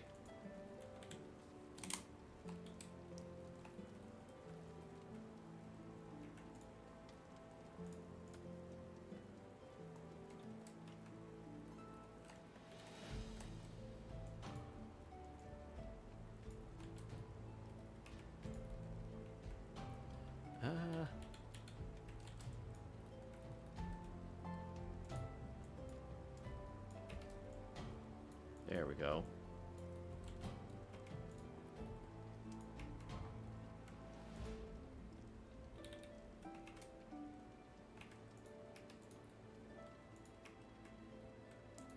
Now this part, okay. I'm just trying to decrease that faceting, so I guess I'll just have to bevel that.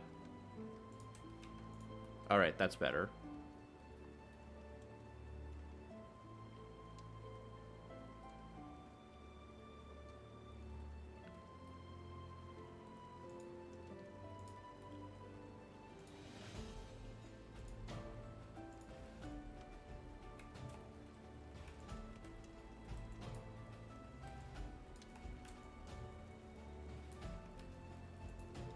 Nice.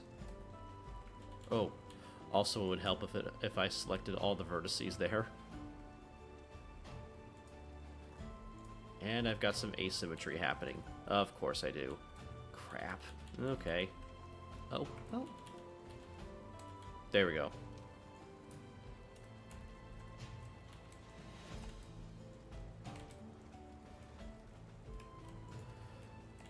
Alright. Good.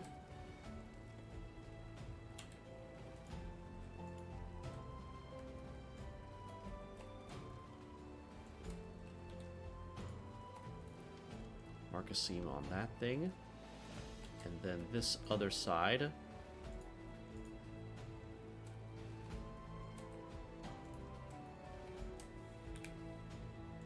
Get rid of that face. Connect that. Mark.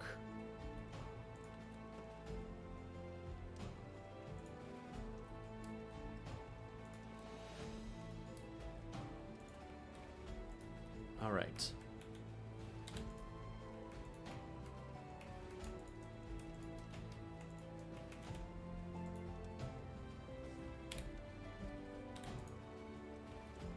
Mm-hmm.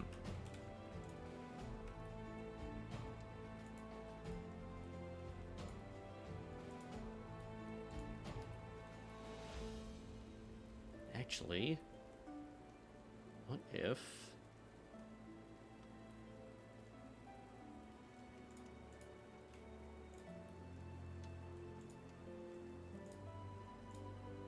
Ah, now we've got that thing back here. There we go, that fixed it.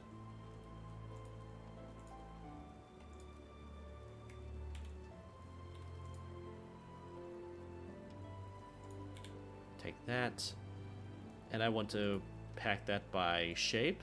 Yes, that'll help.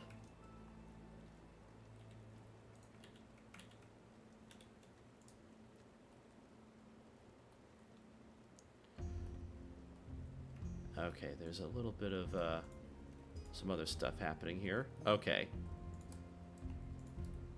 Cut some seams here.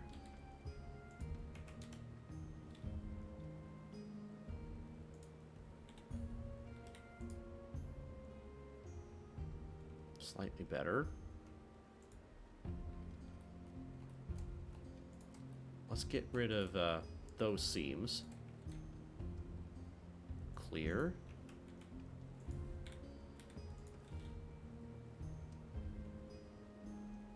All right.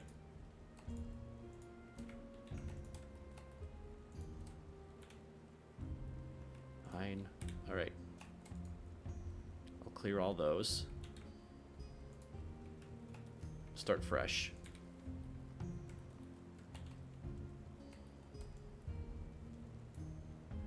So what I'll do is I'll just select all the front faces on this lock, and then I'm gonna go to select by loops, boundary, mark. And here we go.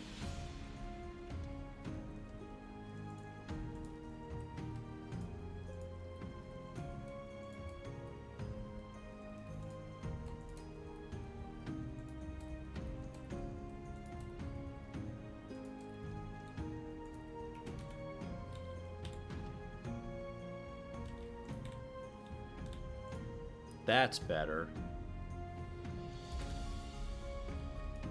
Actually, it would be better if I selected all the linked faces to this geometry here. There we go. Okay, let's try again. That's it.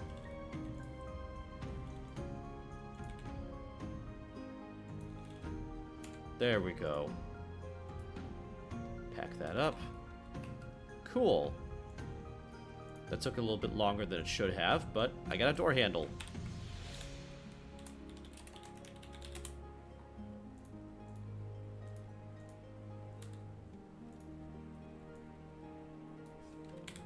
Put this over here.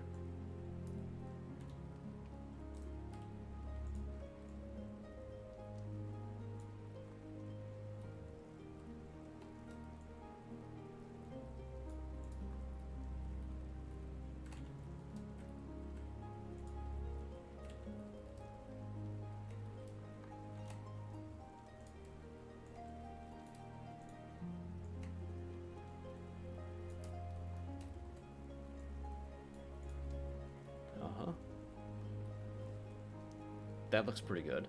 Okay.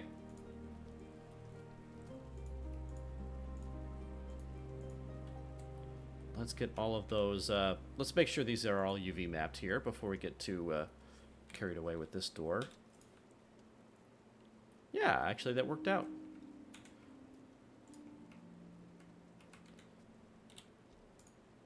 A little forward thinking goes a long way.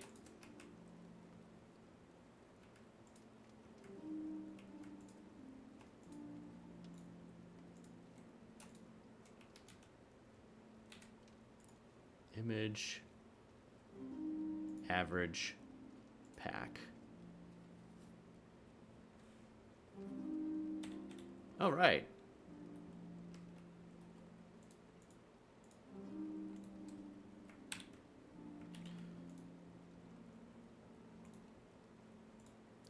I also almost forgot one final detail with the door, the hinges. So, actually, I'll be able to half-ass that really easily now that I've got this guy.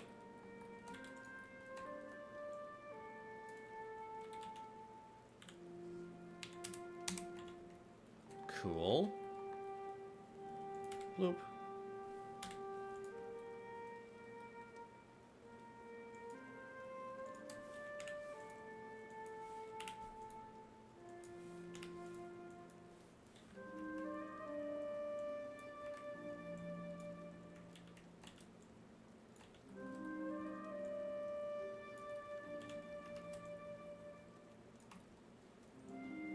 Go all the way up there.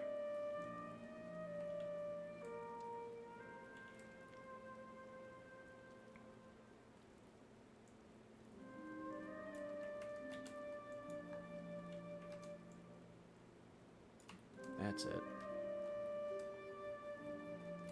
Oh, ended up inside my player analog there. Whoopsie.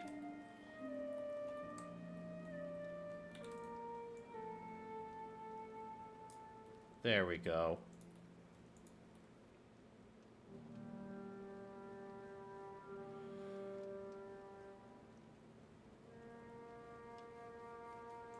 Actually, I think I want this to go right about here. Yes.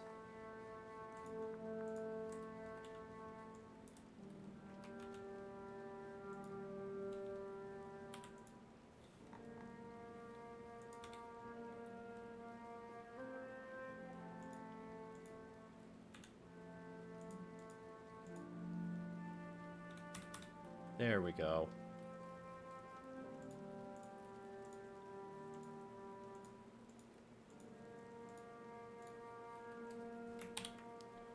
Put all that together. To cursor. Mirror.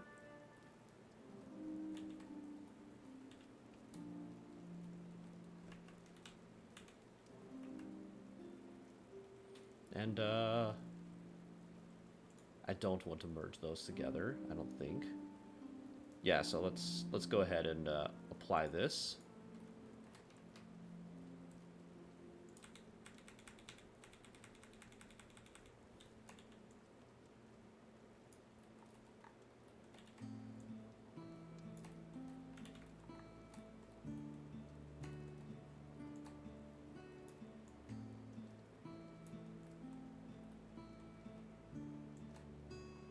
Just have a teeny tiny gap right there in the middle.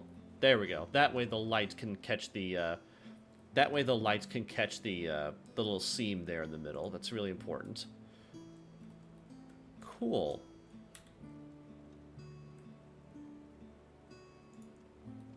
To our geometry, select everything again. Editing, pack. All right. I think that looks pretty good. So I'll go ahead and lay that into here.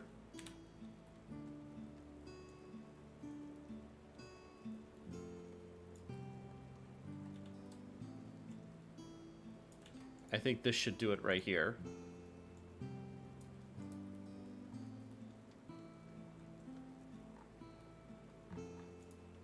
Actually, maybe we can sink that a little deeper. That's fine. I was just looking at the hinges. All right.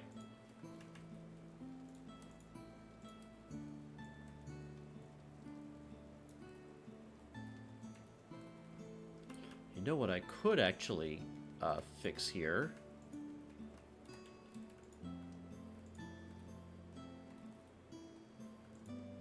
Yeah, grab this. Pull that.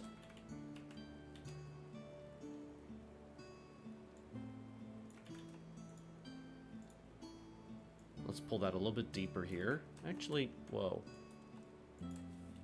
Don't want that. There we go.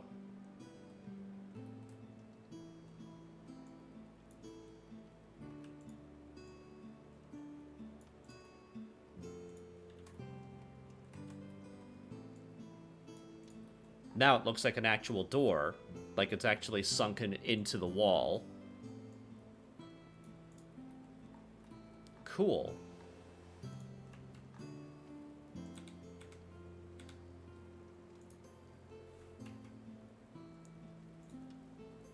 Plaster and wood. Okay. Assign that.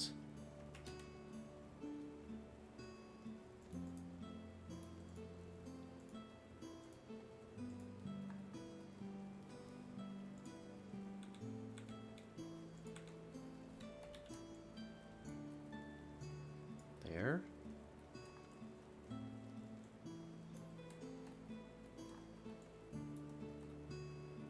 Then I want to grab all my hinges here. Put those to this material. And new, and I'll just call this iron.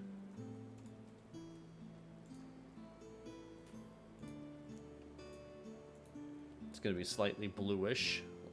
Actually, here we go. How about this? Base color, roughness, metallic.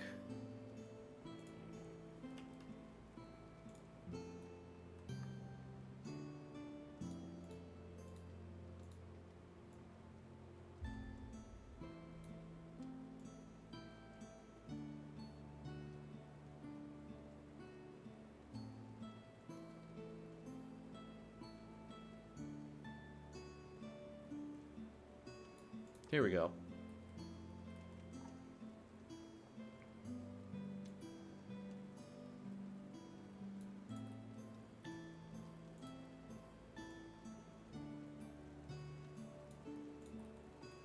Cool.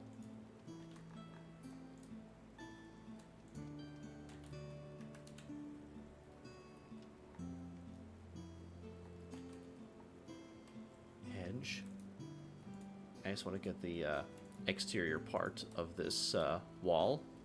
Mark.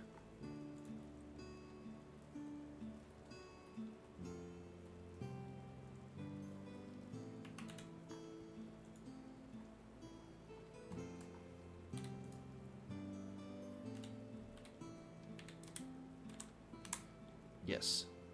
Have all of that upright.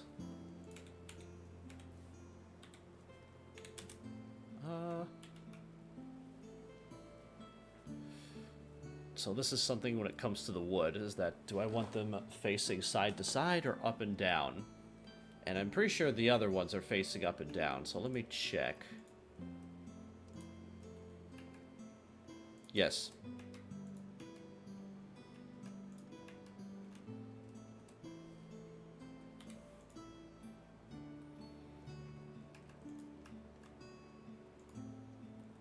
Okay.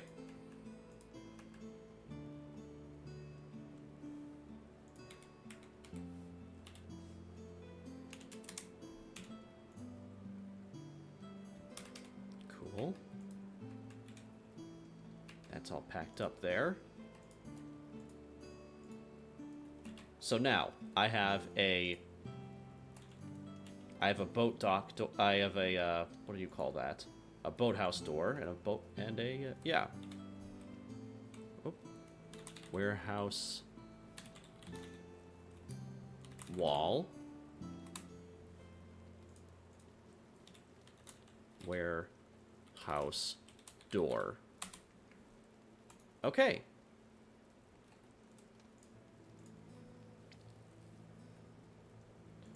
Oh, here we go. Watch this.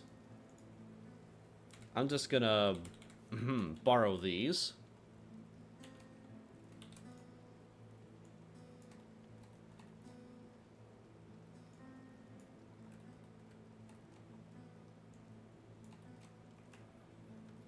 I'm just gonna commandeer some of those old polygons and I'm gonna recycle them.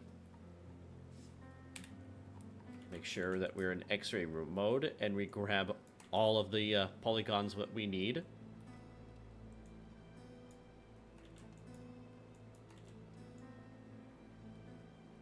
I'll push that in to here. Push that over here. Cool.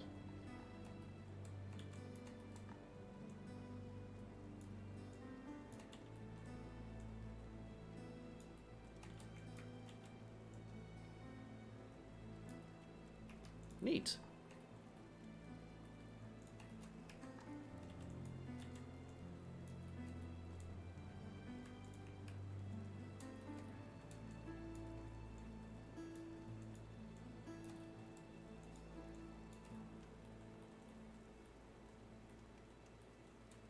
So far, it's looking pretty good.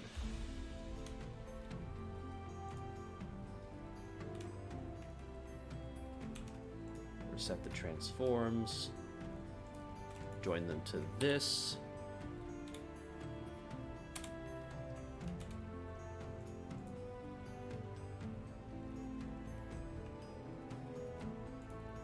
Oh, whoops. Yeah, I accidentally joined that door to this door, so I don't want that.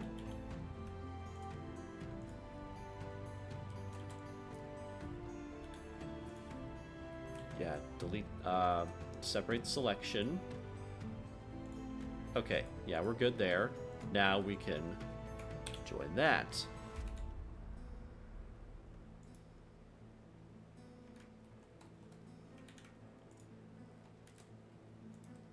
And we'll, hit UVs. Rotate 90. 180. Pack. Okay.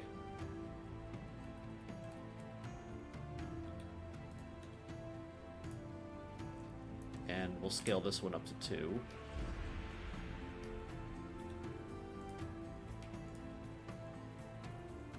truthfully, I'll need to rescale these in a. I'll have to rescale these once I get all these together. But otherwise, yes, we're on our way. We've got a warehouse. We got a warehouse door.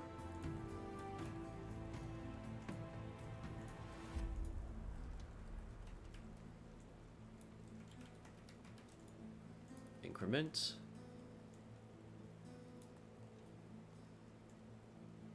Okay.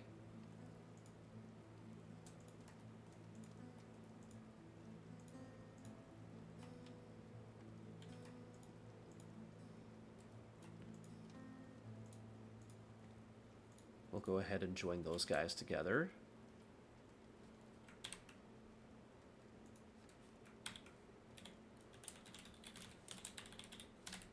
Warehouse front.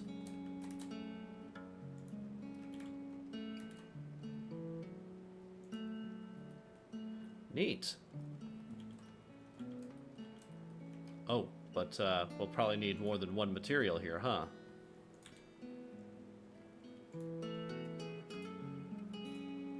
There we go.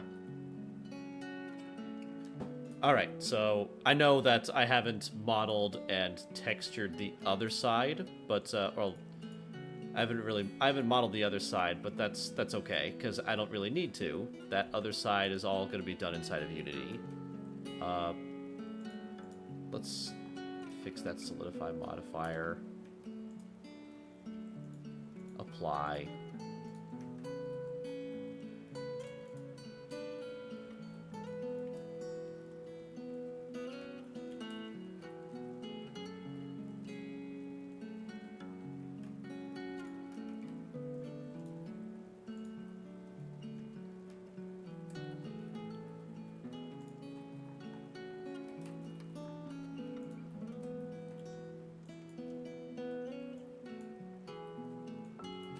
There.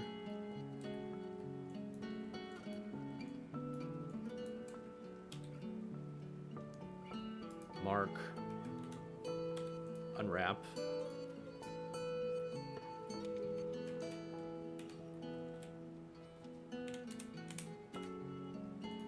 Pack.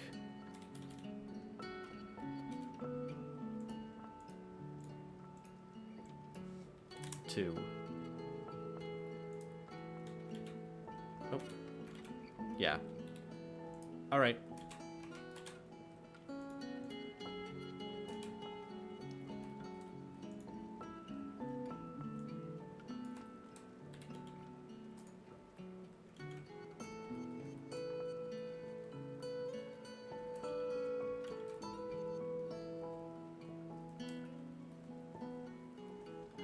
Now, how do I want to,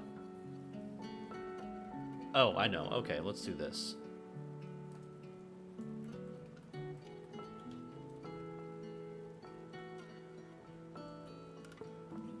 There.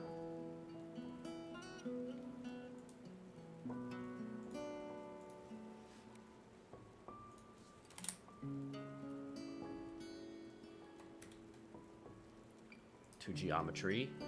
And then, oh, hold on. Apply, and then to cursor.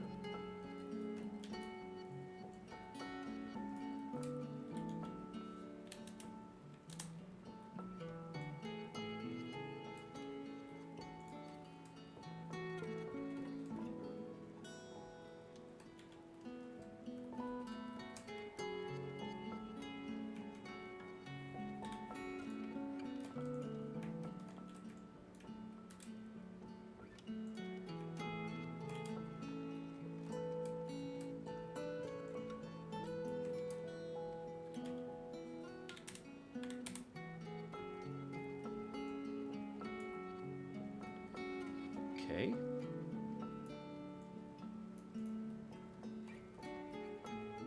There we go. And I don't think I need that anymore. Sweet. Well, that's really good news.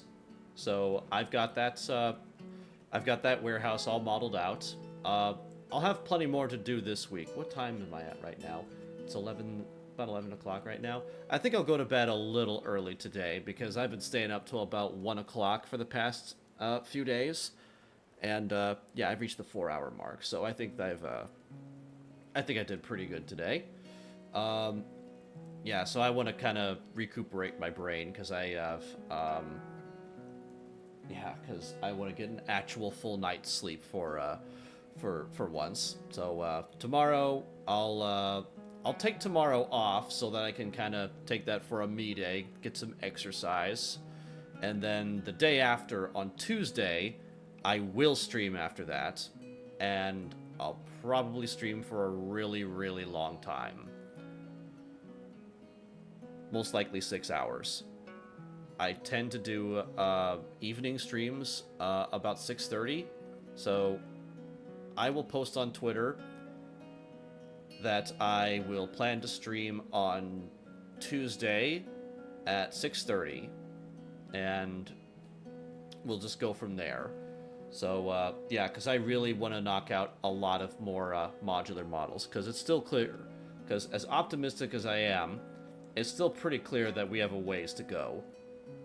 These 3 guys right here will mostly be made of the same 3 models here, so really all I have to do is like model, like, actually this guy, well, this bastard right here is really 1 model, so yeah, I don't even know why that's there. This guy is just the same as this building with a different roof. This guy is just a bigger version of that, and the interiors of that. Honestly, actually, these can go together like this. Let's see if I can organize these really quick so that I can kind of know, like, which buildings really are basically going to end up being the same buildings. Like, this is going to be this. That's going to be that. Because it's going to share the same frontage, the same windows, the same walls, the same style of walls anyway.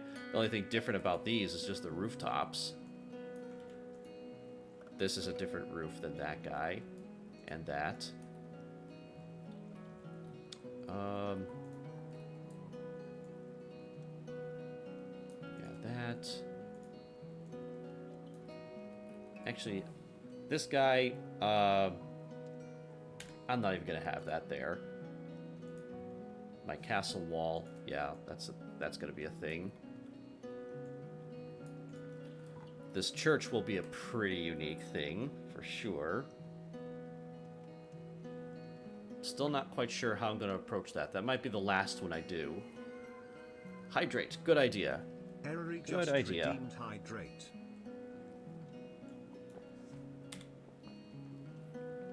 These ruined buildings will mostly be similar. In fact, I'll approach them pretty much a similar way that I did the... oh, actually, hang on. Let's bring this this is part of my castle, so I'll bring that over here to the turret. Yeah.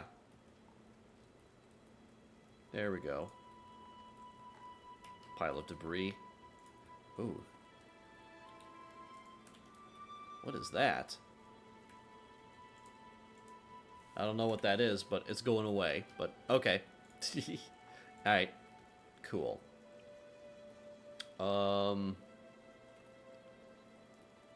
Yeah, so that's pretty sweet. I've got my first modular set here, and I can start constructing things inside of Unity. Trouble is, I don't really know what yet, but yeah, definitely a warehouse, so I can set up a prefab for a warehouse. And let me open up my dock area. I have 1, 2, 3, 4, 5, 6... yeah, at least 6 docks, so all of these can be interchanged with other buildings, and heck, even this, even the dock door and warehouse door can be reused on multiple other models, so I think that's a pretty cool start. So, yeah, in any case, let me go into my checklist over here. Let's get this organized.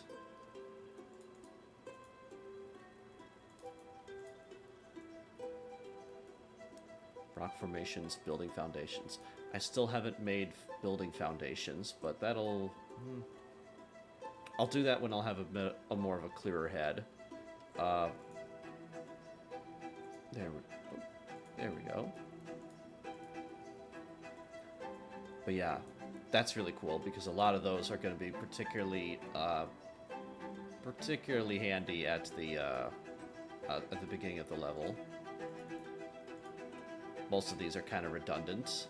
Storefronts. That's really just going to be windows. In walls. Church. Is that going to be, I assume that's going to be the roof, and maybe even a religious symbol at the top. So, roof? Question mark? Giant gate. Good news, most of the giant gate is already modeled, so I'm going to call that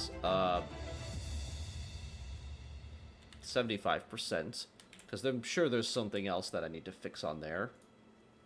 Stone stairs. That's also modeled. It just needs to be UV mapped. Stone fence. Also modeled.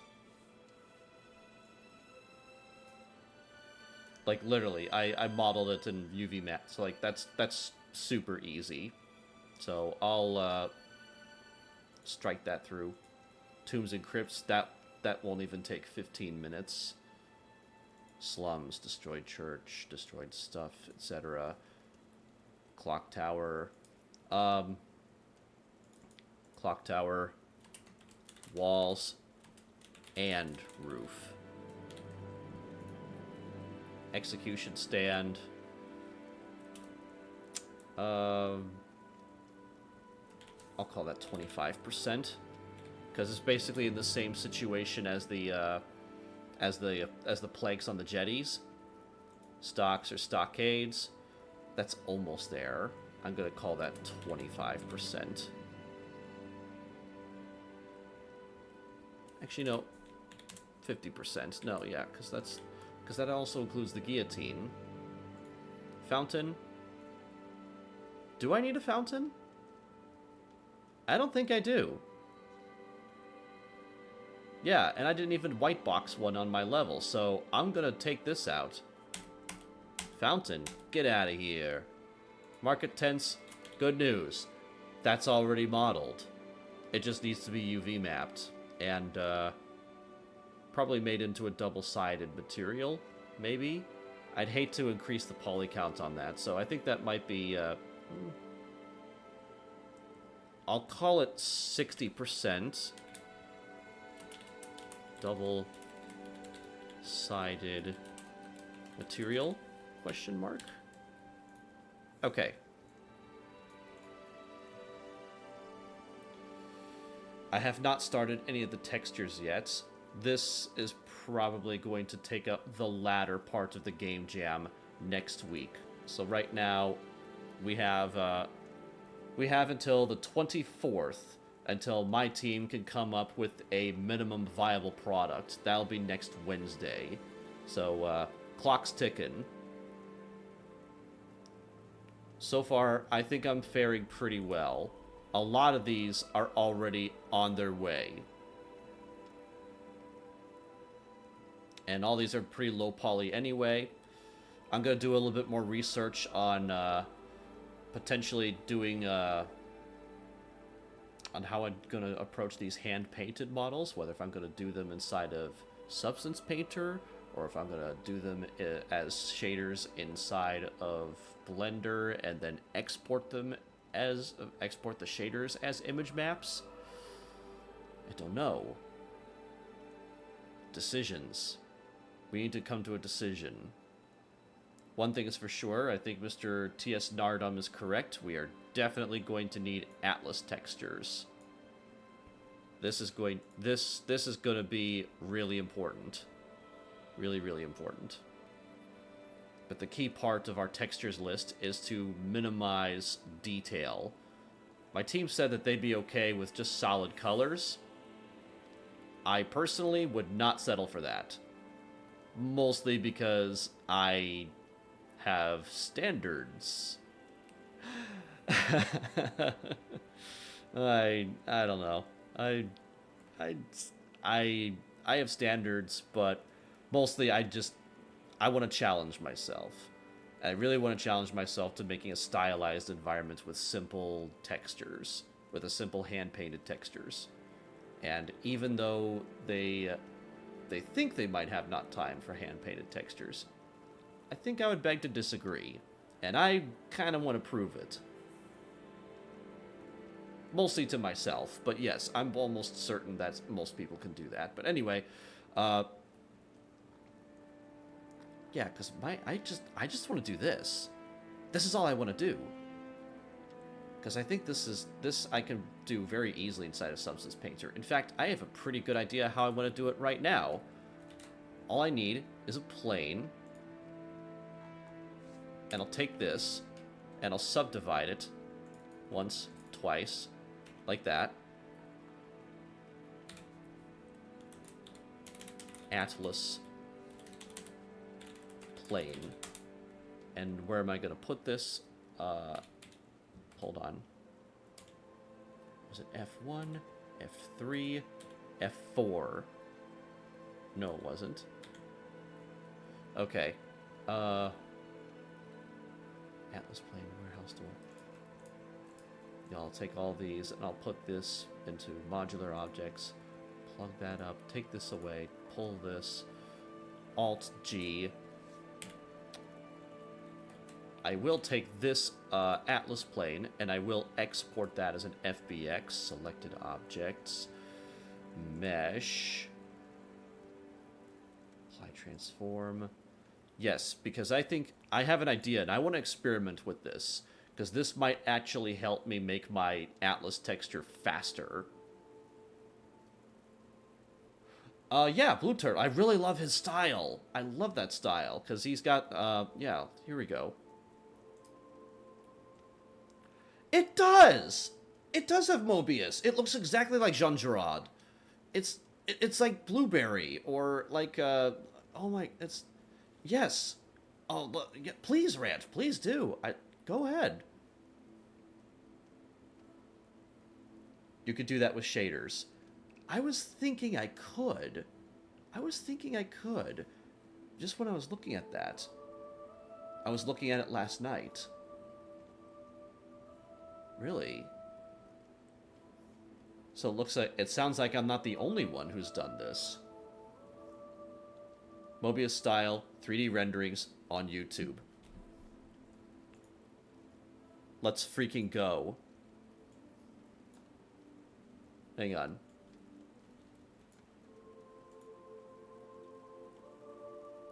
A video by Useless Game Dev. I've heard of that channel. Okay, hang on one second. Mobius style 3D rendering. Oh my god. Oh, yes! Look at that.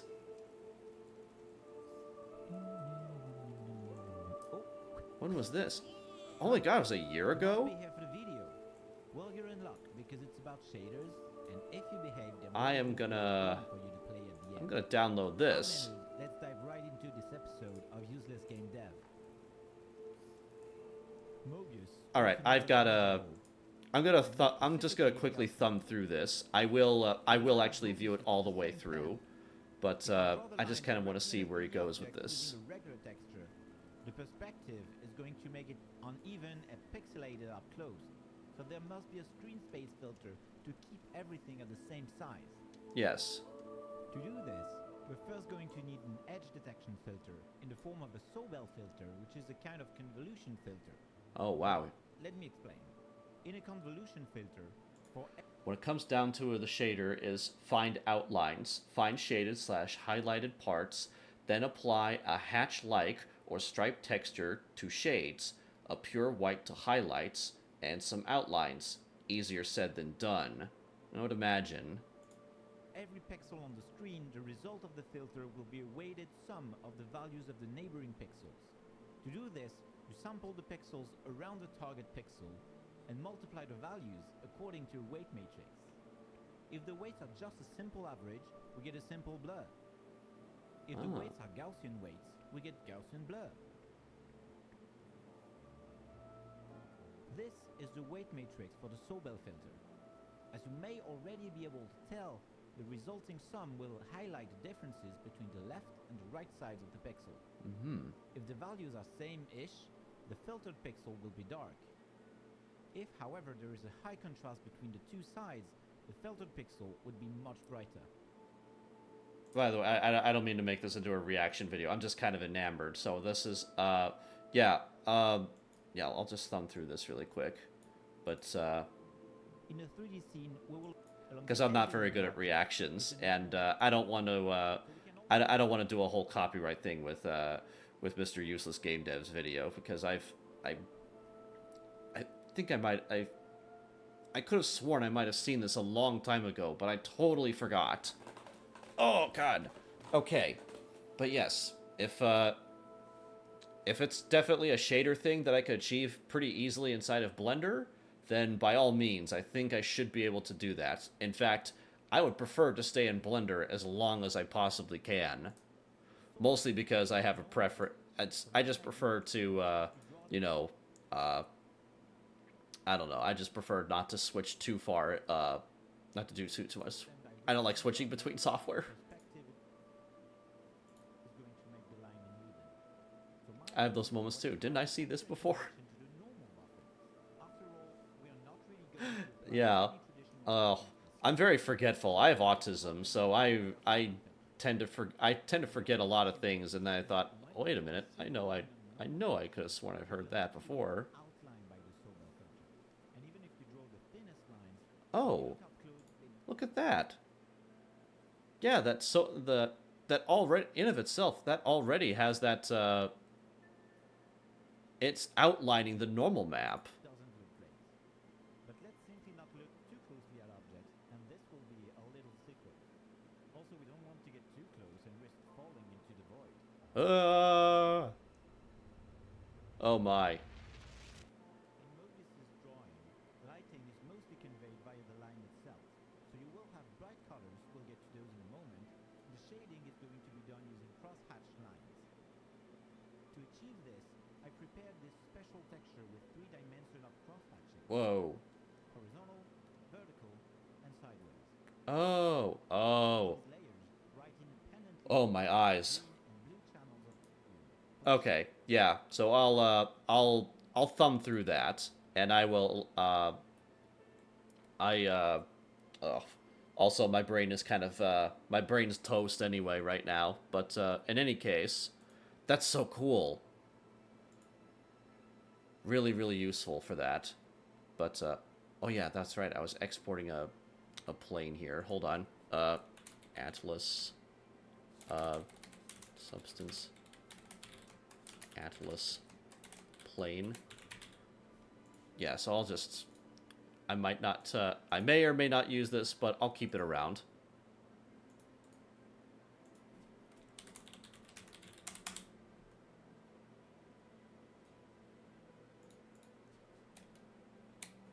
There. All right, cool. But yeah, I love that style, and it's just I would love to see more 3D stuff with that with the Mobius's style, because it's just it really is amazing, and I also love that the probe droid from Empire Strikes Back is basically an Easter egg for Mobius for Mobius. So, but anyway, yeah. So I think I'll call it tonight. Yeah, so I'll be here not Monday, not tomorrow, but the day after on Tuesday. So I don't normally stream on Tuesdays, but I'll make an exception for here for the Game Jam, because I'm excited and I'm hyped and I want to get a lot done.